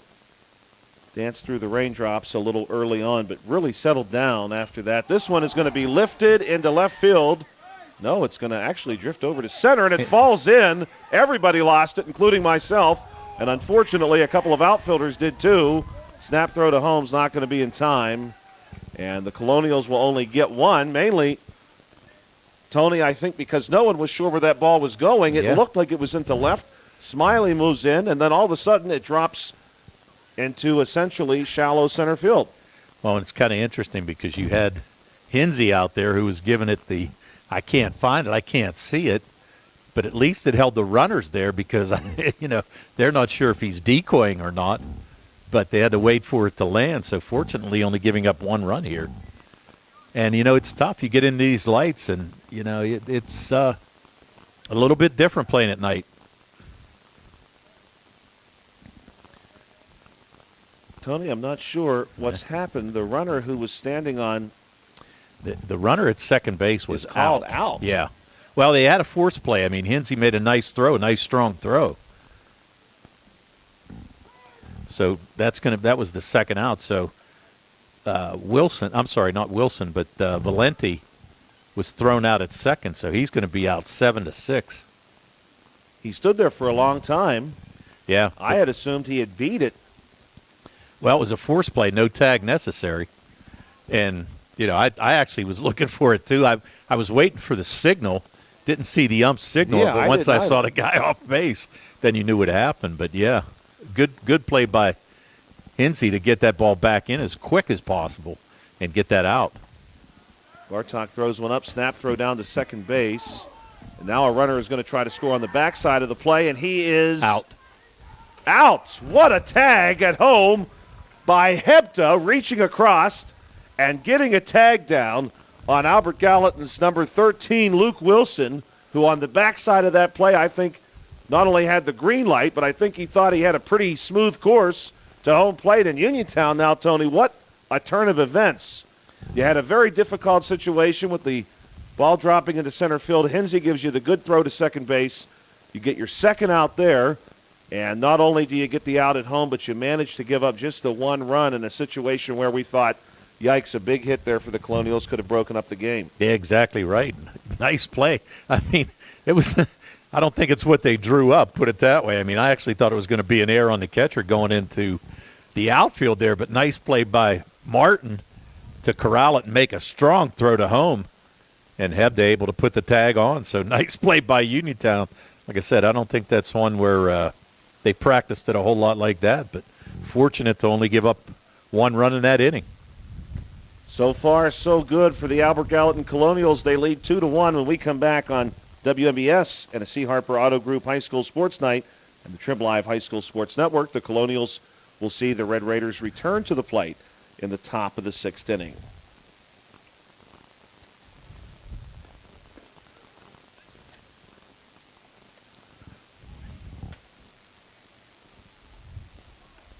At Farmana Pharmacy, you're more than just a prescription.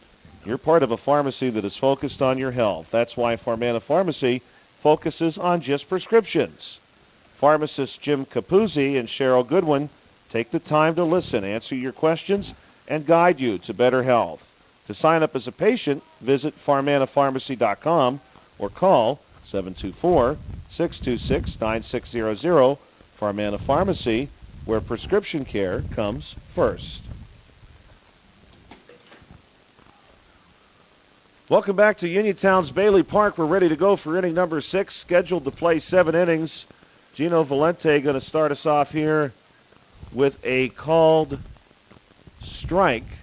We believe, at least I believe, that is what the umpire signaled. We have a bit of a difficult vantage point here. This one is going to be hit foul and out of play by Lane Smiley, top of the order for Uniontown. And you are correct. They did call the first pitch a strike. So it is 0-2 for Smiley. Smiley is going to play some defense here and try to prolong this at bat. And he's cut through, and that's called a strike.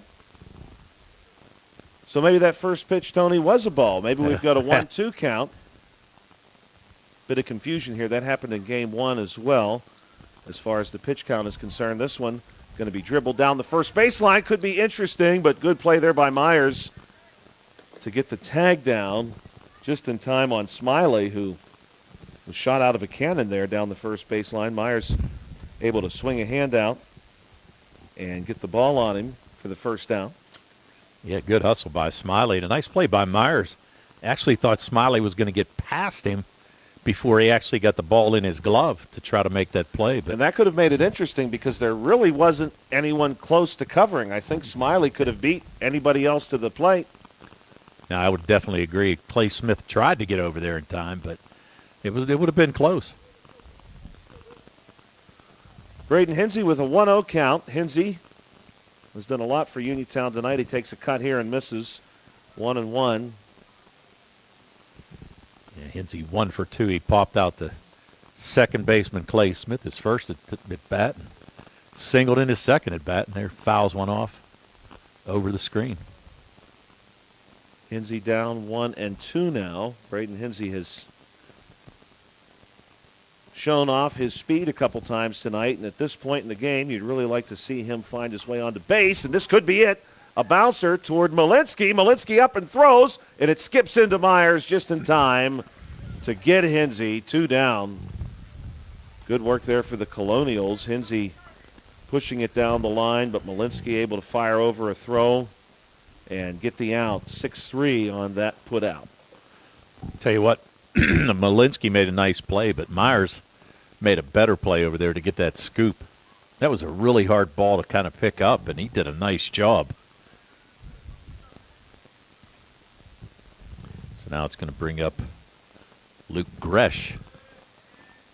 Gresh 0 for 2. Reached on a fielder's choice.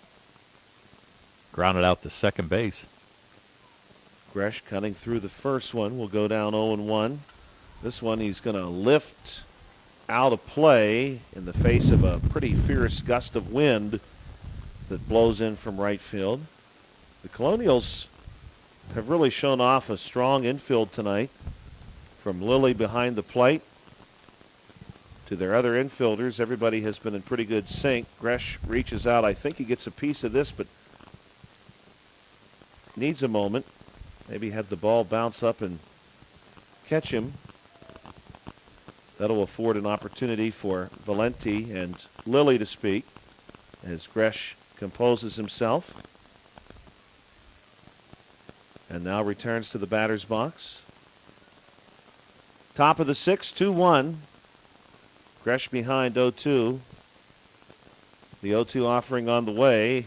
Gresh is going to pop this one up out of play down the right field line. Couple fans down there making an effort.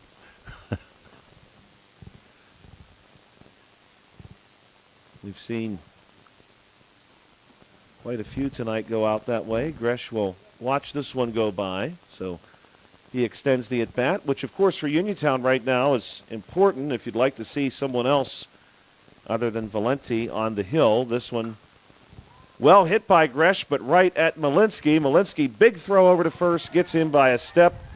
That has been the theme of the night when you hit it into the infield against this Albert Gallatin Colonial team. We've played 5.5 innings now here at Bailey Park. When we come back on the WMBS Facebook page, it'll be the bottom of the 6th inning. The Colonials will return to the plate and see if they cannot secure a little bit of a cushion in this 2-1 lead they currently hold on a C. Harper Auto Group High School Sports Night on WMBS and the Trib Live High School Sports Network.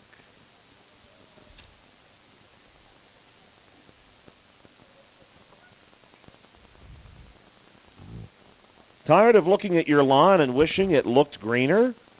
Dreaming of a lush, vibrant, healthy lawn? Don't worry, Bartok Lawn Care is here to help.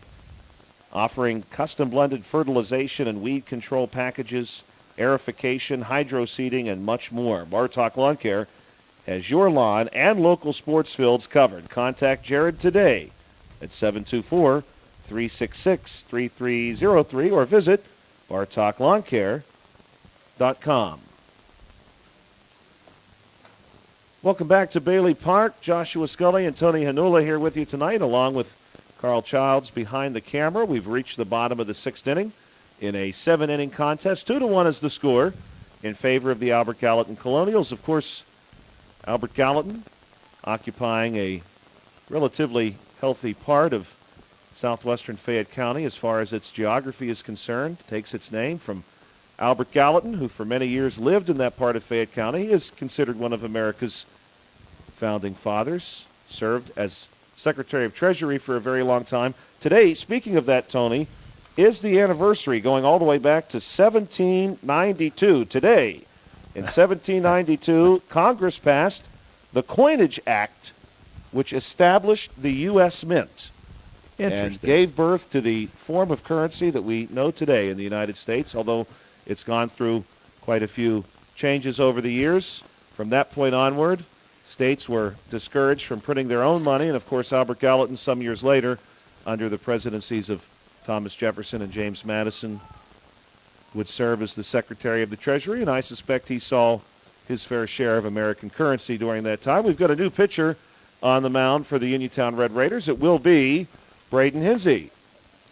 Hinsey's going to come to pitch, and out in center field now is going to be Ethan White. Number 10, the sophomore, going to check in. And a good job by Bartok. Really threw a pretty nice game. Gave up 6 hits and 2 runs. Had 4 strikeouts, 2 base on balls, and a hit batter, but threw 79 pitches in this contest. Bunt shown, but the first pitch of the at-bat gets away. I do believe we have a new catcher in for Uniontown as well. I believe this is Jamison Carter behind the dish now for Uniontown. Carter had served as the designated hitter for Connor Hebda, who had started the game, but I believe this is No, you are correct. Carter with the catching gear on. Yes. Leading off for the Colonials is Canyon Sutton. Sutton, the left-handed bat, with a 2-0 count, facing Braden Hinsey. Hinsey is a lefty, will deal here. This one down low, 3-0. Tony, have you ever been out to Friendship Hill, Albert Gallatin's historical home? It's been a long time. I should say I was there when they built it, right? 3-1 is now the count. That property originally purchased by Albert Gallatin in the 1780s. Added on to the home many times throughout the decades. Even had a son add on to that home later in the 19th century. This one down low and is going to walk the batter. So Sutton gets a free pass to first base. Yeah, and obviously the first base on ball issued there by Hinsey coming in here in relief. So now we'll see Evan Weekland. Weekland has made some really good contact a couple of times this evening. Right-handed bat. Where's number 1 for the Colonials? This first one down low. 1-0. Uniontown really just looking to keep this as tight as possible and give their bats an opportunity in the top of the 7th to make up what for the Red Raiders will hopefully be just 1 run. This one will also miss. 2-0 goes the count. Sutton so far pretty conservative coming off of first base, just a few steps. Gresh looking to hold him on there. Hinsey will look that way, now deals. And this one is going to just miss. That pitch looked good from here, but the home plate umpire disagrees, and it's going to go 3-0 as Hinsey looks to get this at-bat back under control and hopefully not walk a Colonial into scoring position. Snap throw over to Gresh, and diving back is Sutton. He's in time. Have to say this, Tony. This crowd has stayed pretty faithful tonight. I know we've got 2 local teams, but a good crowd for Game 1, a pretty good crowd for Game 2 as well. And a lot of blankets out here. This one misses, and that'll be 2 walks issued by Hinsey. Sutton, the lead runner, will move into scoring position, and Weekland will step over onto first base. Yeah, you got to be careful here. Do have 7, 8, 9 hitter Lilly, Metz, and Bellish, but can't afford to give up another run. This one down low. Lilly will leave that one in the basement, 1-0.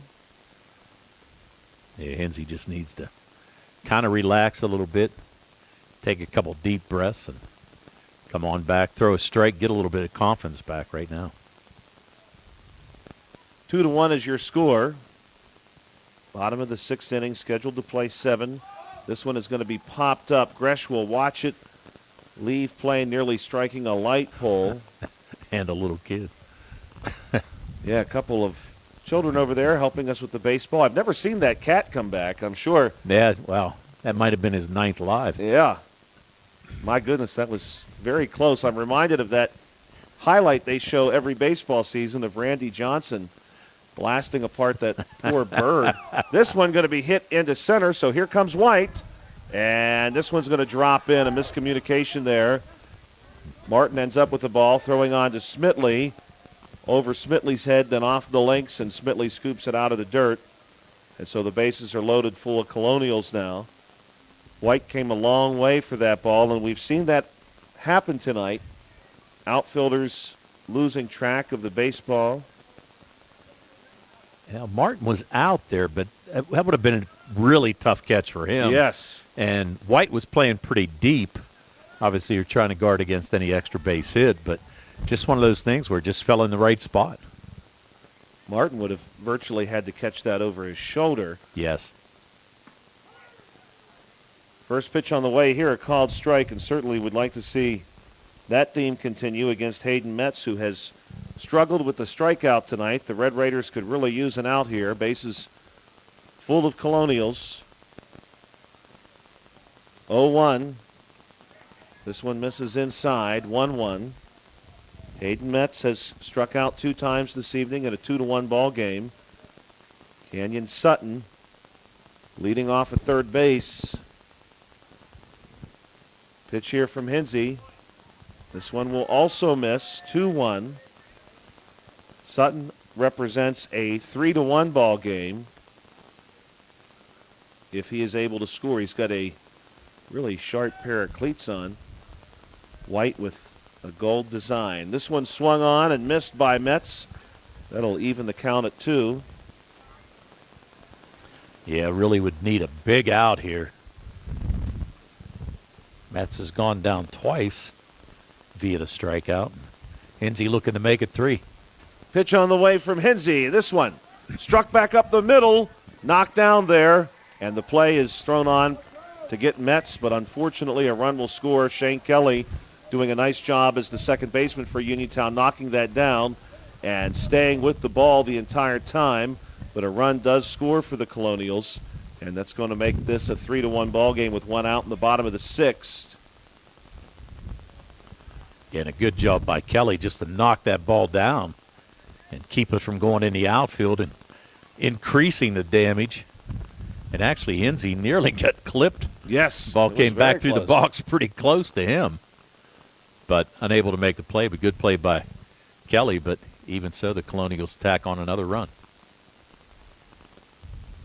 Pitch here from Hensey inside, forcing Bellish to take a step back. Bellish, the designated hitter for second baseman Clay Smith. If Kelly does not knock down that previous hit, Weakland probably scores. This one inside as well, 2-0. Weakland, not unlike Sutton in the fact that he's taking a pretty healthy lead here off of the hot corner. Hensey will come set. Pitch on the way to Bellish. Bellish, big cut, but he comes up empty. 3-1 now your score. Bottom 6. Uniontown with just the 1 out. They could really benefit from a strikeout here. This one is going to miss. 3-1. Bellish has struck out once. Delivered the big double early in this game. That was really our first truly big hit. Bellish going to foul this one back. Full count. And the Uniontown infield obviously playing in, trying to cut down any chance of another run. Hensey, the lefty, facing the right-handed bat and Bellish. Here's the pitch on its way. Bellish hits this one weakly to short. Martin throws home and overthrows Carter. So Weakland will score. And Martin doing exactly as Tony had forecasted for us, trying to prevent that run from scoring, and just had a little too much zip on the baseball. I think if he has that just a bit more targeted, he probably does indeed get Weakland. Yeah, he charged the ball very nicely, and actually throw just got away from him a little bit, but I think it would have been extremely close. And I think you're right, Josh. I think he would have had Wheatland with a good throw. Hinsey now looking to limit any further damage, try to keep this one within winning range for the Uniontown Red Raiders. They lost the first game 8-2. They're losing this one 4-1.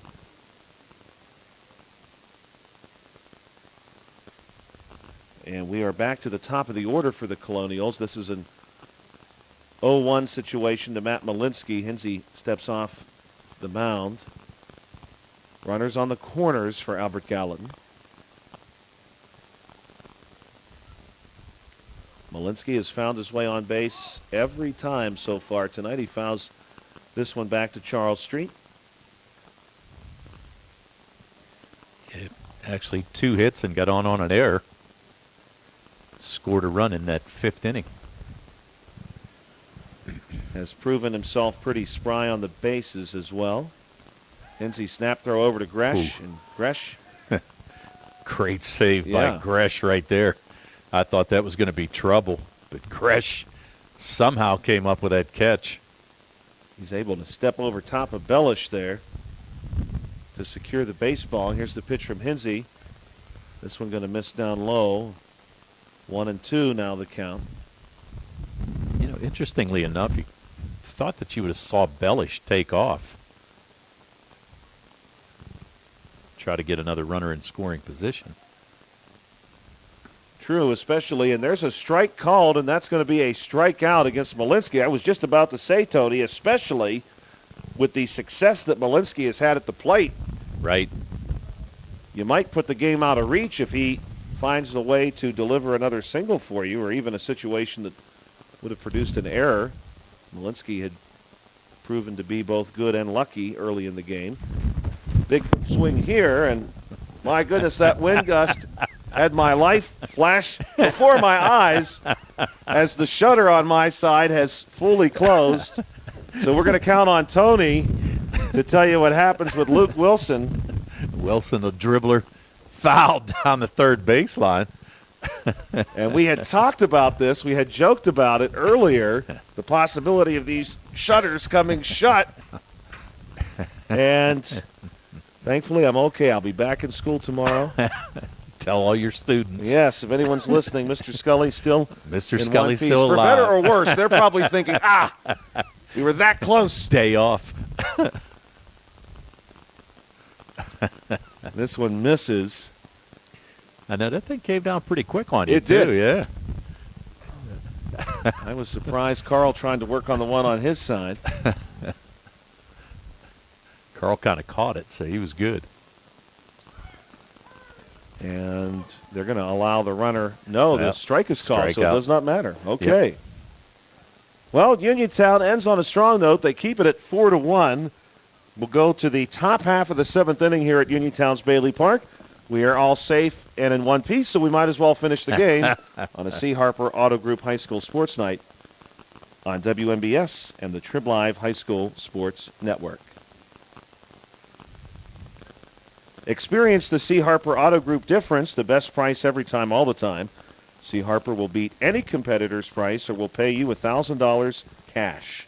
C. Harper offers free Carfax history reports, transparent repair orders on pre-owned vehicles, and is the winner of the best new auto dealership in Westmoreland County. The C. Harper Auto Group, the best price every time, all the time. Zen's Antiques and Home Decor, a part of the Cinder Shack family of vendors, where you can find both antique and new furniture, collectibles, housewares, gifts including jewelry and candles, and so much more. Follow Zen's Antiques and Home Decor on Facebook for new items and information on upcoming events throughout the holiday season. Zen's Antiques and Home Decor and Building 2 at 3391 National Pike in Farmington. Zen's Antiques and Home Decor, a part of the Cinder Shack family of vendors. Do you have a job around the house that you just aren't sure how to tackle?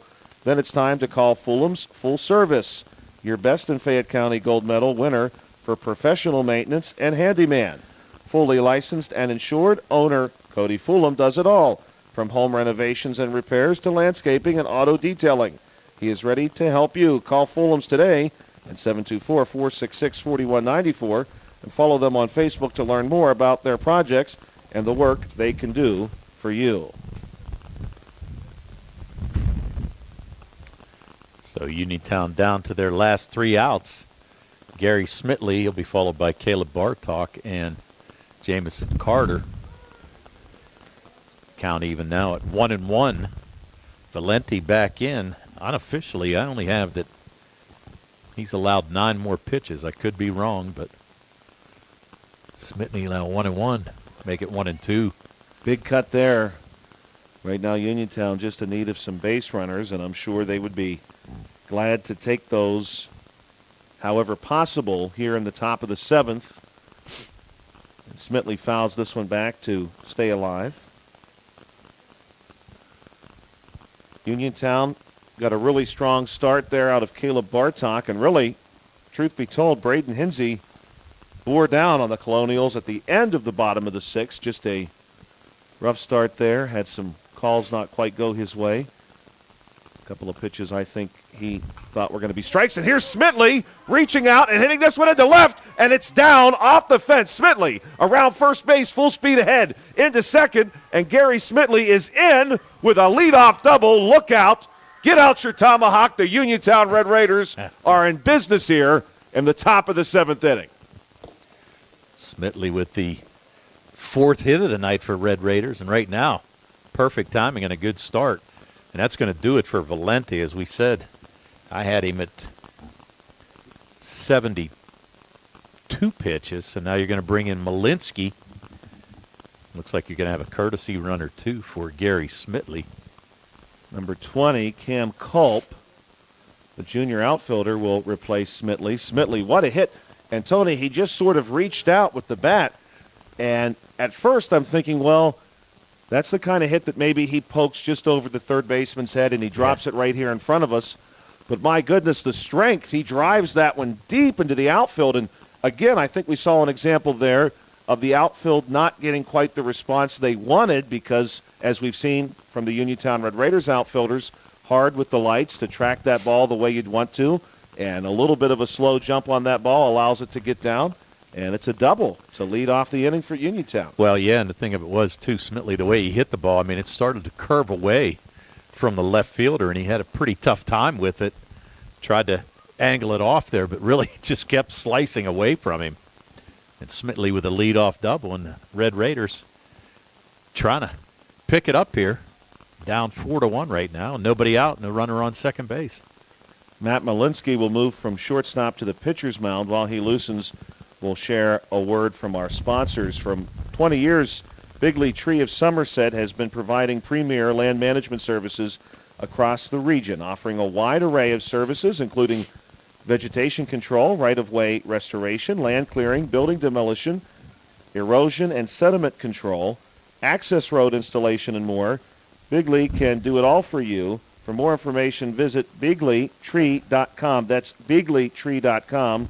Or call them today at 814-444-TREE. Bigley Tree, construction support services done right. So Malinsky will move from the shortstop position to the pitcher's mound. Clay Smith now moves to short, and Valenti's going to go to second. Okay, so some familiar faces and familiar names. Just in new positions. Now you have Caleb Bartok. Or no, this is going to be Ethan White. White, I'm sorry, White, who checked in center field. I'm sorry. He's going to show bunt. And not quite able to track the baseball down that time. 0-1. Malinsky has some very impressive numbers on the season from the mound as well for the Albert Gallatin Colonials. White going to take a big cut here and miss. And earlier in this game when we had the false start, when it looked like Valenti was not going to be allowed to pitch, they did send out Malinsky to begin to loosen, and then they called him back. So the Colonials had expected at some point we may see him. This one going to be a called strike, but a successful steal here down to third base for the Uniontown Red Raiders' Cam Culp. Uniontown, of course, in need of 3 runs. They've got 2 outs left to work with and a runner in scoring position. And we'll see Jamison Carter, who started this game as a designated hitter, sophomore catcher and pitcher. This one in for a strike. Malinsky coming out and pretty much just throwing all heat. Has yet to throw any type of off-speed pitch. Pitch on the way here. This one again taken for a strike by Carter. 0-2. The Red Raiders with an opportunity here. Gary Smitley delivering the big double. 0-2 on the way. Carter's going to poke this one out and over top of the first baseman. Carter on to first base and a run scores, and the Uniontown Red Raiders have just made this a 2-run ball game here in the top of the 7th inning. Jamison Carter finding the spot in right field. Carter, as you said, Josh, just really just kind of stuck out that bat, little check swing action. But he's able to pick up his first hit of the night, and more importantly, an RBI, making this a 2-run game. 4-2 your score. 1 down, top of the 7th. First pitch going to be up high. Called ball against Shane Kelly. Kelly with a chance to really make things interesting. He represents the tying run, should he find his way on against Malinsky. Malinsky deals. This one swung on and dropped into center field. Tony, buckle up. We've got runners on first and second base here in the top of the 7th. Tying run is aboard. Go ahead run, Tony, is entering the batter's box. Yeah, and I'll tell you what, the Red Raiders not giving up here, no doubt. 2 runs, it's going to bring up Elam Martin. So only 1 out. And the Red Raiders trying to make this a contest here, only down 2. A little gapper would tie this one up. Martin has made good contact tonight, has played a good shortstop tonight too, and now the Colonials would like to confer.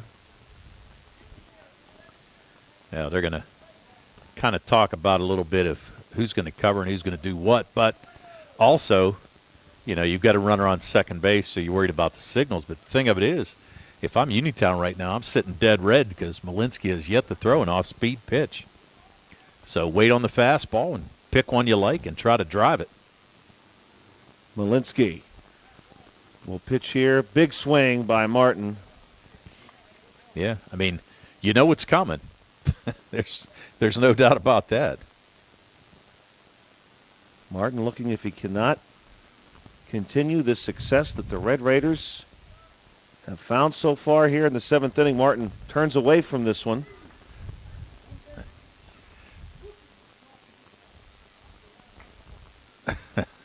Martin getting some instruction here from head coach Dennis Martin. Keeping these Red Raider hopes alive, even if Martin reaches base anyway, anyhow. Martin fouls this one back. It's going to make this a 1-2 count.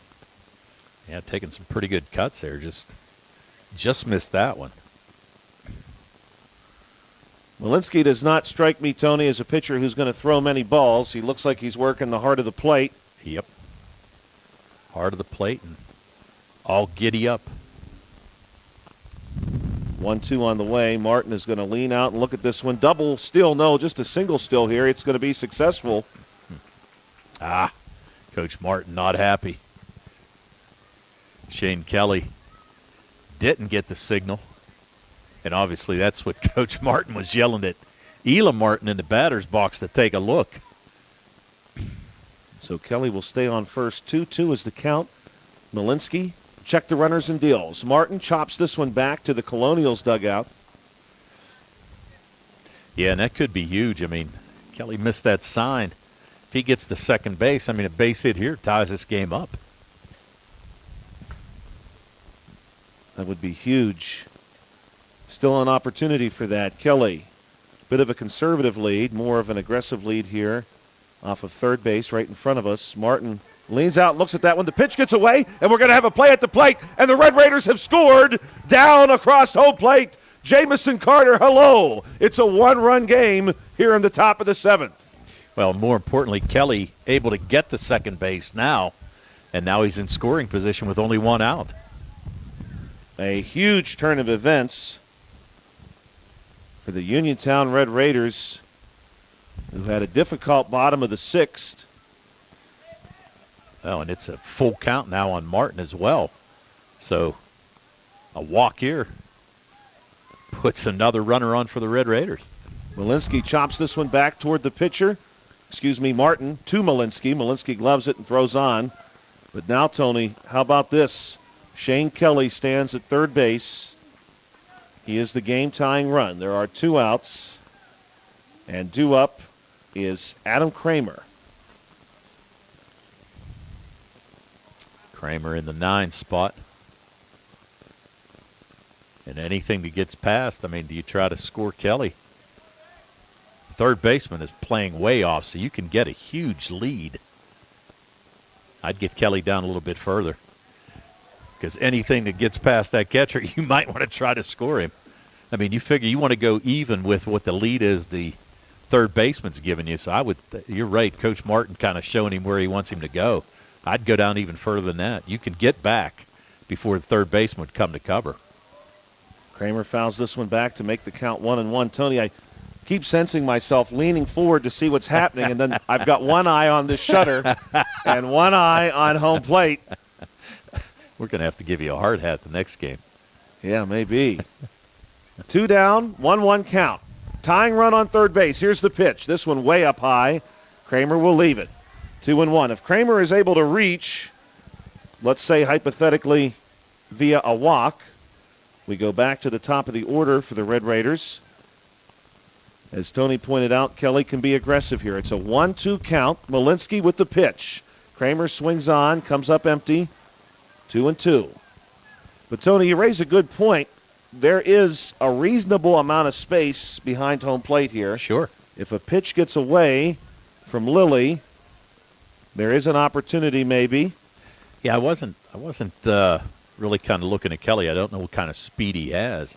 But like I said, when you look at the third baseman here, I mean, you've got between third base and the third baseman, you probably got a good 10 feet, maybe more than that. I mean, you got to get a lead as far as he's off, because you can get back. Kramer is brushed aside by this one. Full count. Kramer's thinking to himself, I probably should have worn that one. Very close. He did a little half turn to avoid it. Full count. Here we go. Top of the seventh inning, 1-run game. Malinsky steps off the mound, and Kramer steps out of the batter's box, and he's going to talk to Coach Dennis Martin. Nick Groover, the head coach for the Albert Gallatin Colonials. Here's Malinsky coming set. Full count pitch on the way, and this one is going to miss. And Tony, Adam Kramer has drawn a walk. He is the go-ahead run. And all of a sudden, the Uniontown Red Raiders with life. And Smiley 0 for 3 on the day, but he's looking to end this. Lane Smiley, the sophomore outfielder and pitcher, left-handed bat. Pitch on the way. He takes a strike, and Kramer will advance to second unopposed. Huge opportunity here for Uniontown now.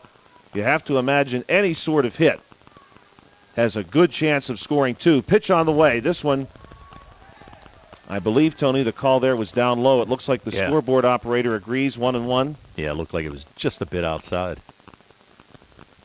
Just a bit. Smiley will want a guard for that. Malinsky here working very quickly. Pitch on the way, and Smiley is going to drop this one right to Clay Smith. That's going to be Valenti playing the part of Clay Smith quite well. And he throws on to get the out at first base, and the Colonials hold on to win 4-3 here at Bailey Park against the Uniontown Red Raiders. The Red Raiders putting up 2 in the top of the 7th inning. For 20 years, Beagley Tree of Somerset has been providing premier land management services across the region, offering a wide array of services, including vegetation control, right-of-way restoration, land clearing, building demolition, erosion and sediment control, access road installation, and more. Beagley can do it all. For more information, visit beagleytree.com. That's beagleytree.com, or call them today at 814-444-TREE. Beagley Tree, construction support services done right. Tony, what a very exciting conclusion to that game. It was very tight the whole way, a little back and forth. The Colonials took advantage of some opportunities in the bottom of the 6th inning, and Uniontown did not blink. They came out swinging in the top of the 7th, and they were, quite honestly, very successful, delivered some big hits, got some runners on base, and were also very close to coming back and tying that game. Well, very close, and I'll tell you what, you got to give Bartok a lot of respect. I'll tell you what, he pitched a nice game for Uniontown. On the other side for Valenti, he did a nice job as well.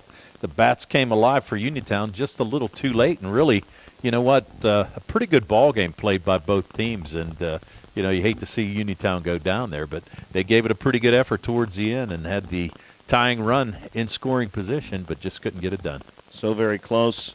We want to share a final word from one other sponsor. Do you have a job around the house that you just aren't sure how to tackle? Then it's time to call Fulham's Full Service, your best in Fayette County. Gold medal winner for professional maintenance and handyman. Fully licensed and insured. Owner Cody Fulham does it all, from home renovations and repairs to landscaping and auto detailing. He's ready to help you. Call Fulham's today at 724-466-4194 and follow them on Facebook to learn more about their projects and the work they can do for you. Tony, an exciting game here. Great effort for these Uniontown Red Raiders. Got to tip your cap, though, to the Albert Gallatin Colonials. That infield was really impressive all night long. Extremely impressive. Great defense by the Colonials is right, and you got to give Smith a lot of credit. He played a fantastic second base and really did a nice job in that last out. I mean, you had Valenti step right in and do the same thing there at second and preserve the win for himself as the winning pitcher. So pretty good played baseball game, and like I said, it was a good one to start us off here so far in the 2025 campaign. Thank you for joining us tonight on WMBS Facebook. For Carl Childs, Tony Hanola, this is Joshua Scully. You'll hear us again in the very near future as baseball season continues. Have a great night.